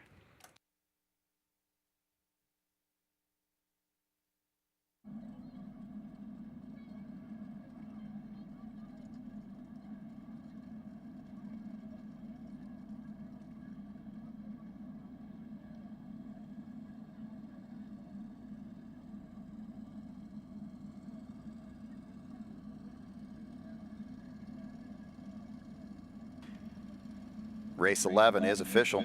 Number 8, Sweet Kisses, $70.60 for a $2 win ticket. $13.40 to place and $7.60 to show. Number 1, Captain Cowgirl, $2.40 and $2.10. Number 4, Galleria Hanover, $3 to show. 8-1 Exacta pays $289.60. 8-1-4 Trifecta, $828.40.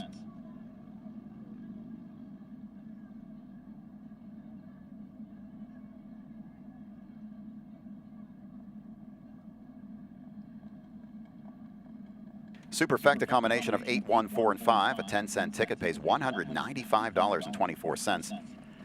And the double 4 and 8 pays $370.20. Number 5, Lion Serenity was 4th. Number 6, Southwind Java was 5th. Number 9, Cape Cod Hanover was 6th. Number 3, Lockbridge was 7th. Number 2, Lideo was 8th. Number 10, JJ End of an Era was 9th, and the 7 was scratched. Top down, it's 2, 8, 7, 3, 4, 5. Scratch 1, 6, and 9 on the bottom. The time for the mile was 1:50 flat. 13 minutes to go, 13 on the board for our 12th race on the card. This is the second division of the Roy Davis Arden Downs 2-year-old colt pace.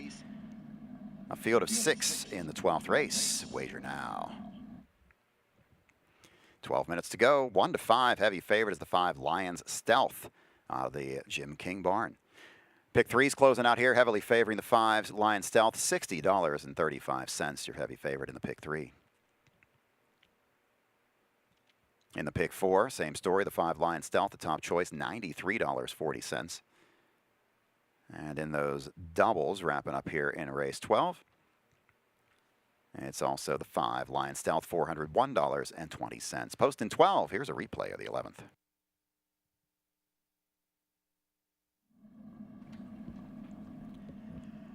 And they're off. Quick start for the 2 Adio on the inside with the 1 Captain Cowgirl.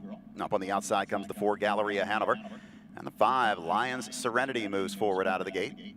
Getting away 5th into that first turn is the 3 Lockbridge. Looking for a spot 6th is the 8 Sweet Kisses. 7th out of the gate is Southwind Java. Next in 8th, that's Cape Cod Hanover. From the second tier, JJ End of an Era trails the field. They'll roll over to the quarter. Lions Serenity and Jordan Stratton up on the outside. 27 flat for the quarter. They'll take the lead from Galleria Hanover and Ronnie Wren. On the move from 4th, now 3rd. Here comes Captain Cowgirl. The heavy favorite, Captain Cowgirl, rolls up on the outside.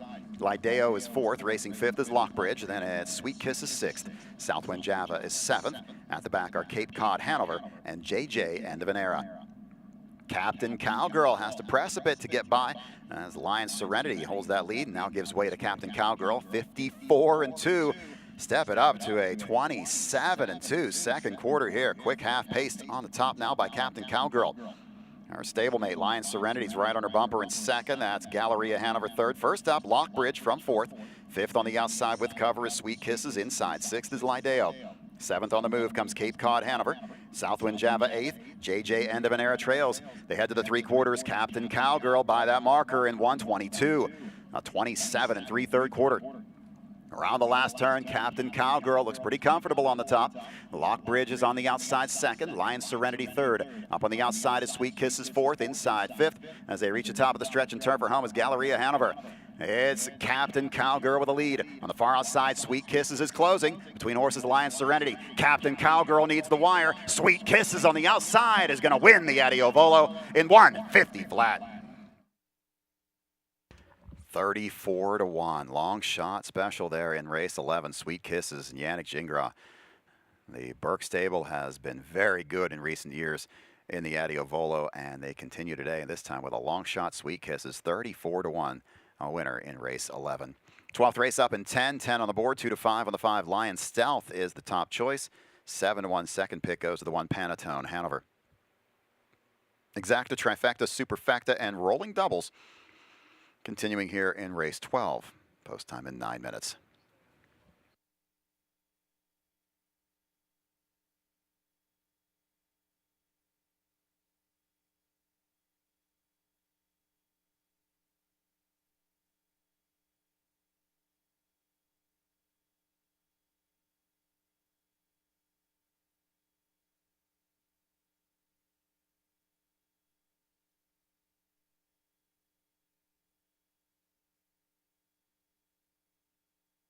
Nine minutes to go, 9 on the board for this, our 12th race, 12th of 16 today here at the Meadows. Getting closer to that Adios pace for the Orchids in race 15. Let's go to the paddock. Gabe and Donnell. Thanks again, Jeff. And Donnell, speaking of sweet, how sweet would it have been to have Sweet Kisses there? 34-1 upsetter. I know I said we didn't interview Yannick earlier. He's coming on later today, and I wish we would have had that tip because that horse raced good, and to win $70 on a $2 win bet. Whew. Yeah, I missed the memo, unfortunately, on that. But we know trader Ron Burke has them ready to roll here every year on Adios Day. Again, that's the day he looks forward to each and every year. And that may actually lead me a little closer to buy the missile here a little later on in the feature. They've had a good day so far. Yeah, good day so far, and Yannick and Ronnie are teaming up again in the 12th race, so we might see another winner here for them today. And if you're out there tuned again, we're so happy to have you on board here on our biggest day of the year at the Meadows. Do know you can watch all the racing action, free program pages, or make your bets, meadowsharnessracing.com. So log on and tune in if you're out there today and watch and wager here over still several races left to go on the 16-race card. Now, Donnell, we saw earlier the Legislator of the Year award was given out. We know it's always important to keep racing in the breeding industry in front of our legislators. It's also important to keep racing in front of our young folks out there, and that's why we count on our main man here. He's officially a member of the Citadel Army because he's wearing camouflage pants here today. Chris Gooden, he's TikTok famous. Yeah. Check out another feature on Chris. Chris Gooden is one of the most familiar faces at the Meadows racetrack. That's because he's been the track photographer here since 1998. Not only does he take award-winning photos, he's on the cutting edge of social media, producing the newest and hottest videos in the industry. This is the finish line camera as I get them as they cross the wire. Winner circle camera when I'm in here for my big groups. TikTok camera that I use on track to get almost all the social media stuff we do.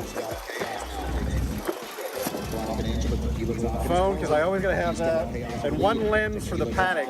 If it gets darker in there, that lens lets me get the videos without it being really, really grainy. Chris is the best. I mean, he's excellent at what he does. He's really, really good. Really good at what he does with the TikTok. It really just benefits not only the racetrack, but also the casino and the horsemen as well. The work that he does is phenomenal. It's nice to be recognized for what I do. It's nice to see the numbers come in. I had somebody recently come up to me and ask me if I would follow them back, and I said, why? And they said, because you're TikTok famous. And I'm like, I'm not TikTok famous, but I mean, it just feels good. I mean, you know, those are good stories, but I don't do it for that. I do it for, you know, I want to be here. I love this place. You know, I've loved it for almost 25 years, and I don't want to stop doing this. Reggie and Raider, 7-1. Donnell's horse. How great is Chris Gooden? He's one of the most, my favorite follows online. It's, you never know what he's going to come up with on a daily basis. Oh, he's the best. We're lucky to have him here at the Meadows. He's always out there shooting. I can't wait to see what he comes up with today. I know he has gates on the cameras on the gates. He has some on the roof. The drones are out, so he always gets the best footage. I'm excited to see. Yeah, I saw him over here climbing the fence a little bit earlier behind us. So, yeah, he's all over the place. Those drone shots are unbelievable as well. Check out Chris there online. I'm not on TikTok. I guess that's why it said young people, not me, but I follow him everywhere else, and his footage is just amazing. Donna, we've got a special interview that's going to come up here a little shortly. Trader Brent McGrath. We're going to catch up with Brent and get his thoughts on the big colt. He's got the favorite heading into that Adios today, race 15. We'll catch up with Brent shortly after the post parade here. For now, we'll send it back over to Jeff. Thank you, Gabe and Donnell. And see, that video is proof that I have actually said nice stuff about Chris. Chris Gooden and I, we make a lot of videos together on social media. We have a lot of fun doing it, and he does some great work, but I just don't want him to hear me say that, so I was a little upset that they actually recorded that when I was talking nice about him, but he deserves it. 4 minutes to go, 4 on the board for our 12th race, 2-5 on the 5 Lion South. Second division of the Roy Davis Arden Downs 2-year-old colt and gelding pace. $20,000 is the purse. Again, starting another double here. A couple of driver choices. Mike Wilder was named on the 3 and the 4, and he chooses to drive the 3 Flightcraft for trainer Norm Parker. Tim Tetrick named on the 1 and the 5. He picks the 5 Lions Stealth. Lions Stealth undefeated, 2 for 2 in the career. Mark a 53 flat at Harrah's, Philadelphia, and that was set just 10 days ago. Morning line 5-1-6-4. I had no imagination here whatsoever. I just copied the morning line. I went 5-1-6-4. 5-1-6-4 for me in the 12th. Lions Stealth, my top choice. Gabe went just different for the 4th number. He went 5-1-6-3. Lions Stealth. Consensus play here, 2-5. As I said earlier about another heavy favorite, if you like Lion Stealth, you really need to look to the exacta, the trifecta, the superfecta pools. You're not going to really have the value there as far as win is concerned if you like the 5. If you like somebody else, definitely you're going to see some value, but it's going to be hard to get any kind of pricing on Lion Stealth in this one. He's 1-2, now drops to 2-5, just 40 cents on the dollar here for the 5 Lions Stealth. Don't forget, our next live card at the Meadows comes up on Wednesday afternoon. We're back racing Wednesday afternoon at 12:45. Race Thursdays at 12:45 as well. Next Friday, come on out, Friday evening racing. We race in the evenings on Fridays at 5:10. That's a 5:10 post on Fridays. And then next Saturday, our usual 12:45 post time.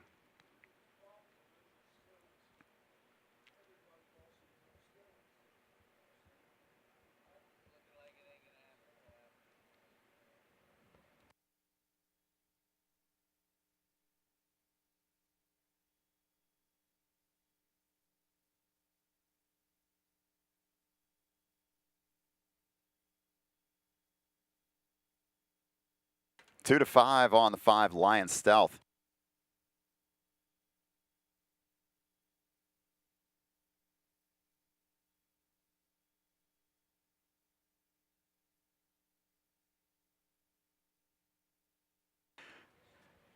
Lion Stealth taking the bulk of the play here, a Sweet Lou colt. Again, Jim King having a pretty successful campaign once again locally at the Meadows with his stake horses, but racing out east and doing very well. His stable always very strong with the 2- and 3-year-olds. Horses remain in the paddock. They'll be out on the track soon. After this race, I think you're going to see a lot of those, more of those Adios horses warming up. Several of them warmed up prior to this race. You might see a few more out there after this 12th race as they score down and get in their warm-up time prior to race 15. The 56th edition of the Adios coming up. We are just a few races away now. It's race 15 out of 16 on our card today. Great crowd in attendance here at the Meadows today. Happy to have everybody tuned in online and at simulcast locations around the country as well. Big day here at the Meadows, and we appreciate everyone's support of our racing program. Field for the 12th starting to come on out of the track.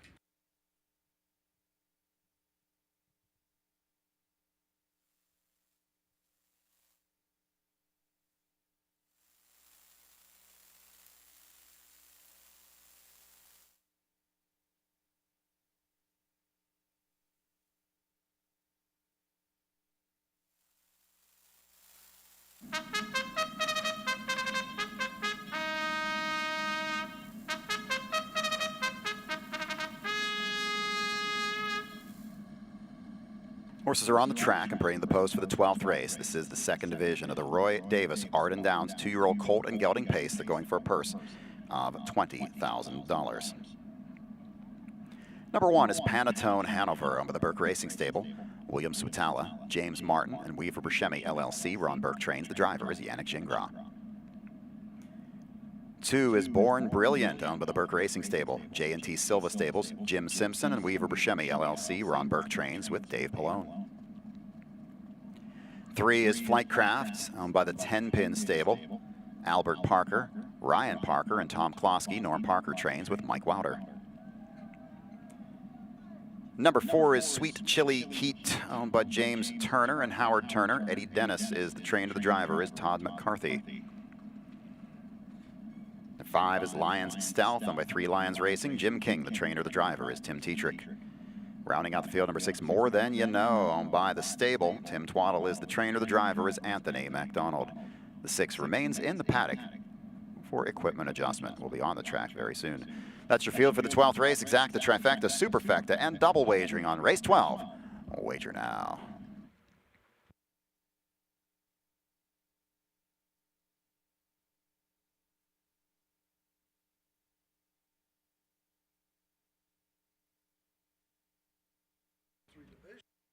Let's go to the paddock and Gabe Pruitt. Thanks again, Jeff Zedek. We all know we are approaching the big one here on Adios Day.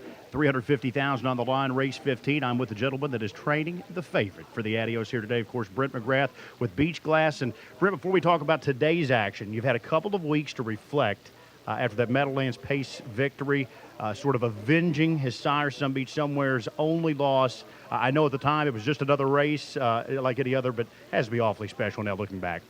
Yeah, no question. And you know, the fact that we won the last Meadowlands Pace with Sun Beach Somewhere Sun is is really unbelievable when you think about it. And that's never going to change, unless they change the race to a 4-year-old or 5-year-old or 6-year-old. But as long as it stays a 3-year-old, there won't be another Beach win it. And yeah, that's exciting for sure. Yeah, and I think he is the first horse to have a son win it in his first crop, Captain Treacherous. And obviously you're going to have a stud here in his final crop with Beach Glass. And talk to us about the differential in scheduling. The Beach, we saw him in the North America Cup. We saw him in the Meadowlands Pace. Now here with Beach Glass, we saw him in both those races. But you're here at the Adios instead. Yeah, Beach was a little bit different in that he was Ontario sired, and I wanted to really make the super final with him. And we had to scratch him. He had a foot injury for the first goal that we were in, so I really had to fool around the scheduling or pay attention because I really wanted to get into the super final. I really wanted to race him in Ontario. He was an Ontario sired horse, and obviously Beach Glass isn't. So it was a little bit of difference for sure. And talk to us about, he's won some big trips lately, some big miles. How do you feel he's coming into the big one here today? Good. He's very good. He had a good week. He warmed up good. Yeah, I don't see any reason why he won't be as good or better than he was last weekend, and he was very impressive last weekend. He certainly was, to say the least. He's a bit of a routine horse, I believe, as well, because I heard you had him out there jogging this morning. Yeah, that's probably more because of me with nothing to do and bored. But no, the fact of the matter is we try to keep him in his routine. He's out in the paddock at home a lot every morning, and then he jogs, and then he has a sleep. And I said to Rhonda, my wife, that I'll jog him this morning and see if it keeps him in his routine. And we come back an hour later, and he was stretched out sleeping. So I don't know how that'll play out on the racetrack, but it seemed to work. It seemed to do what we wanted to do. I'm sure he'll be wide awake here in an hour or so. Brent, best of luck today. Beach Glass, he's the favorite in the signature Adios Pace. Thank you. The next race is sponsored by Pastor Joe, the Meadows Chaplaincy Program, and the Christian Harness Horsemen's Association. The CHHA was established in 1983 to serve God in harness racing.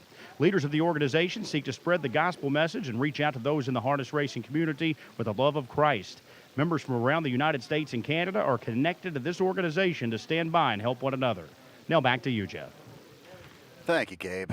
Getting close for our 12th race. Starting gate in motion. It'll remain in motion right through the start of race 12. Second division of the Roy Davis Arden Downs Colt Pace. Great day for racing here at the Meadows Fast Track. Temperature now up into the low 80s. Just a perfect day. And we could see some very fast speeds in that Adios today. We've got about an hour to go until we get to today's Adios Pace.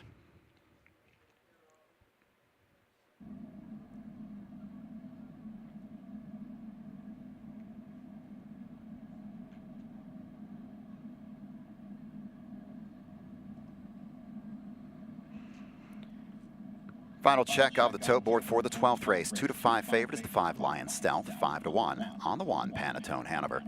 It's post time for the 12th.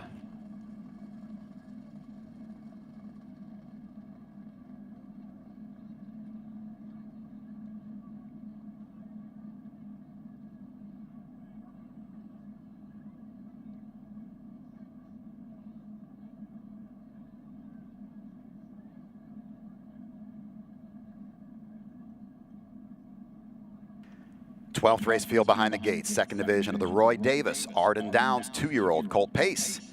They're underway.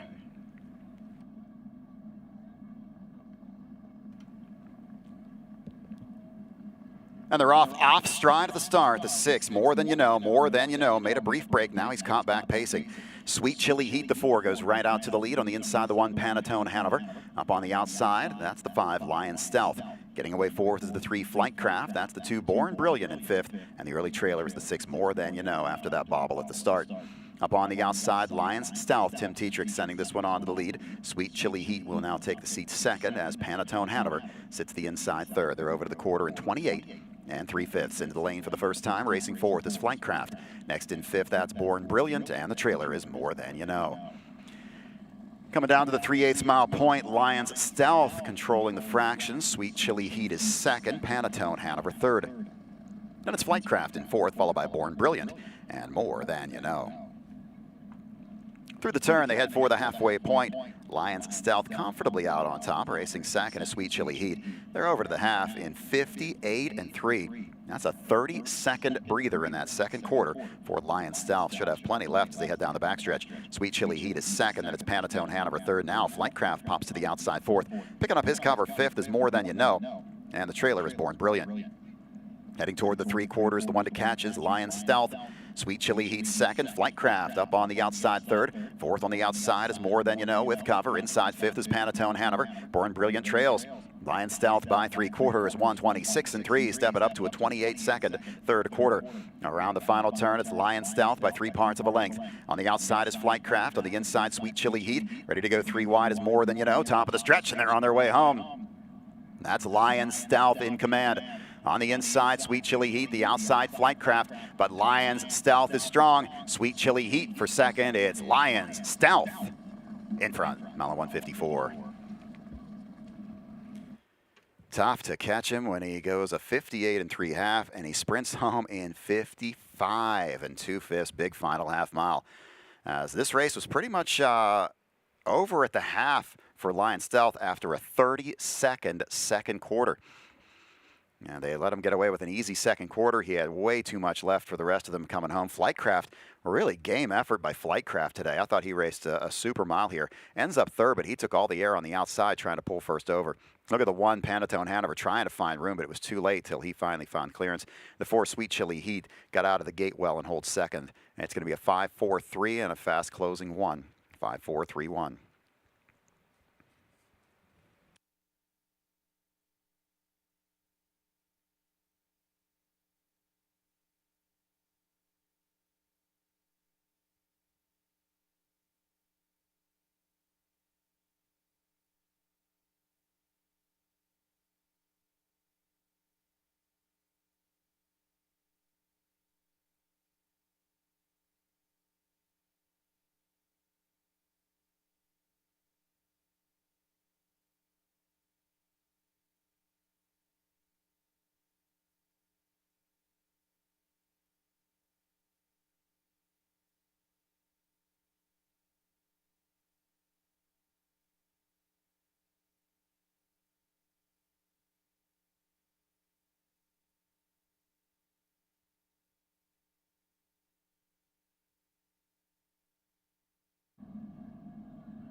Back in front of the stands, winner of today's 12th race, the Roy Davis Arden Downs 2-year-old colt pace, a Grand Circuit stake, number 5, Lion Stealth, owned by 3 Lions Racing of Brantford, Ontario.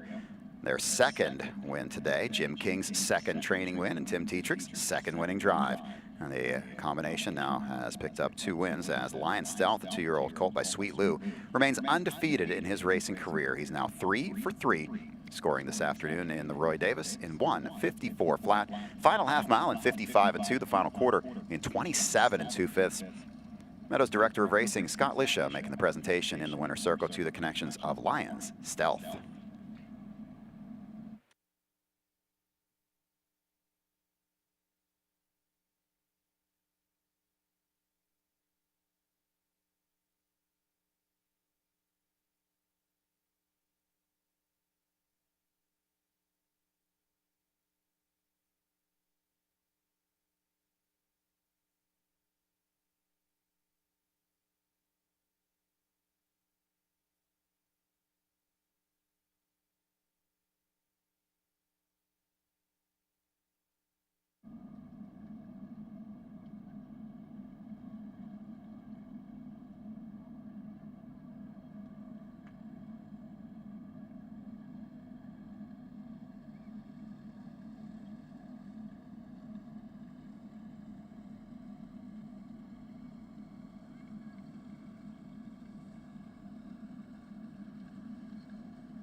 Twelfth is official, number 5, Lion Stealth, 220, 210, and 210. Number 4, Sweet Chili Heat, 720 and $5. Number 3, Flightcraft pays 540 to show.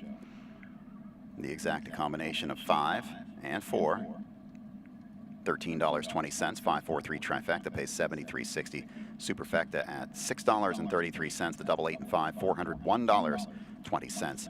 3 of 3 in the pick 3, 50-cent ticket for $60.35, and all 4 in the pick 4, $93.40. Number 1, Panettone Hanover was 4th. Number 6, More Than You Know was 5th, and number 2, Born Brilliant finished 6th. Top down, it's 4, 6, 3, 2, 1, and 5 on the bottom. The time for the mile was 1:54. Race 13 is coming up next. It's the third division of the Roy Davis Arden Downs Pace. Heavy favorite at 1-5 is the one Vukafelis. Michael Russo, trainee with Jordan Stratton at the helm today. That's your $2.60 favorite in the double. Jumps to $20 then on the 3 South Point. 12 minutes till post time. Here's a replay of race number 12.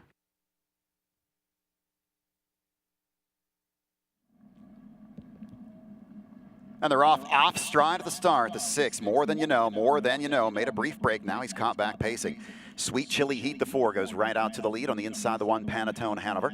Up on the outside, that's the 5, Lion Stealth. Getting away fourth is the 3, Flightcraft. That's the 2, Born Brilliant in fifth. And the early trailer is the 6, More Than You Know after that bobble at the start. Up on the outside, Lions Stealth. Tim Tetrick sending this one on to the lead. Sweet Chili Heat will now take the seat second as Panettone Hanover sits the inside third. They're over to the quarter in 28 3/5. Into the lane for the first time. Racing fourth is Flightcraft. Next in fifth, that's Born Brilliant. And the trailer is More Than You Know. Coming down to the 3/8 mile point, Lions Stealth controlling the fractions. Sweet Chili Heat is second. Panettone Hanover third. Then it's Flightcraft in fourth, followed by Born Brilliant and More Than You Know. Through the turn, they head for the halfway point. Lions Stealth comfortably out on top, racing second is Sweet Chili Heat. They're over to the half in 58 3. That's a 30-second breather in that second quarter for Lions Stealth. Should have plenty left as they head down the backstretch. Sweet Chili Heat is second, then it's Panettone Hanover third. Now Flightcraft pops to the outside fourth. Picking up his cover fifth is More Than You Know, and the trailer is Born Brilliant. Heading toward the 3/4, the one to catch is Lions Stealth. Sweet Chili Heat second, Flightcraft up on the outside third. Fourth on the outside is More Than You Know with cover. Inside fifth is Panettone Hanover. Born Brilliant trails. Lion Stealth by 3/4, 1:26 3. Step it up to a 28-second third quarter. Around the final turn, it's Lion Stealth by 3 parts of a length. On the outside is Flightcraft. On the inside, Sweet Chili Heat. Ready to go 3 wide is More Than You Know. Top of the stretch, and they're on their way home. That's Lion Stealth in command. On the inside, Sweet Chili Heat, the outside Flightcraft, but Lions Stealth is strong. Sweet Chili Heat for second, it's Lions Stealth in front, mile 154. Lions Stealth, easy first half, sprints the second half in 55 2 last quarter, 27 2. Nice win in the second division of the Roy Davis. 9 minutes on the board, 9 till post. Let's go over to the paddock. Here's Gabe and Donnell.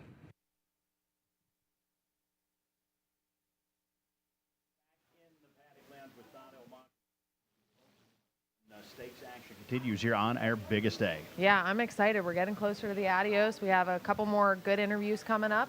So we're going to get those picks in, and it's going to be exciting. All right, if you're just joining us here, we're so happy to have you on board. I'm Gabe Pruitt. That's Donnell Mock, of course. Jeff Zedek is up there in the booth calling all of today's racing action. You can log on, free program pages. You can log on and bet, watch the races, MeadowsHarnessRacing.com. So if you're listening to the live stream out there online, log on to MeadowsHarnessRacing.com. You can wager on the action as well. And our major sponsor for today's live stream show, Donnell's the Pennsylvania Horse Racing Association. They've been entertaining the crowd trackside with the virtual reality. They've had the thoroughbred machine up, the hardest machine up. You can actually go check, see what it's like to sit on or behind a horse. That's always a fun event with the crowd. And they've done so much to promote the Adios here at the Meadows as well. So here's a thank you to the Pennsylvania Harness Racing Association from the MSOA. The Meadows Standardbred Owners Association would like to thank all our sponsors today, including our major sponsor, the Pennsylvania Horse Racing Association. The PHRA was formed by industry stakeholders to facilitate Pennsylvania's horse breeding and racing industry branding campaign. Stakeholders collectively represent more than 10,000 owners and trainers of the horse racing industry in the Commonwealth. Please visit them online at pennhorseracing.com. We are grateful for their support of the Adios Pace for the Orchids.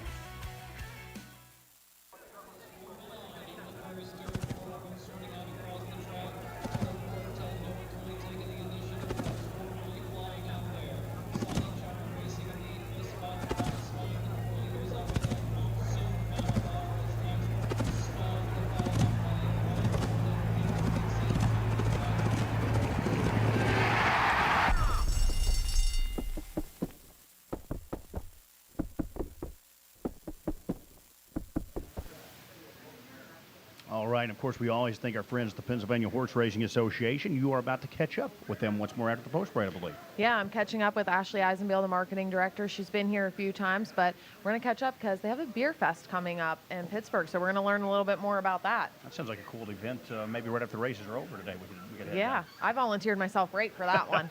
We'll learn a little bit more about that. We're so happy to have the Pennsylvania Horse Racing Association as a sponsor here that each and every year as part of our live stream at the Adios. And again, that virtual reality setup is so cool trackside. So if you're over there today in the grandstand, stop down and give them a visit. We've got the third and final division, Donnell, the Arden Downs, about to come up with the race 13. Of course, the big one here, race 15 today, that's the Adios.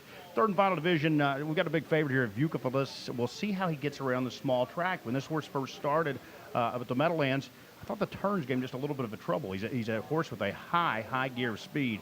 I'm really looking forward to seeing him here, but we'll see how he gets around the small track. The fans are confident right now, 2-5. Yeah, they were confident in him, which Jordan Stratton came down here to drive him, so that shows a lot. So we'll see how it goes, but, you know, it's a race. Anything can happen. Yeah, it really was. They sort of raced him off the pace in the legs of the New Jersey Sire Stakes. In the final, it was a full send mission, and it was a successful one at that. We'll see how he goes here. We'll send it back over to Jeff, and he'll have the post parade shortly for the upcoming 13. Thank you, Gabe and Donnell. Our 13th race, again, the third division of the Roy Davis Arden Downs 2-year-old colt and gelding pace. This race will start the late pick 4, races 13 through 16. Driver choices in this one.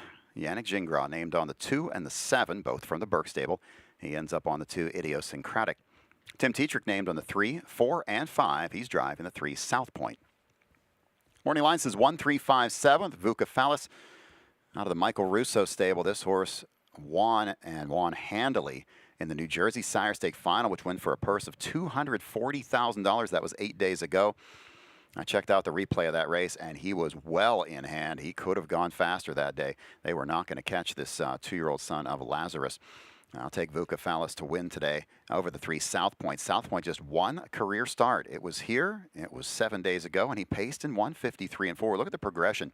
Qualified at Scioto Downs on July 11th in 57-3. Came back 5 days later, qualified again in 55-3. Raced 7 days after that, lowered his fastest time now to 153-4. So he keeps getting faster, and you just don't know how fast this one might really be. We're still learning about him, and he's still learning to race. I'll take South Point second over the 5, Tennessee Strong for third. Another one out of the Jim King barn. Aaron Merriman doing the driving on this one today. And then the 4, Louis Hanover for fourth. 1, 3, 5, and 4. Let's go back to the paddock. Here's Donnell Mock. Thanks, Jeff. I'm here with Ashley Eisenbiel, the marketing director of the Penn Horse Racing Association, our major sponsor for today. So first of all, thank you guys for sponsoring us, because without you, this all wouldn't be possible. You were over on the apron. There's a virtual reality entering for Yeti and Pirate tickets. So how's it going over there? It is good. The crowd is pumped. We are getting closer and closer to Adios, and you can just feel it in the air. So we've been having a lot of potential for some drivers. We've had a lot of VR drivers out there and jockeys, and they seem to be enjoying it a lot. So yeah, see, we need to get them over here and get them some jobs, get them into the driving, do some stalls. We like that. Absolutely. Okay, now we have the beer truck over there. It's selling the Adio special drink, but we're going to see it back here in Pittsburgh. Yes, we are. We're going to be back here in Pittsburgh October 1st. We'll be at the M&T Bank Stadium, and we'll be there for the All-Star Beer Fest. So we'll make sure to follow us on our social media, because we're going to be giving away tickets on our social media for that. So definitely follow us at Penn Horse Racing.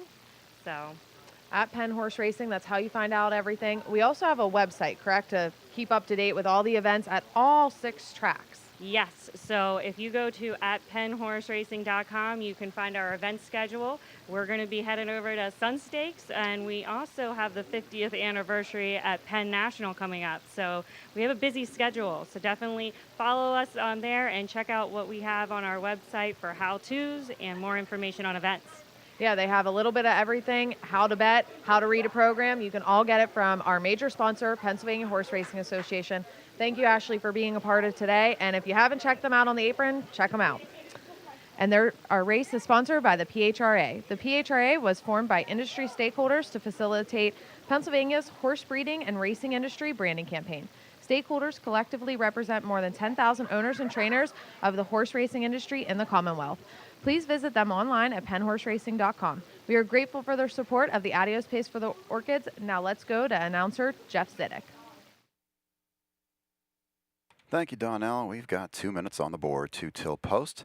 For this, our 13th of the day, final division today of the Roy Davis Arden Downs 2-year-old Colt Pace Grand Circuit Stake, going for a purse of $20,400. 1 to 5, heavy favorite here, the one Vucephalus. Don't forget, coming up on today's 15th race, we will have a super high five. Carryover in that super high five is more than 3,200, and it will be a force out. We're forcing out that super high five in race 15, 3,240 carried over with a force out in race 15. 1 minute on the board for our 13th race. After the 1, second amount of play right now is going to the 3 South Point. He's 4 to 1. After that, it jumps all the way up to 12 to 1 on the 5 Tennessee Strong. So bettor's really looking at this one as a 2-horse battle in race 13. All of the Adios horses have now made their warm-ups as they're back in the paddock. They'll be waiting for race 15 to roll around. That's the one everybody came to see today, the Adios final. $350,000 in race 15.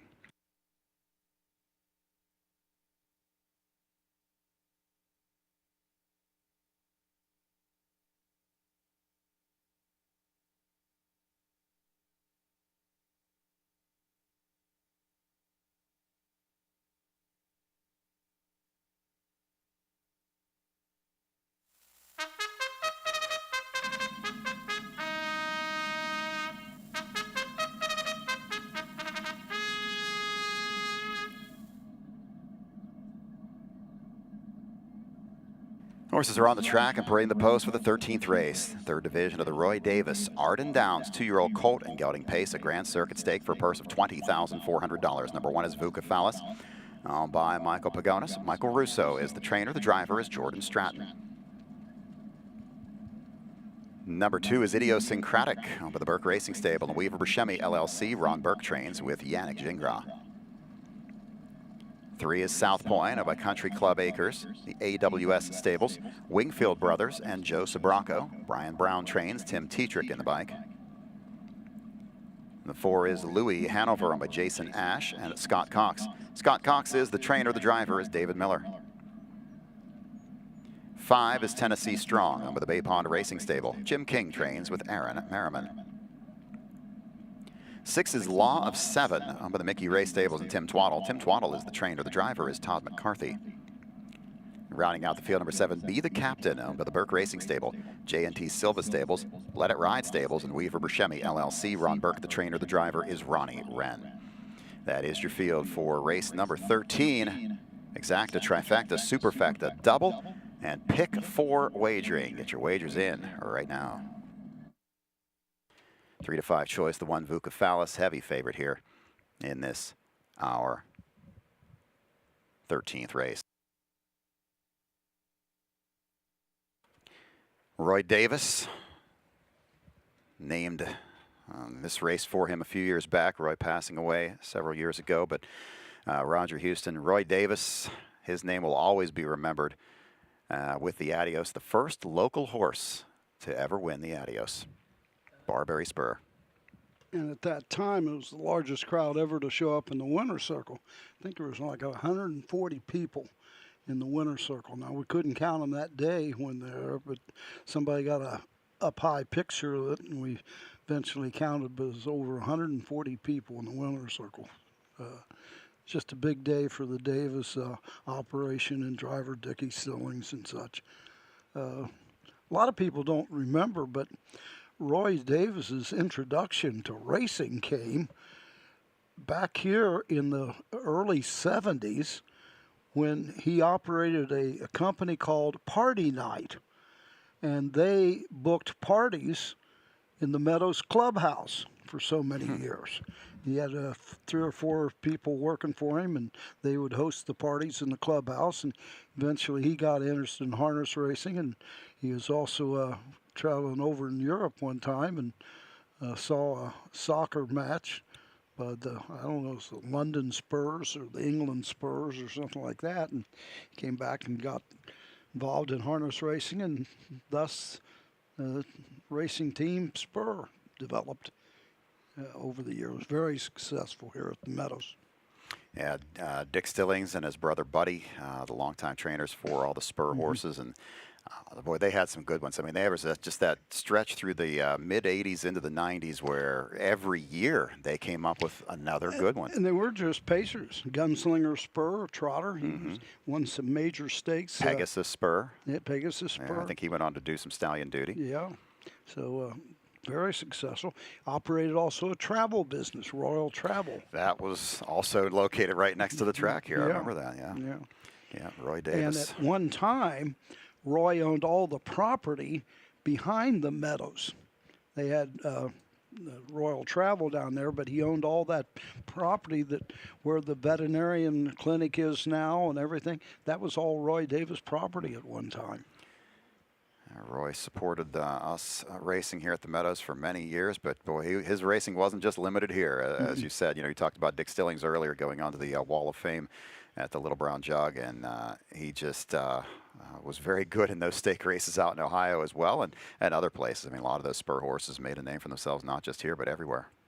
They had a big 3-year-old trot up in Maywood, and Gunslinger Spur was there, and Roy called me one morning and says, "You want to go with me to Chicago up at Maywood?" And I said, "Yeah." And he says, "Well, meet me at the airport." And Dickie and Roy and myself flew up to see the horse race in Maywood. I think it was called the Goff Trot or something like Galt Mile. Galt Mile. Yeah. Well, our field is moving in behind the gate for the third division of the Roy Davis Arden Downs 2-year-old colt pace. $20,400 is on the line.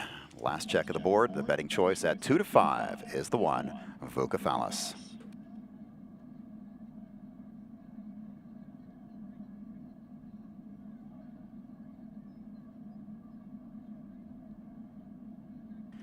This field's in motion for the 13th race, third division of the Roy Davis Arden Downs Colt Pace Grand Circuit Stake.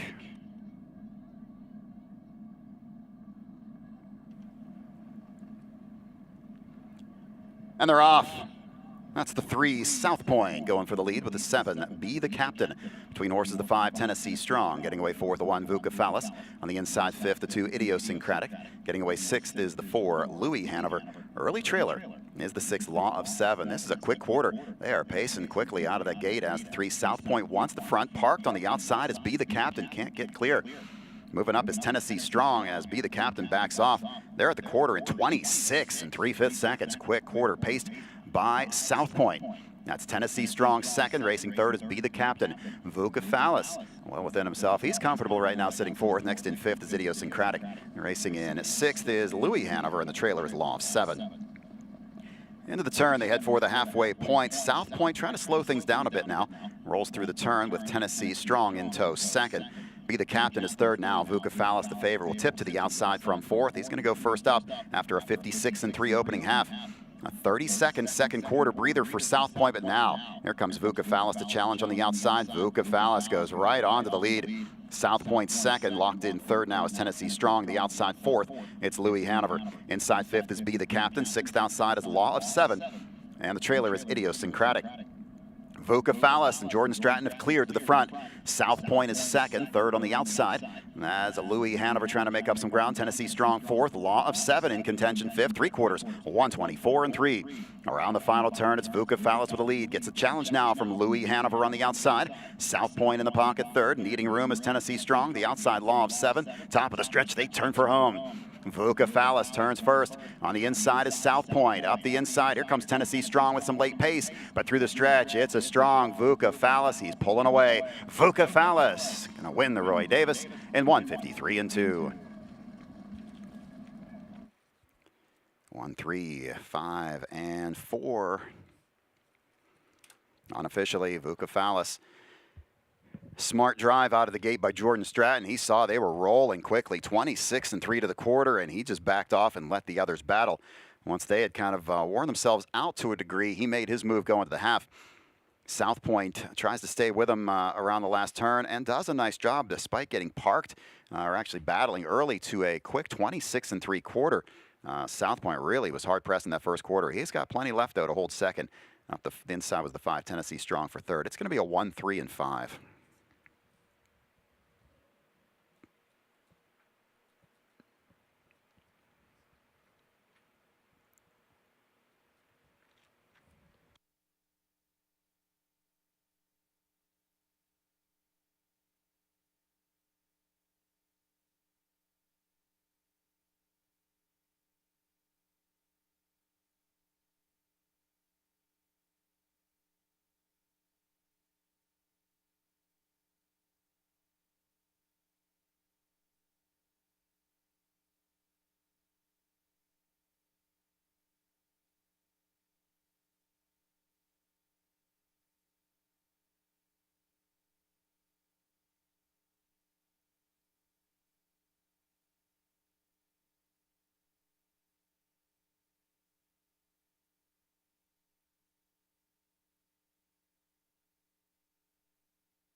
Back in front of the stands, the winner of the 13th, number 1, Vucephalus, by Michael Pagonis of Saddle River, New Jersey. Michael Russo gets the training victory. Jordan Stratton, the winning drive. Vucephalus, 2-year-old colt by Lazarus, wins for the second straight week. He's now 2 for 4 in his career, pacing this afternoon, winning the Roy Davis Arden Downs colt pace in a time of 1:53 2/5. Trophy presentation in the winner's circle being made by Director of Racing Scott Lisha to the connections of Vucephalus, capturing the 3rd division of the Roy Davis Arden Downs colt pace.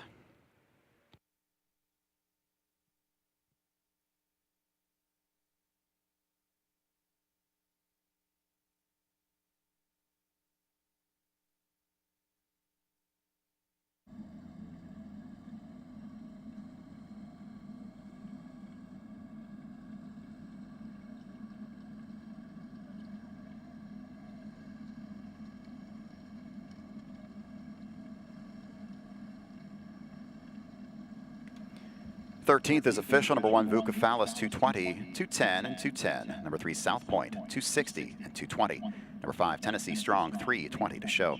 1-3 Exacta pays $3.80. Trifecta 135, $10.80. 10-cent Superfecta 135 and 4 pays $1.62. And the double 5 and 1, $2.60. Number 4, Louis Hanover was 4th. Number 2, Idiosyncratic was 5th. Number 6, Law of 7 was 6th. And number 7, Be the Captain was 7th. Top down, it's 1-5-2. 4, 3, 6, and 7 on the bottom. The time for the mile was 1:53 2/5. 14th race is the lone division today of the Mary Lib Miller 2-year-old filly pace Arden Downs stake for a purse of $35,160. It's the start of a 50-cent pick 3. Your double will pays favoring the 3, Never Tell Me the Odds at $4.20. Then the 8, Ambushed at $5.80. Wager now on race 14 with 14 minutes to go until post time. Even money on the 3, Never Tell Me the Odds. Second choice of 5 to 2 is the 8, Ambush, and you've got 9 to 2 pricing on the 2, Cuckoo for Coco. Here's a replay of race 13.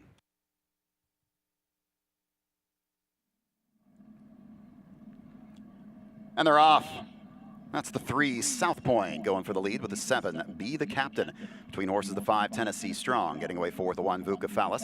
On the inside, 5th, the 2, Idiosyncratic. Getting away 6th is the 4, Louis Hanover.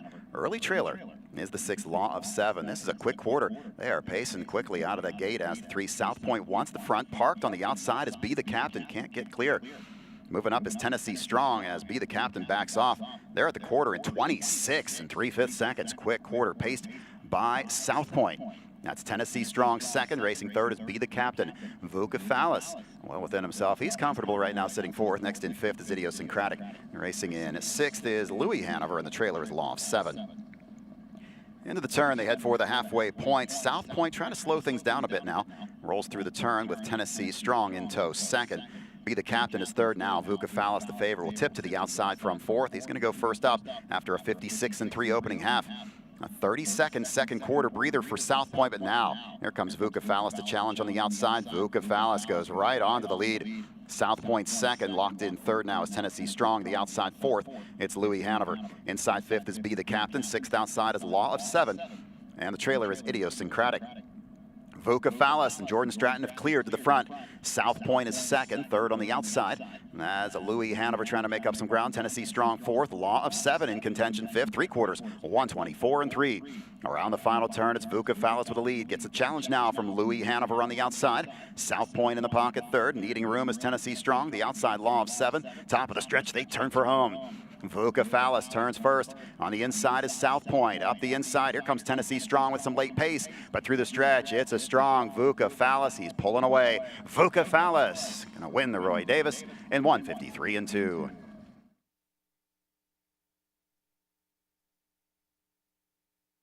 Vucophalis scores the victory in race number 13, the third division of our Colt Pace Arden Downstake. We've got one division for the Philly Pacers. It's coming up here in the 14th in 11 minutes, 11 on the board for race number 14. There's your photo for the fourth spot in the 13th race, going to the 4, Louis Hanover over the 2, Idiosyncratic, who is closing quickly. 6-5 here on the 3, Never Tell Me the Odds. This is race 14 of 16. Let's go back over to the paddock to Donnell and Gabe. Thanks so much again, Jeff. And the big favorite did step up and deliver there. After he was steadied a little bit maybe early on, he made the lead, and it was lights out, party over. Yeah, he raced great. I can see why they came down here to race at the Meadows today. And the reason why Jordan Stratton was in town, amongst other drives he did pick up, but I'm sure Vucophalis was the main reason that Jordan was in town here with us today. Well done, Al. Everyone is out there making their picks. Who's going to win the Adios? The big race is looming. Race 15 here today. And 2020, the Adios winner was Catch the Fire. Of course, was driven by our local man here, Mike Wilder, was in the bike there with Catch the Fire. He's part of Altmaier Wilder Racing, and they are a sponsor of today's Adios Pace for the Orchids live stream. So we'll check out a message here from them. The drive to be the best is a strong motivator. To win, to be called a champion. But at Altmaier Wilder Racing, we're driven by something even stronger, love. To be able to work with these amazing creatures every day, to witness their awesome power and grace as they race down the track. The accolades and trophies are nice, but it's the horses that make it all worthwhile. This isn't just a job, it's our passion. All right, and best of luck to Mike today as well, Donnell, because he's got a very live shot in there with really the home team here at the Meadows. Tim Twaddle, the trader, Forever. Boy, this is a horse that's really started to accelerate. I think he's probably in the best form of his career. He was loaded in his Meadowlands Pace Elimination. Came flying late there and ended up finishing up third. Picked up a check in the final. That was a tough event there in that Meadowlands Pace final. It finished a solid second here, so Forever Boy, Mike's in with another chance here today. Yeah, I'm excited for them. Local connections. Tim Twaddle trains here. Mike Wilder's a driver here, and you know, he has a good shot. He raced good in the elimination, and we're excited to see how this final plays out. And the 14th race that is fastly approaching really has a connection to the Adios because Mike is in the bike. Of course, Mike drove the 2020 winner, Catch the Fire. He's in the bike here for trainer Eddie Dennis, who trained last year's winner, Held the Loose. So quite the connection here in the upcoming 14th race. Yeah, we have quite the Adios connections here, and good luck to them. Maybe they can team up and win the next race. All right, we're going to catch up with the gentleman that's going to have a big say at the Adios today after the post-parade, Donnell, for the 14th race driver, Yannick Gingras. He is standing by. We're to talk to him about Beach Glass coming up at the big race. We'll send it back to you for now, Jeff.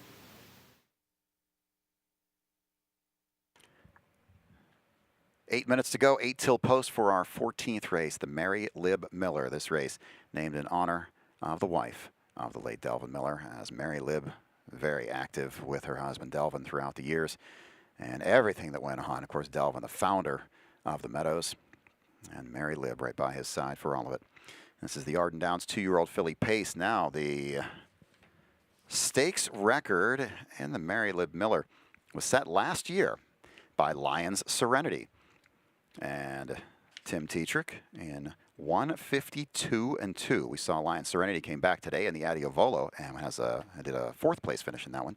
But Lions Serenity set the record last year, 152-2, the stakes record in the Mary Lib Miller. That's the target they're shooting for today. Driver choice in this one, Chris Page was named on 2 of the Burke horses here, the 1 and 5. He chooses the 5 Ultimate Lulu. Chambers Insurance Agency sponsoring our 14th race. Morning line goes to the 8 Ambushed, 8-3-5-2 Ambushed. 4 career starts with 2 wins and 2 seconds for the Hunter Oaks stable. One of those wins right here on the 8th of July, won in 53-1, came back with 53-2 victory at Pocono Downs 13 days ago. I'm going to go to the 3 Never Tell Me the Odds. This horse is 1 for 1 in her career, 1 for 1 in official pari-mutuel races, won a Stallion Series of Pocono in 54-4. That followed back-to-back wins in qualifying races at Scioto Downs. So this horse has been behind a gate 3 times, once for purse money. She has never lost. I'm going to try the 3 Never Tell Me the Odds over the 2 Cuckoo for Coco. Sat a pocket trip in a top-level Pennsylvania Sire Stake last time out of Pocono and finished 7th, but was a good second-place finisher here. Has a qualifying win at Harris Philly at 59-2, and then won a pari-mutuel race there in 54-1. Has some speed. I go to the 8 Ambush for 3rd, and then the 5 Ultimate Lulu for 4th. Let's go back to the paddock and Gabe Pruitt. Thanks so much, Jeff. And as promised, standing by here with driver Yannick Gingras. And Yannick, sorry about the timing here, because I know if I'd had you on a little earlier, you wanted to give us all sweet kisses. She paid $70 earlier on the card. Yeah, I was trying to tell everybody. Nobody would listen. So we are a little unfortunate on time, because the next one we're going to talk about, I don't think he's going to be that kind of price today. Beach Glass. You know, we talked before the Meadowlands Pace. I don't think I've ever seen you as confident heading into a huge race as you were with Beach Glass. How do you feeling into today? Just as confident. You know, the horse has come into his own. He's been super every week. You know, all systems are go. He's super sharp, and I have all the confidence in the world in him for sure. Yeah, and obviously you drew a nice post here on a 5/8 track with no post 5. You'll be taking a look, I'm sure, right off the gate to see what the game plan is. Oh, we're going to go forward. There's no doubt about it. We're not going to take him off the gate. But just going to see from there, you know. I'm sure there'll be speed. You know, that's just the way it is. You put money on the line, there'll be speed in the race. But he can do it any which way.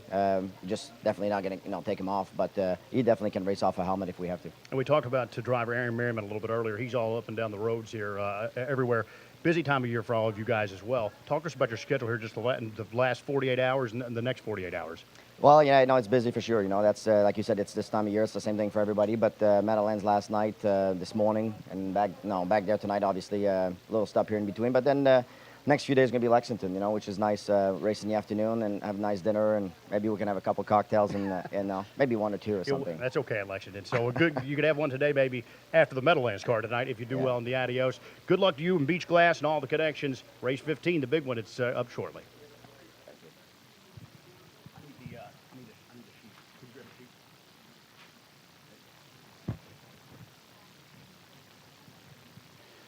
Race 14 sponsored by Chambers Insurance. We've had a ton of support from segment sponsors today who have made this live stream show possible. This next race sponsored by Chambers Insurance, an independent insurance agency offering a comprehensive suite of insurance solutions to protect your business and your life from the unexpected. Visit chambersinsurance.com to learn more.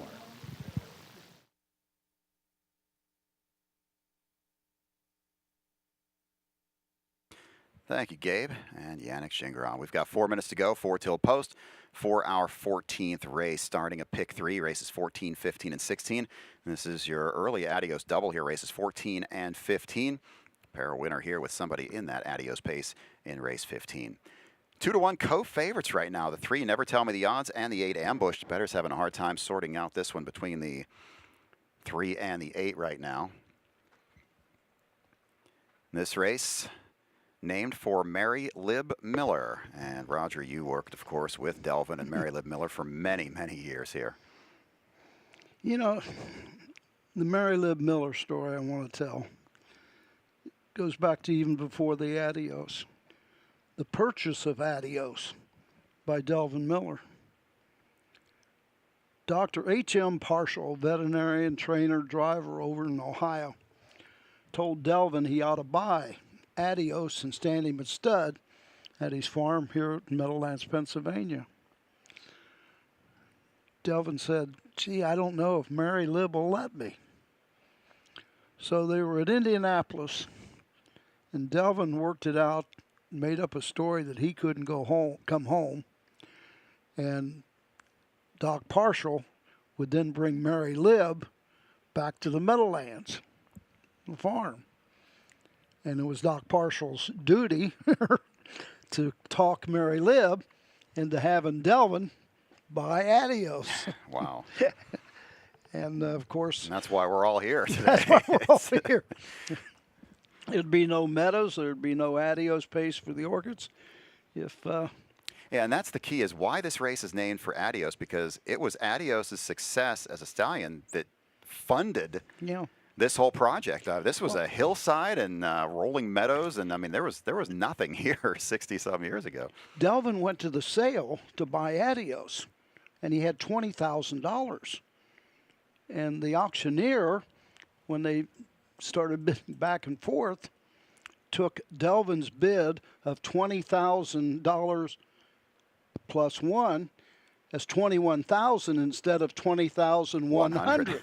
So Delvin actually didn't have the $21,000 to buy Adios, so he had to borrow money in order to purchase Adios at that sale. I guess he was able to pay it back after the success that Adios The rest had. is history. We've got 1 minute to go, one till post for our 14th race. Again, the Mary Lib Miller Arden Downs 2-year-old filly pace, just one division today. $35,160 is the purse. We're starting a double and, of course, the late pick 3 on races 14, 15, and 16. After this one, it will be time for the Adios, the pace for the Orchids. A great race coming up in the 15th, but should be a good one here in the 14th as well. This is one rare time today we haven't seen a strong favorite. And we've got a couple of horses sharing play right now equally. The 3 Never Tell Me the Odds and the 8 Ambushed are both 2-1. We've had very few races like this today where we've had the money kind of bouncing between a couple of horses. We have had some big long shots today in some big races. So will that trend continue through the Adios in race 15 is the big question as well. I'll be very curious to see how the odds shape up for that 15th race today. I kind of know in my head where I think it's going to go, but you never know where the bettors are thinking, and it's going to be a good one, that's for sure. First time in many years that we've had the North America Cup winner and the Meadowlands Pace winner, 2 of the big prep races. They are both here today. Pebble Beach did not race in the Meadowlands Pace because he wasn't eligible. That is correct. Under the Corral rule. And the interesting part of that is that gave him a few weeks off. And is he a little more fresh than Beach Glass coming into today? Post parade time, race 14.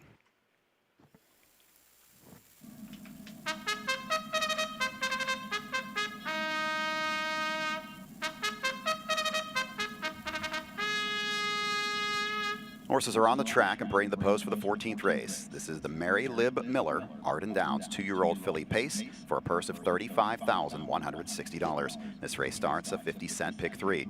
Number 1 is Hungry for Kisses, owned by the Burke Racing Stable. J&T Silva Stables, Lawrence Carr and Philip Calora. Ron Burke, the trainer. The driver is Ronnie Wren. Number 2 is Cuckoo for Cocoa by Eric Good. Eddie Dennis is the trainer. The driver is Mike Wilder. 3 is Never Tell Me the Odds, owned by Chris Beaver and Anastasia Meshkova. Chris Beaver is the trainer. The driver is Aaron Merriman.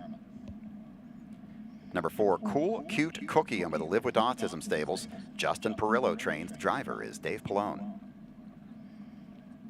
5, Ultimate Lulu, owned by the Burke Racing Stable. Weaver Buscemi LLC. Lawrence Carr and the Let It Ride Stables. Ron Burke, the trainer. The driver is Chris Page.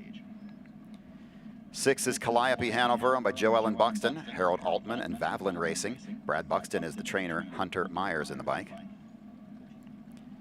Number 7 is Adult Swim, owned by Paul Britcher and Deborah Jo Britcher. David Wiest is the trainer. Ridge Warren drives. Rounding out the field, number 8, Ambush, owned by the D Racing Stable and Donald McRae. Hunter Oaks is the trainer. The driver is Todd McCarthy. That's your field for today's 14th race. The Mary Lib Miller Arden Downs 2-year-old filly pace. Wager now. 2-1 co-choices remain. The 3 Never Tell Me the Odds and the 8 Ambush. Those prices are not changing on those 2. The bettors cannot separate the 3 and the 8 in the wagering.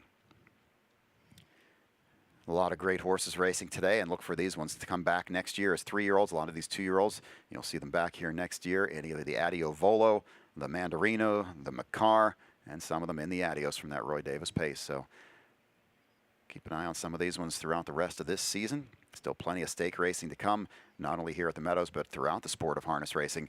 as the stakes season runs well into October, and even get into some late races there with the Breeders' Crown.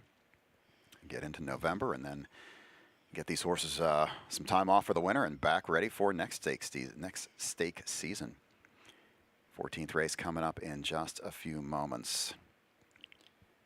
Roger, you made the announcement earlier. Dick Stillings going into the Little Brown Jug Wall of Fame. Of course, earlier this year you got to call Dave Palone's 20,000th win. Guys that you've watched here for many years, and getting some recognition on the grand scale for sure. Ron Burke named into and inducted into the Harness Racing Hall of Fame earlier this month. I'm sure you were there at Goshen this year. That was a wonderful moment as well. Mickey and Silva last year were inducted into the Little Brown Jug Wall of Fame. That was a big moment for them at Delaware. I've had the pleasure to introduce a number of people into the Hall of Fame. Dave Palone, Dick Stillings, Brian Sears, David Miller, Sam McKee. Now introduced all 5 of those into the Hall of Fame, and just tickled pink that we'll be introducing Dick Stillings into the Little Brown Jug Wall of Fame. Not to slight the National Hall of Fame one iota, but Dick agrees with me that going into the Little Brown Jug Wall of Fame is number 1, because we both were originally Buckeyes. He's from right there, and went to the Jug as youngsters, grew up going to the Little Brown Jug. Yeah, that's a big special feeling for Dick, with the fact that he was from right by there, and as you said, he grew up going to that race. It's, we've had a lot of people, I've talked to a lot of people the last few weeks that say that they have been here other than the COVID year. They don't miss the Adios, and that's one of the things that's wonderful about this event every year. And you've got people that just come back year after year after year. They grew up here at the Meadows watching this race. They're back here again this year. And, other than that COVID year, it was just nice to get some people back last year, and I think we got a few more back this year, coming back for the Adios this year, and they're all getting ready as we are getting closer and closer and closer to that Adios race. Field starting to head toward the gate in motion for this 14th race, the Mary Lib Miller. And then after this, it's Adios time. 9-5 right now on the 3. Never Tell Me the Odds has become the slight favorite, but just, well, as I say that, now the 8 drops from 2-1 down to 9-5, and they are co-favorites again. Bettors just cannot separate the 3 Never Tell Me the Odds and the 8 Ambushed. They are going to go to the gate as co-favorites at 9-5.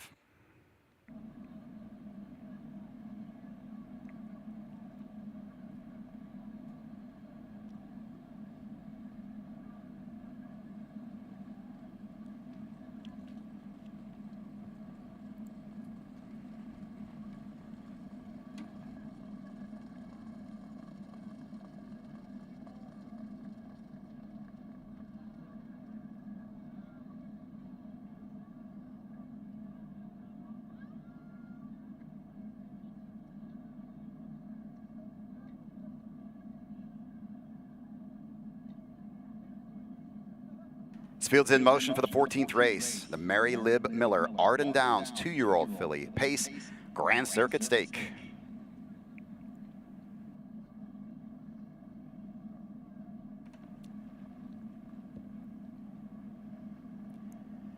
And they're off from the outside. That's the 6 Calliope Hanover going for the lead with the 3 Never Tell Me the Odds. On the far outside, the 8 Ambushed getting away 4th. That's the 2 Cuckoo for Coco. 5th on the outside, the 5 Ultimate Lulu. The 1 Hungry for Kisses is away 6th. Off 7th is Cool Cute Cookie, and the early trailer is Adult Swim. Around the first turn, Todd McCarthy's going to send Ambushed to the front. Racing second is Never Tell Me the Odds. Pacing third around that turn is Calliope Hanover. Fields over to the quarter in 27-2. Into the lane, racing 4th, that's Cuckoo for Coco, followed by Ultimate Lulu in 5th. Racing 6th is Hungry for Kisses. Cool Cute Cookie is 7th, and the trailer is Adult Swim. By the 3/8 mile marker, less than a lap to go in the Mary Lib Miller, and it's Ambushed leading the way. Never Tell Me the Odds is right there in second. A little gap back to Calliope Hanover in third. Racing 4th around that turn is Cuckoo for Coco. Next in 5th, that's Ultimate Lulu, followed by Hungry for Kisses. To the outside, here comes Adult Swim, and the trailer now is Cool Cute Cookie. Halfway home in 55 4/5, a 28 2 second quarter. Taken to the backstretch is Ambushed with a lead. Never Tell Me the Odds is second. Racing third is Calliope Hanover has closed the gap. Cuckoo for Cocoa is fourth. Fifth is Ultimate Lulu. On the outside, sixth is Adult Swim. That's Hungry for Kisses seventh. Trailer is Cool Cute Cookie. That one goes to the outside. They head for the three-quarter pole. It's Ambush taking the field by that marker in 124 2. Around the final turn, Ambushed is the leader. Right there in second is Never Tell Me the Odds. Calliope Hanover a close-up third. Cuckoo for Cocoa is fourth. Racing 3 wide for the back of the pack comes Cool Cute Cookie. Top of the stretch, they turn for home. Ambush brings them into the stretch. Never Tell Me the Odds to the outside, but Ambushed is strong. Never Tell Me the Odds on the outside. Calliope Hanover on the inside, but this one is all Ambushed. Will go wire to wire. Mile 152 3/5. 28 1 final quarter and just misses the stakes record by 1/5 of a second. A fast 52 3 win for Ambushed. Todd McCarthy for Hunter Oaks. A strong mile here.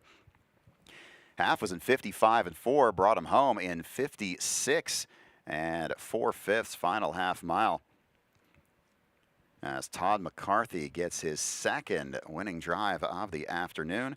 This one behind the Always Be Mickey filly Ambushed, capturing the Mary Lib Miller 52 3.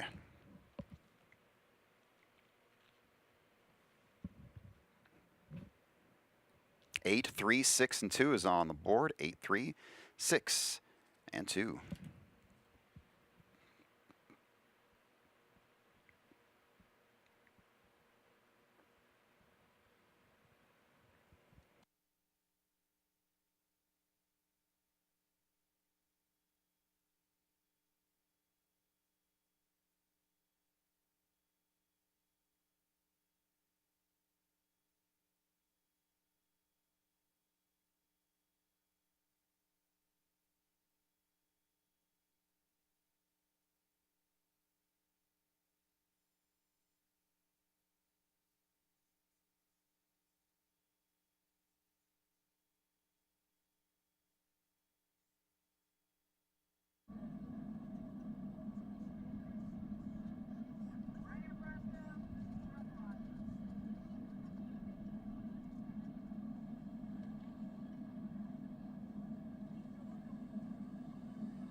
Into the winner's circle, winner of today's 14th race, number 8 Ambush, down by the D Racing Stable, and Donald McRae. Hunter Oaks gets his second training win at the Meadows this season. Todd McCarthy has his second winning drive of the afternoon. Ambushed, 2-year-old filly by Always Be Mickey, receiving the blanket, sponsored by Chambers Insurance Agency. Scott Lisha, director of racing in the winner's circle, making the presentation to the connections of Ambushed. Winning the Mary Lib Miller, Arden Downs 2-year-old filly pace, Grand Circuit Stake, and a time of 152 3/5.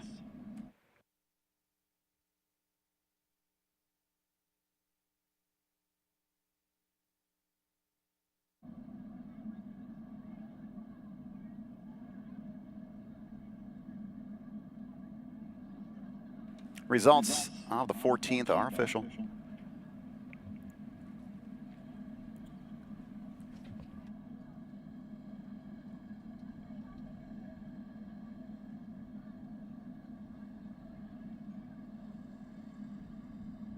Payoffs in the 14th, number 8 Ambushed, 480, 280, and 240. Number 3, Never Tell Me the Odds, 260, 260. Number 6, Calliope Hanover, 380 to show. 8-3 Exacta, good for $9.60. Trifecta 836, good for $42.20. 10-cent Superfecta 836 and 2 pays $6.05. The double 1 and 8, $5.80. Number 2, Cuckoo for Cocoa was 4th. Number 1, Hungry for Kisses was 5th. The 5, Ultimate Lulu was 6th. Number 4, Cool Cute Cookie finished 7th. Number 7, Adult Swim was 8th. From the top down, it's 5, 4, 2, 7, 6, 3, 8, and 1 on the bottom. Time for the mile was 152 3/5. Well, this is it. We're coming up on the Adios, 13 minutes away. The final of the $350,000 Delvin Miller Adios.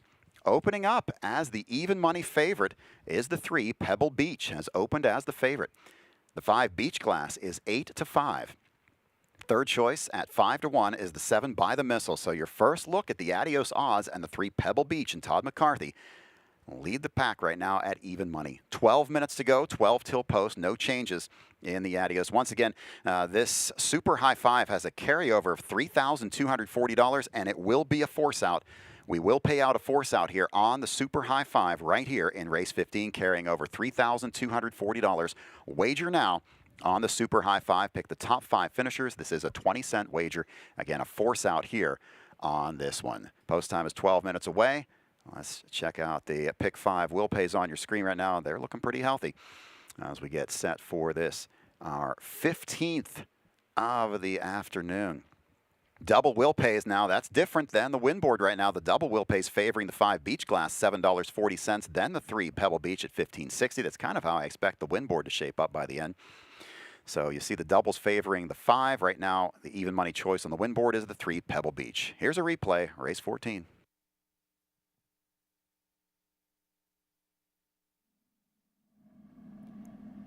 And they're off from the outside. That's the 6 Calliope Hanover going for the lead with the 3 You Never Tell Me the Odds. On the far outside, the 8 Ambushed getting away 4th. That's the 2 Cuckoo for Coco. 5th on the outside, the 5 Ultimate Lulu.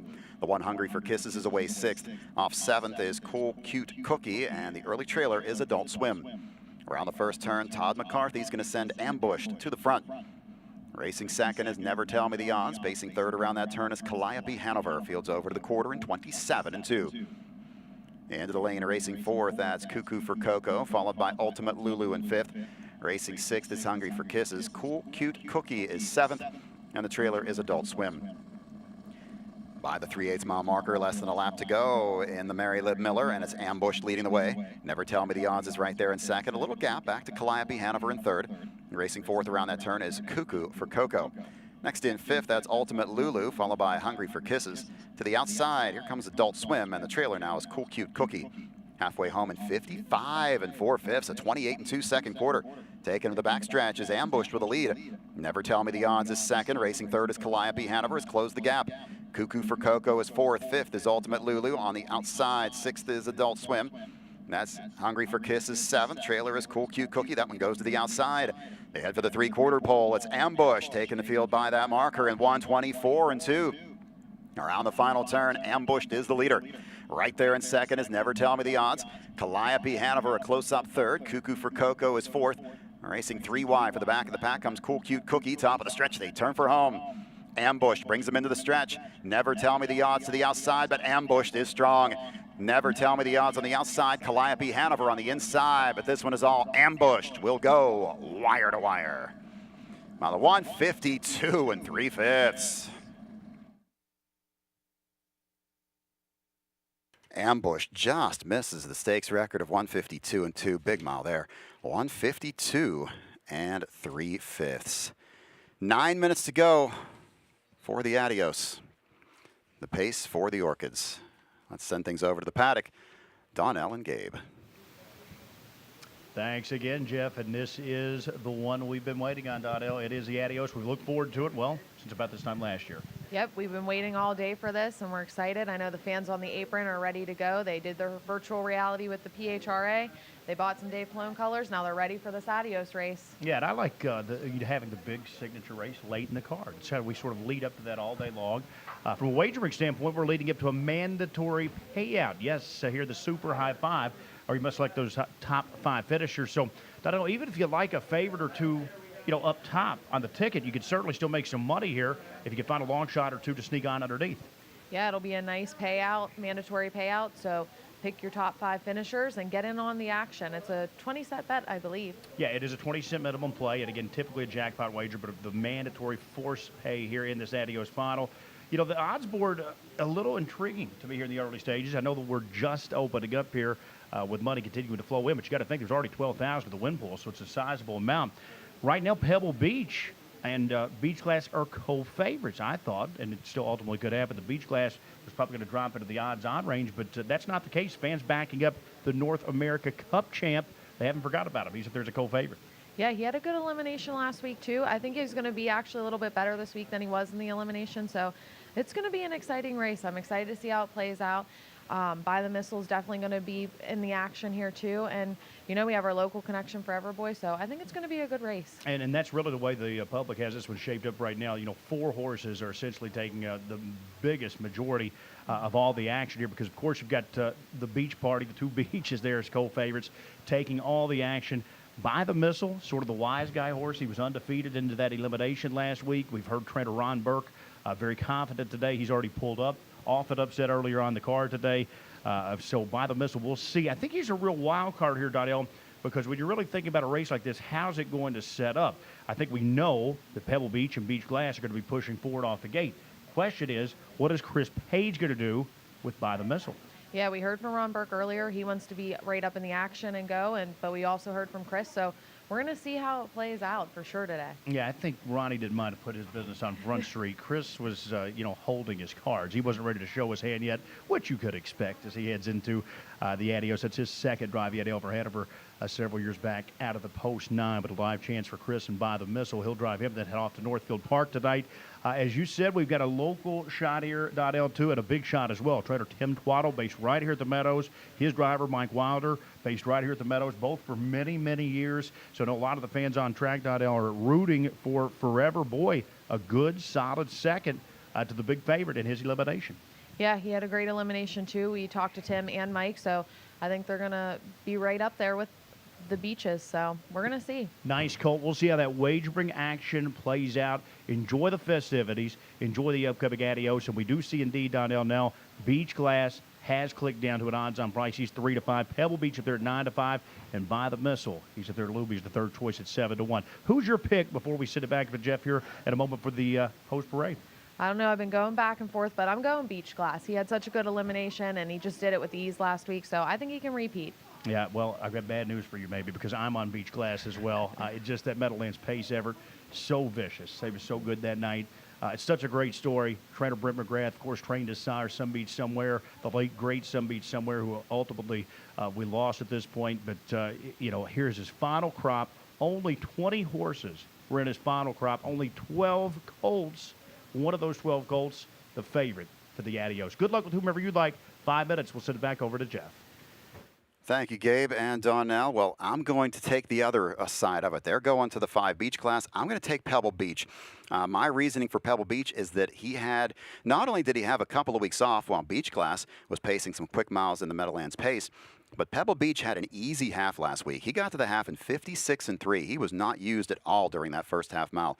Beach Class paced a 54 first half. It's tough to keep a horse sharp week after week after week at the top levels.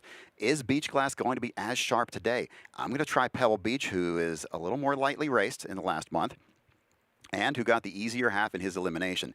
Now, you want to talk about trip handicapping. There's one thing I can't get past here, and that's that you've got a Burke horse right next to Pebble Beach and right next to Beach Glass, and that's River Ness.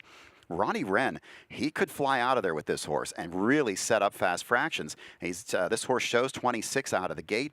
If he goes out of there at top speed, that could really benefit the horses like Forever Boy and By the Missile. An early speed battle is what they need. The two of the locals here, Forever Boy and By the Missile, they are closers mostly. And if the others battle early, that's where you could see those horses starting to pick them up late. So it's going to be very interesting. I think Ronnie Wren holds a lot of the cards here in this race with a 30-1 shot in River Ness. What is he going to do out of the gate? My personal prediction for the odds on this one, I expected Beach Glass to be 3-5 and Pebble Beach to be 7-5. That's the way I saw this breaking down. And right now, Beach Glass is 3-5. Pebble Beach, who'd opened as an even money shot, has now risen a little higher than I expected at 9-5. As now Beach Glass goes up a bit to 4-5. Solid 7-1 play right now, and the 7 By the Missile is the third choice. And then you've got the other local one here, Forever Boy, sitting out there at 18-1. You've also got 3 horses from the Tony Alanya barn. Now, 2 of them have bad posts, but you've got Atlas Hanover on the inside. What will he do out of the gate? The stakes record for the Adios was set in 2020, and it's also the track record and the world record for 3-year-old pacing colts, 147-1, Poppy Rob Hanover. Now, the 3-year-old gelding track record, and the geldings in here are Atlas Hanover, and By the Missile and River Ness. The gelding track record is 148-3. So if one of those geldings get there, they could still set a record. Didn't have to go as fast as Poppy Rob Hanover. World record, of course, for 3-year-old pacing colts, the fastest mile ever on a 5/8 Poppy Rob Hanover, 1:47.1. World record for pacing geldings is 1:48 flat. That's the Adios, the pace for the Orchids. Your double will pays on the screen right now, again favoring number 5 Beach Glass, then the 3 Pebble Beach, and that's how the win board is shaping up right now as well. 2 minutes to go, post time in 2 minutes for race 15. Don't forget, stick around. We've got one more race after this one. 16th race. That's a scratch of the 7 Fishing for Apples. Scratch the 7 Fishing for Apples out of race 16. Don't forget Bruno Mars Tribute Band tonight in the H Lounge. That starts at 8 o'clock. Stick around after the races and enjoy our entertainment in the casino. It's the Bruno Mars Tribute Band coming up tonight at 8 o'clock in the H Lounge.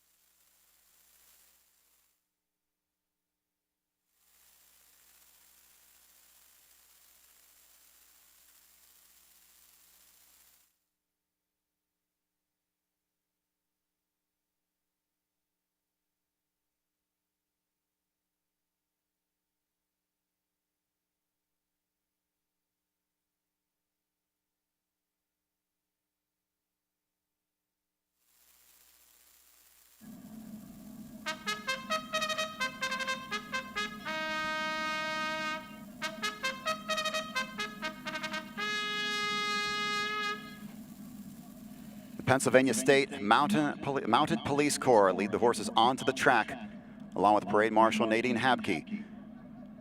For the 2022 Adios Pace for the Orchids, the 56th edition of the Adios. The purse is $350,000.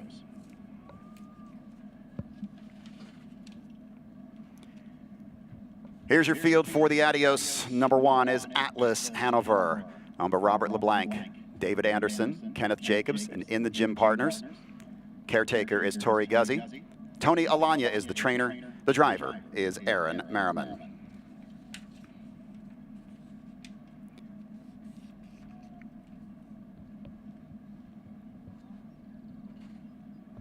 Atlas Hanover and Aaron Merriman on the board at 60-1. Number 2 is Adio Hanover, owned by Kirk Nichols, the AWS Stables, Joe Sabraco and Rich Lombardo Racing. Ashley Dowis is the trainer. There's the caretaker. Brian Brown is the trainer.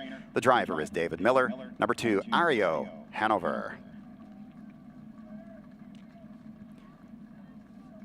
Stepping onto the track now is number 3, Pebble Beach, owned by Patricia Stable, Joe Sabraco, Country Club Acres, LA Express Stable, and Fodera Deo Volante Racing. Noel Daly is the trainer. Bob McMillan, the caretaker. Todd McCarthy gets the drive. Number 3, Pebble Beach, your second choice at 3-2.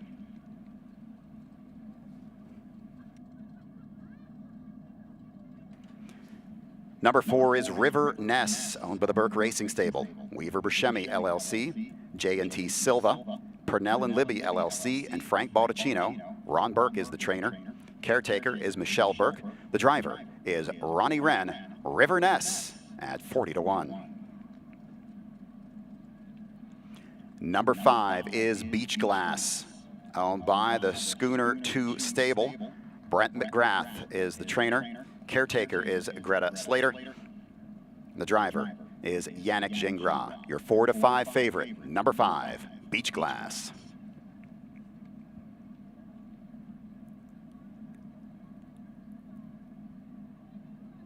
Number 6 is Forever Boy, owned by the Mickey Ray Stables, and Tim Twaddle. Tim Twaddle is the trainer. Caretaker is Mick Langfelder. Mike Wouter does the driving. Number 6, Forever Boy, on the board at 20-1. Number 7 is By the Missile, owned by the Burke Racing Stable.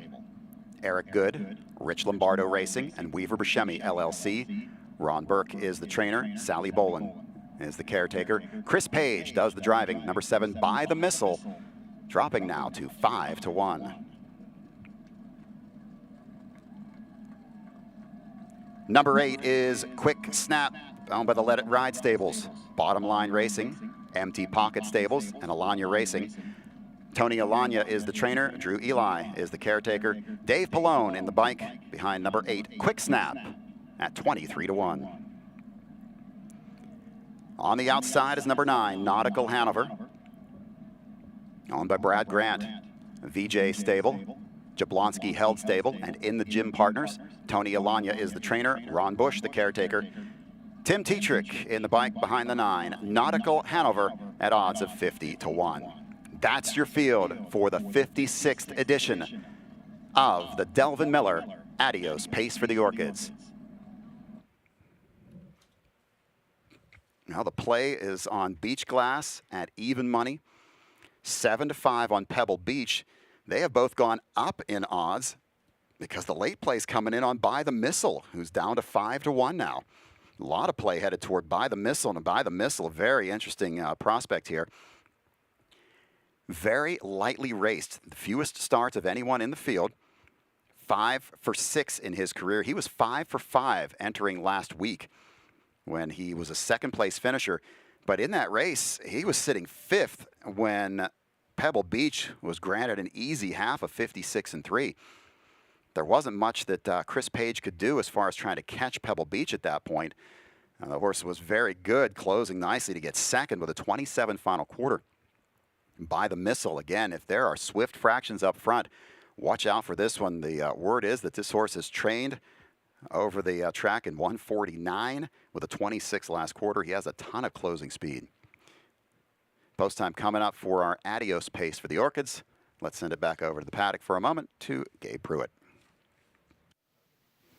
Thanks so much, Jeff. We want to tee up our major sponsor here today. It's the Pennsylvania Horse Racing Association. The PHRA was formed by industry stakeholders to facilitate Pennsylvania's horse breeding and racing industry branding campaign. Stakeholders collectively represent more than 10,000 owners and trainers of the horse racing industry in the Commonwealth. Please visit them online at penhorseracing.com. We are grateful for their support of the Adios Pace for the Orchids, and it's now time for the Adios Pace. We'll send it over. Jeff Zidek has the call, last chance to get those wagers in here for the Adios final.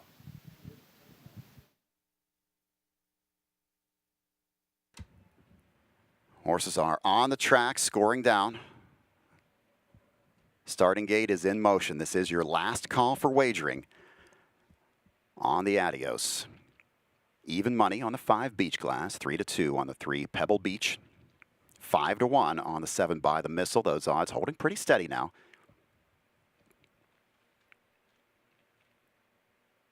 Taking a look at some of the horses scoring down. There's Adio Hanover. David Miller for Brian Brown. David Miller, past winner of the Adios. Of course, last year was Tim Tetrick's first year. Capture an Adios. Mike Wouter won in 2020. So we've got several past winners. Dave Palone of Washington, VC. Yannick Gingras has won the Adios in the past, so several looking for yet another trophy, but others are looking for their first Adios Pace title. Even money on the 5 Beach Glass is the top choice, 3-2 on the 3 Pebble Beach.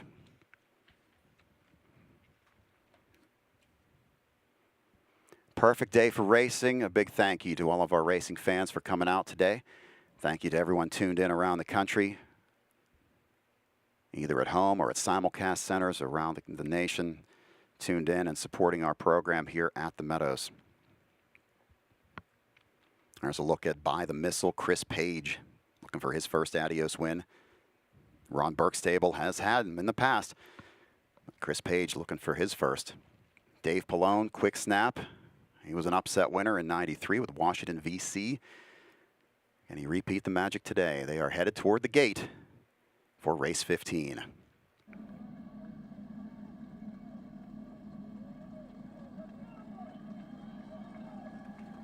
Field is approaching the gate for the 56th edition of the Adios. Post-time favorite at 4-5 is the 5 Beach Glass, 3-2 on the 3 Pebble Beach. From the inside out, Atlas Hanover, Adio Hanover, Pebble Beach, River Ness, Beach Glass, Forever Boy, By the Missile, Quick Snap, Nautical Hanover on the outside. This is the Adios.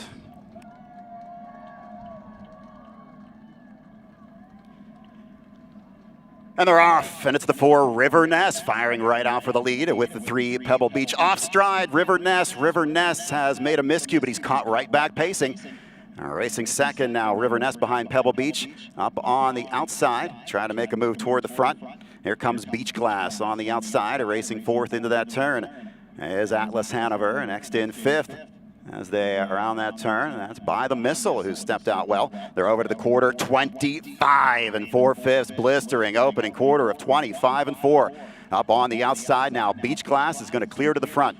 Pebble Beach will yield in second, that's River Ness in third. Racing fourth is Atlas Hanover. By the Missile is next in fifth. Pacing sixth is Adio Hanover. Forever Boy sits seventh. Racing eighth is Quick Snap, and at the back is Nautical Hanover. Adios Pacers roll through the turn toward the halfway point. On the engine is Beach Glass for Yannick Gingras, 53 4 for the opening half. To the backstretch on the inside second, that's Pebble Beach. Next in third is River Ness. Racing fourth on the inside is Atlas Hanover. Now on the move, here comes Chris Page. By the Missile, set sail on the outside, trying to pick up his cover on the outside is Adio Hanover. Forever Boy moves out into the outer flow. On the inside, Atlas Hanover. Next on the inside, that's Quick Snap to the outside, Nautical Hanover. On the inside, Beach Glass by 3/4 in 1:21 4. He gets a challenge. That's By the Missile on the outside. They've got less than a quarter mile to go in the Adios. It's Beach Glass on the inside. By the Missile digs in on the outside. Pebble Beach bides his time. He'll need room. Top of the stretch, and they're on their way home. On the outside, By the Missile digs in. He's got the lead. Beach Glass on the inside. Far outside, trying to close late is River Ness. It's going to be By the Missile. Chris Page in the Adios. The mile 1:48 3. By the Missile. The lightly raced son of Down by the Seaside, 1:48 3 equals the track record for 3-year-old pacing geldings. And what an effort it was. He goes right at Beach Glass first over on the outside. By the Missile, just his 7th lifetime start. And he captures the Adios. Chris Page for Ron Burke, a huge effort today. Beach Glass second. River Ness is going to get a 4th place finish. There will be an inquiry sign as he made that break in the first turn. It's 7-5-3-4 on the board. It's unofficial inquiry on the 4 River Ness for a possible violation of the braking rule. But it's By the Missile in the Adios at 8-1.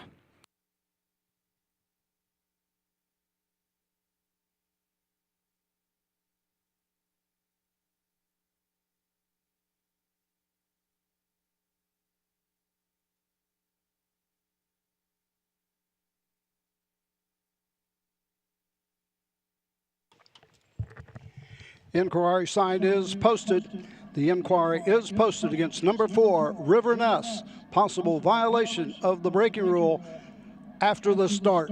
Always hold on to all mutual tickets till the results are posted official. Inquiry number 4, River Ness.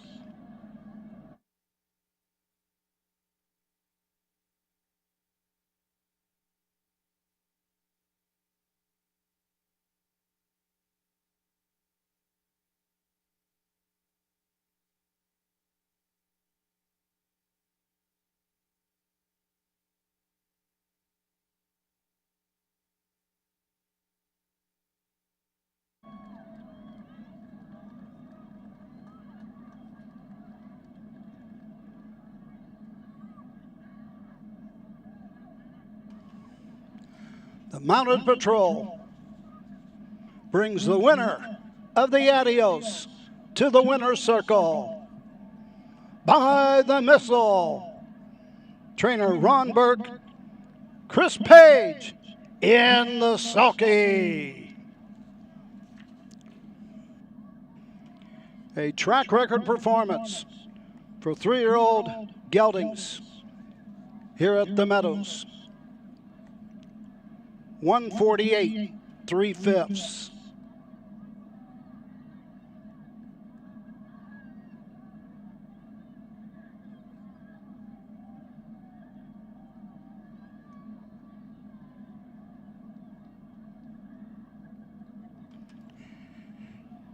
Inquiry sign is down. No violation of the braking rule. No violation.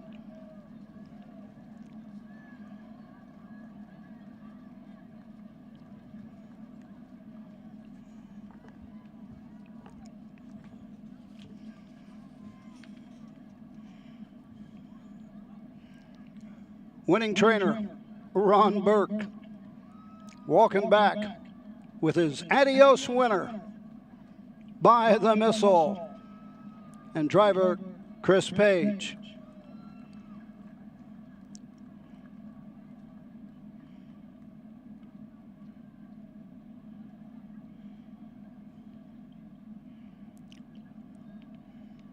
They'll be greeted by a large crowd in the winner's circle.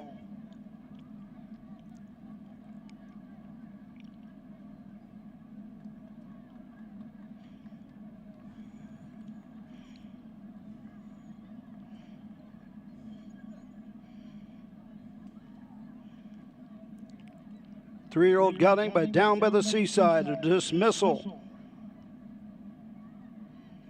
Over the Burke Racing Stable. Good. Rich Lombardo. Weaver Buscemi. Surround the winner by the missile.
We now direct your attention to the area of the winner's circle.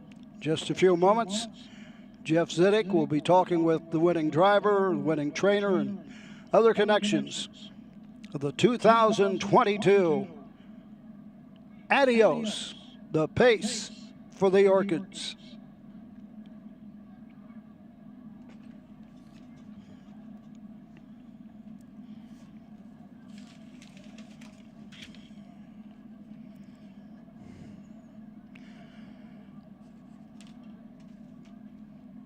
The caretaker, holding the horse in the winner's circle, Sally Boland.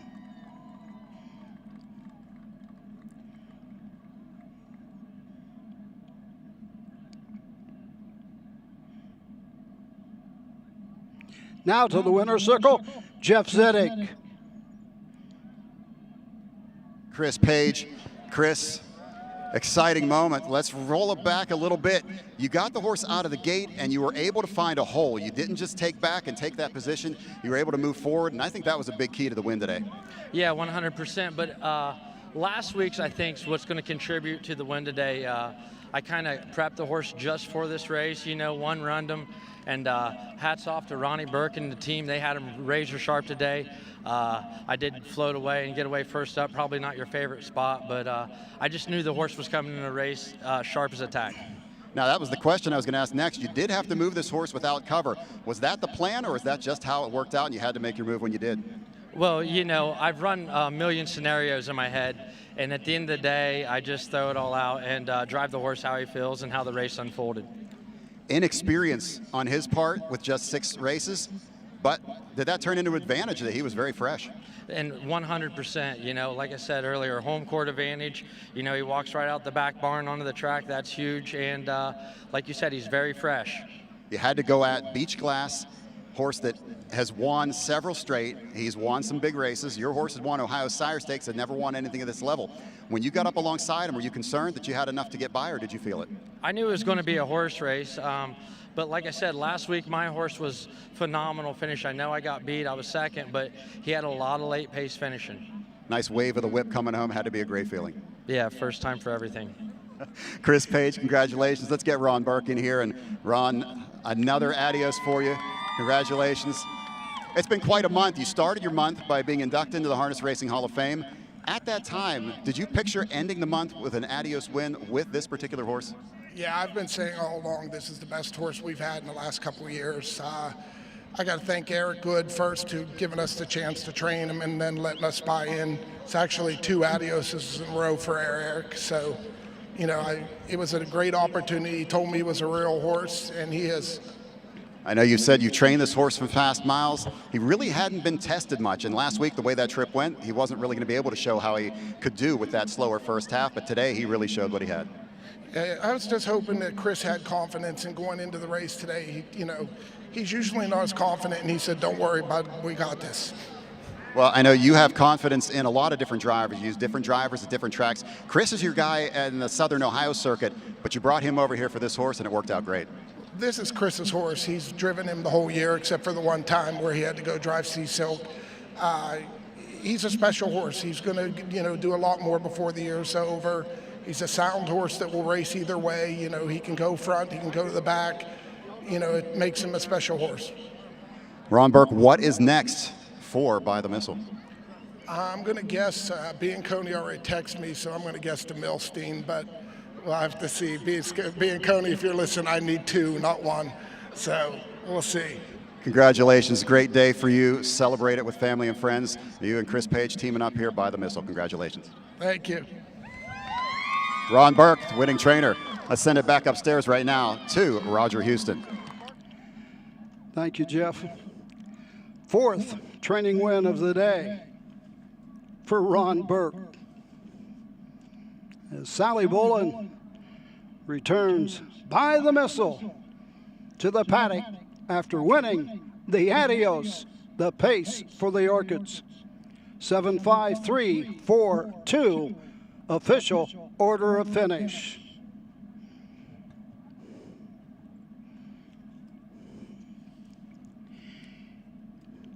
In the 15th, the 7 By the Missile, 18-20, 562.40. The 5 Beach Glass, 220.210. The 3 Pebble Beach, 210. The rolling double, 8-7, $102.60. 20-cent pick 5, 5 of 5, returns $4,560.58. Number 1, Atlas Hanover, 9. The 2, Ario Hanover, 5. The 3, Pebble Beach, 3. The 4, River Ness, 4. The 5, Beach Glass, 2. The 6, Forever Boy, 6. The 7, By the Missile, the winner. Number 8, Quick Snap, 8. And number 9, Nautical Hanover, 7. Top down, 9-5-3, 4-2-6, 1-8, 7 on the bottom, equaling the track record for 3-year-old pacing geldings, 1:48 3/5. Once again, back to the winner's circle, Jeff Zedek. Thank you, Roger. I'm down here in the winner's circle. Well, the man who made the presentation for the Adios pace today is Tony Ferbeil, and he joins me now. And Tony, this is Adios, unfortunately for you, our general manager here at Hollywood Casino at the Meadows, but you are finishing up here today as your last day. We hate to see you go, but what a way to go out. Couldn't have been a better finish for me, quite frankly. To have one of our horses and our owners take the Adios is truly a remarkable way for me to finish my tenure here with Hollywood Casino at the Meadows. So phenomenal day. The weather's perfect. The crowd's been amazing. Truly blessed. Tony, we've enjoyed working with you here for the last several years. You've seen so much growth under your leadership here at this casino over the last few years, and I know there's a lot more to come. Unfortunately, as you know, you're moving on to the mothership out at Penn National, out at the Hollywood Casino out at Penn National Racecourse, but you know, you laid the groundwork here, and it's been an enjoyable time. Again, a great supporter of harness racing, and all of us on the racing side appreciate what you've done for us. Feelings mutual. You know, it's a team of 700 people that make all of this happen for our property, for our community. It's been a remarkable journey, and I couldn't be more grateful to be a part of it. And Pittsburgh will always be a big part of my heart, and Washington County has been amazing to my family. So hope to be back, and you know, please keep in touch. And you know, this is a great place. It'll continue to be great. Well, you made the presentation today. We'll keep a standing invitation for you to come back any year you can for the Adios. I appreciate that. Thank you. Tony Ferbeil, our outgoing general manager here at Hollywood Casino at the Meadows. Roger, let's send it back to you. Thank you, Jeff. Post time for the 16th race, 6 minutes. 6 minutes till post time. Replay of the Adios.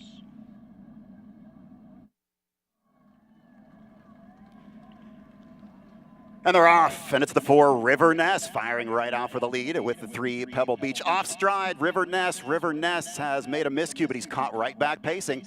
Racing second now, River Ness behind Pebble Beach up on the outside, trying to make a move toward the front. Here comes Beach Glass on the outside, racing fourth into that turn is Atlas Hanover, next in fifth. As they are around that turn, that's By the Missile, who stepped out well. They're over to the quarter, 25 4/5, blistering opening quarter of 25 4. Up on the outside now, Beach Glass is going to clear to the front. Pebble Beach will yield in second. That's River Ness in third. Racing fourth is Atlas Hanover. By the Missile is next in fifth. Pacing sixth is Adio Hanover. Forever Boy sits seventh. Racing eighth is Quick Snap, and at the back is Nautical Hanover. Adios Pacers roll through the turn toward the halfway point. On the engine is Beach Glass for Yannick Gingras, 53 4 for the opening half. To the backstretch on the inside second, that's Pebble Beach. Next in third is River Ness. Racing fourth on the inside is Atlas Hanover. Now on the move, here comes Chris Page. By the Missile, set sail on the outside, trying to pick up his cover on the outside is Ario Hanover. Forever Boy moves out into the outer flow. On the inside, Atlas Hanover. Next on the inside, that's Quick Snap to the outside, Nautical Hanover. On the inside, Beach Glass by 3/4 in 1:21 4. He gets a challenge. That's By the Missile on the outside. They've got less than a quarter mile to go in the Adios. It's Beach Glass on the inside. By the Missile digs in on the outside. Pebble Beach bides his time. He'll need room. Top of the stretch, and they're on their way home. On the outside, By the Missile digs in. He's got the lead. Beach Glass on the inside. Far outside, trying to close late is River Ness. It's going to be By the Missile. Chris Page in the Adios. The mile 1:48 3. By the Missile wins the Adios, 1:48 3. Now back to the paddock once again, Gabe Pruitt and Donnell Mock. Wow, and thanks so much, Roger and Donnell. What a renewal of the Adios there. Really played out about how we thought. Beach Glass left the gate, Pebble Beach left, even River Ness, early speedsters there. But what a drive by Chris Page. It was, he left the gate, patient enough to let the dust settle, and the horse responded big time there in the late stages. Yeah, his patience definitely paid off. He sat there, and when he pulled, you could tell that By the Missile was ready for action, and he didn't disappoint today. Ronnie was right. We interviewed him earlier, and he didn't disappoint. 8-1. What a great win. Yeah, hopefully you were rewarded if you've been tuning into the broadcast all day, because Ronnie Burke could not have been more confident. I don't think I've ever seen him as confident as he was today on that colt. And he responded. Chris was confident. I know ahead again as well. And how cool of it, I know you walked outside to watch it, which was probably preferable, but I stayed right here on the studio, and Sally Bolden, the caretaker, was literally 2 feet from me, rooting and yelling and screaming at the TV. It was so cool to watch. Those caretakers, they put in so many long hours, day after day. Has to be so special to be rewarded with such a big win. Yeah, she was supposed to actually go on vacation this week, and then when her horse got into the Adios, they canceled their vacation to stay for it. So, well worth it. He made it well worth missing a trip. Money could not buy the feeling that she just had, and I got to witness it. It was a really cool thing, and what a day it's just been overall here. Yeah, it's been a great day. Thank you for everyone that's tuning in. The Pennsylvania Horse Racing Association and all our sponsors. We had a great day. We still have one race left, so make sure you stay tuned for the 16th race. And thank you for everyone for watching today. We really enjoyed our day here, and Gabe for coming out here to the Meadows. Back up to you, Roger. Thank you, Donnell. Gabe Pruitt, good job this afternoon for the Adios. There's your photo finish for show in the last. Pebble Beach holding off River Ness for the third spot in the 2022 Adios pace for the Orchids. 16th and final race coming up here in just a few moments. Don't forget, in the 16th, scratch the 7, Fishing for Apples. Number 7, Fishing for Apples, is scratched in race 16. 8 and 9 slide in a spot when they go to the starting gate. Win, Play, Show, Exacta, Trifecta, 10 cents Superfecta wagering on the 16th. In this race, Jack Colleen had a choice of 6 or 9. Takes the 6, Southwind Ramsey. Hugh O'Neill gets the call to drive the 9, E.R. Hunter. Horse will be on the track, post-parading in just a few moments.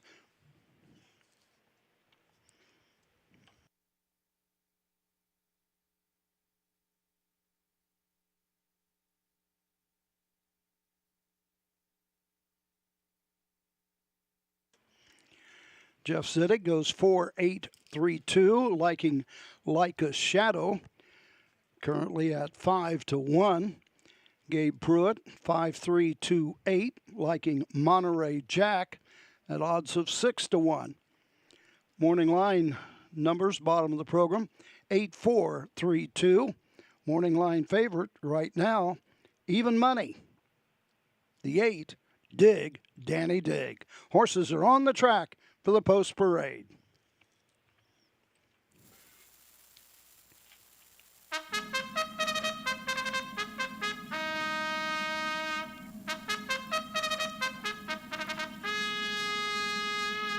Horses are on the track and parading to the post for the 16th and final condition pace. Win, Play, Show, Exacta, Try, 10 cents Superfecta wagering on the 16th. Number 1 is Royalty Has Arrived. Virginia and Kathy Schofield of Evans City. Steve Schofield trains. Brady Brown drives the 1. Royalty Has Arrived. Number 2 is Dragon Time. Marcus Marashian, Jim Kiefer, D. Price, Ray Blatney Jr., Marcus Marashian, the trainer. Mike Wilder driving the 2. Dragon Time. Number 3 is Bring the Thunder. Larry Parlin of Washington. Brandon Presto trains and drives the 3. Bring the Thunder. Number 4, Like a Shadow. Kenneth Ashba, Burton, Ohio. Paul Corey trained. Justin Walters driving the 4. Like a Shadow. Number 5 is Monterey Jack. Edward Williams, Washington, PA. Eddie Williams, the trainer. Anthony McDonald driving the 5, Monterey Jack. Number 6 is Southwind Ramsey.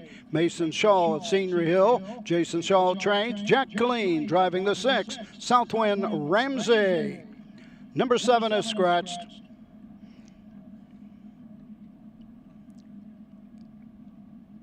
Number 8 is Dig Danny Dig.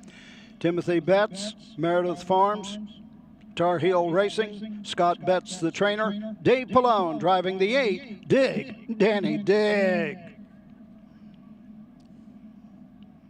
Number 9 is E.R. Hunter. Mason Shaw of Scenery Hill, Jason Shaw the trainer, Hugh O'Neill in the sulky of the 9, E.R. Hunter.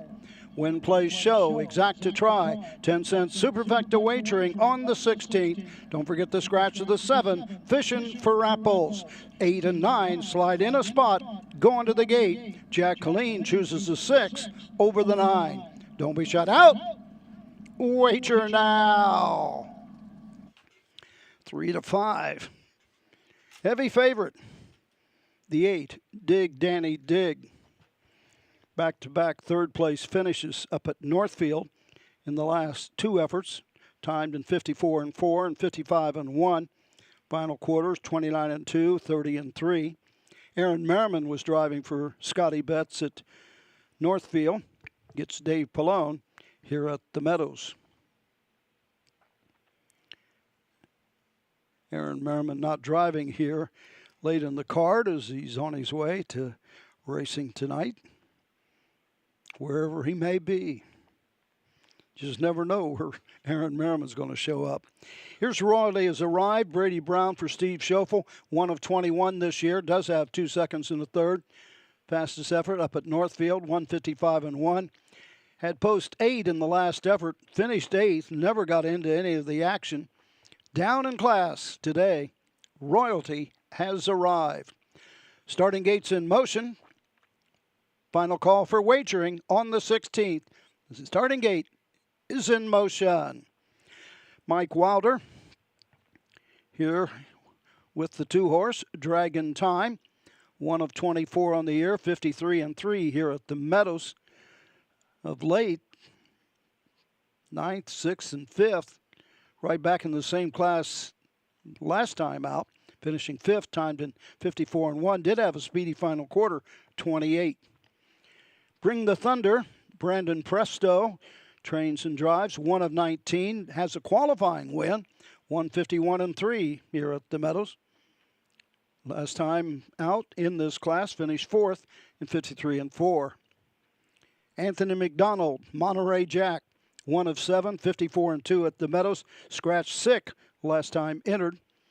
Racing on a stale date, July 16th, a 9th place finish. Horses approaching the starting gate for the 16th and final.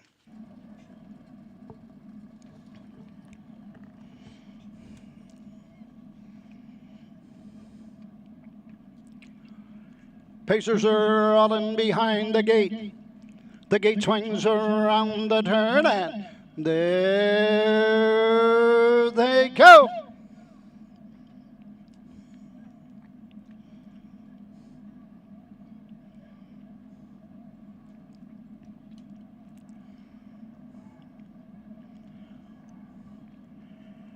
They're off and pacing, that's Bring the Thunder, going right out for the lead. Like a shadow on the outside, 3 wide into the turn, that's Monterey Jack.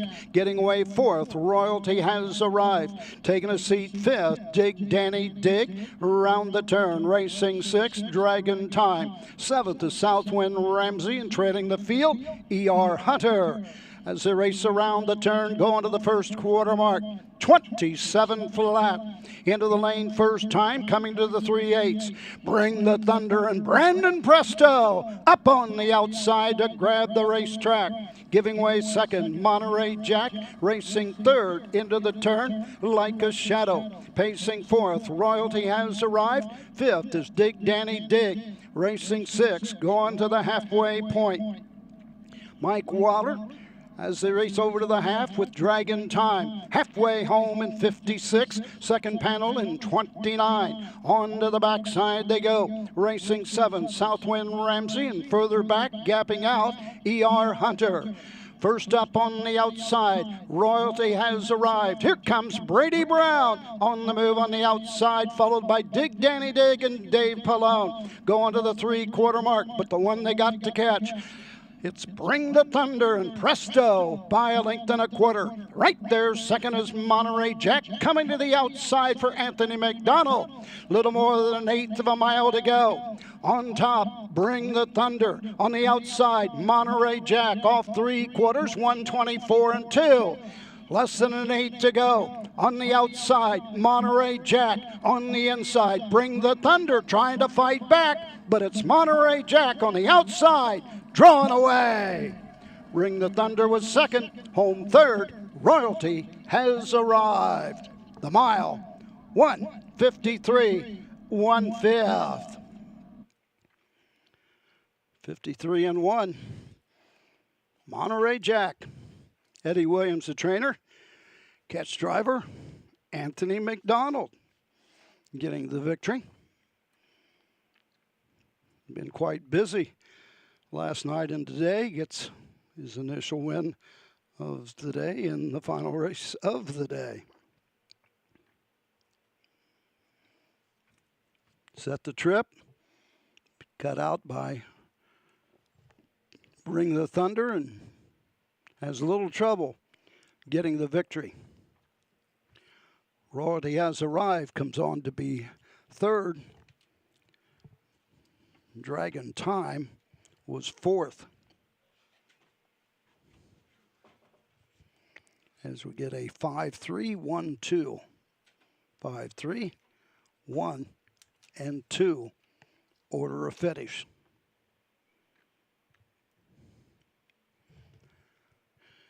Five-horse scores here at 6-1.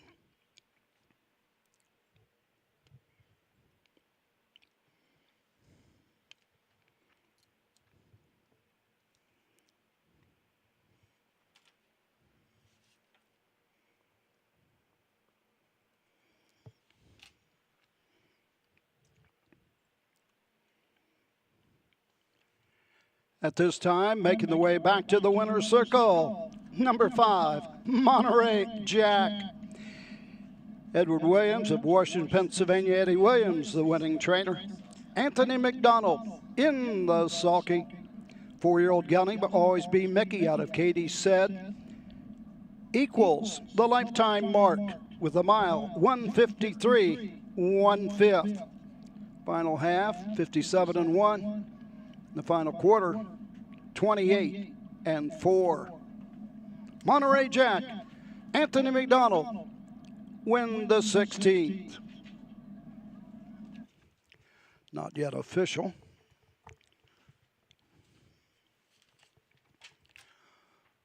Five, 3, 1, and 2 in the 16th.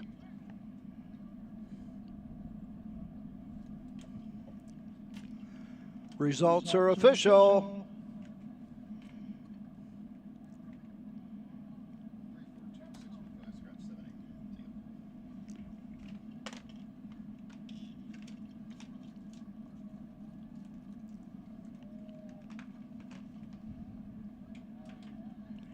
Number 5, Monterey Jack, pays $14.68, $6. The 3, Bring the Thunder, for $23. The 1, Royalty Has Arrived, for $40. 50-cent pick 3, 3 of 3, $174.80.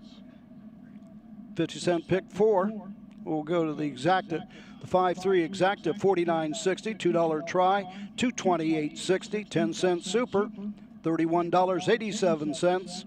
The 50-cent pick 4, the combination 1875, 4 of 4, pays $285.35. The daily double 75 pays $260.40. Number 1, Royalty Has Arrived, 3. The 2, Dragon Time, 4. The 3, Bring the Thunder, 2. The 4, Like a Shadow, 6. The 5, Monterey Jack, the winner. The 6, Southwind Ramsey, 5. The 7 was scratched. The 8, Dig Danny Dig, 7. The 9, E.R. Hunter, was 8. Top down, 3, 4, 2, 6, 1, 5. Scratch, 7, 8 on the bottom. The mile, 153, 1/5. And that is going to conclude Adios Day here at the Meadows. Roger Houston, a pleasure getting to spend some time working with you up here. And Gabe Pruitt, Donnell Mock, fantastic job in the paddock. Our director, Brian Castor, Ed Bittner, Vic Polk, Doc Ellis, our entire crew, Harry Glessner, and Greg Carrig, and Terry Cregan. Great job by everybody today. And Brad Hines as well. Just a great job by our entire crew today. Hope everybody enjoyed the broadcast that we put together for you today. A lot of work, but well worth it in the end. Fantastic day of racing here at the Meadows. Thank you again to everybody for the support. Handle was fantastic today.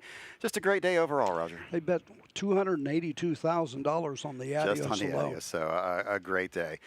Congratulations again to the connections of By the Missile, Chris Page, Ron Burke, and the owners for winning this year's 56th Adios Pace. We're going to wrap things up. We'll be back on Wednesday. I'll be back on Wednesday as our racing will pick back up Wednesday afternoon, 12:45, Thursday, 12:45.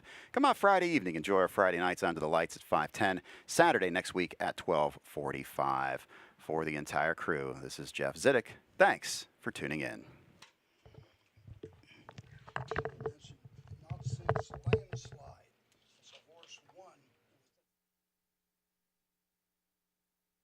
Going right out for the lead, like a shadow on the outside, 3 wide into the turn, that's Monterey Jack. Getting away 4th, Royalty has arrived. Taking a seat 5th, Dig Danny Dig, round the turn, racing 6th, Dragon Time. 7th is Southwind Ramsey, and trailing the field, ER Hunter. As they race around the turn, going to the first quarter mark, 27 flat. Into the lane first time, coming to the 3/8. Bring the Thunder and Brandon Presto up on the outside to grab the racetrack. Giving way second, Monterey Jack, racing 3rd into the turn, like a shadow. Pacing 4th, Royalty has arrived. 5th is Dig Danny Dig, racing 6th, going to the halfway point. Mike Waller, as they race over to the half with Dragon Time. Halfway home in 56, second panel in 29. On to the backside they go. Racing 7, Southwind Ramsey, and further back, gapping out, ER Hunter. First up on the outside, Royalty has arrived. Here comes Brady Brown on the move on the outside, followed by Dig Danny Dig and Dave Palone. Going to the 3/4 mark, but the one they got to catch, it's Bring the Thunder and Presto by a length and a quarter. Right there, second is Monterey Jack, coming to the outside for Anthony McDonald. Little more than 1/8 of a mile to go. On top, Bring the Thunder. On the outside, Monterey Jack off 3/4, 1:24 and 2. Less than an 8 to go. On the outside, Monterey Jack. On the inside, Bring the Thunder trying to fight back, but it's Monterey Jack on the outside, drawn away. Bring the Thunder was second, home 3rd. Royalty has arrived. The mile, 1:53, 1/5.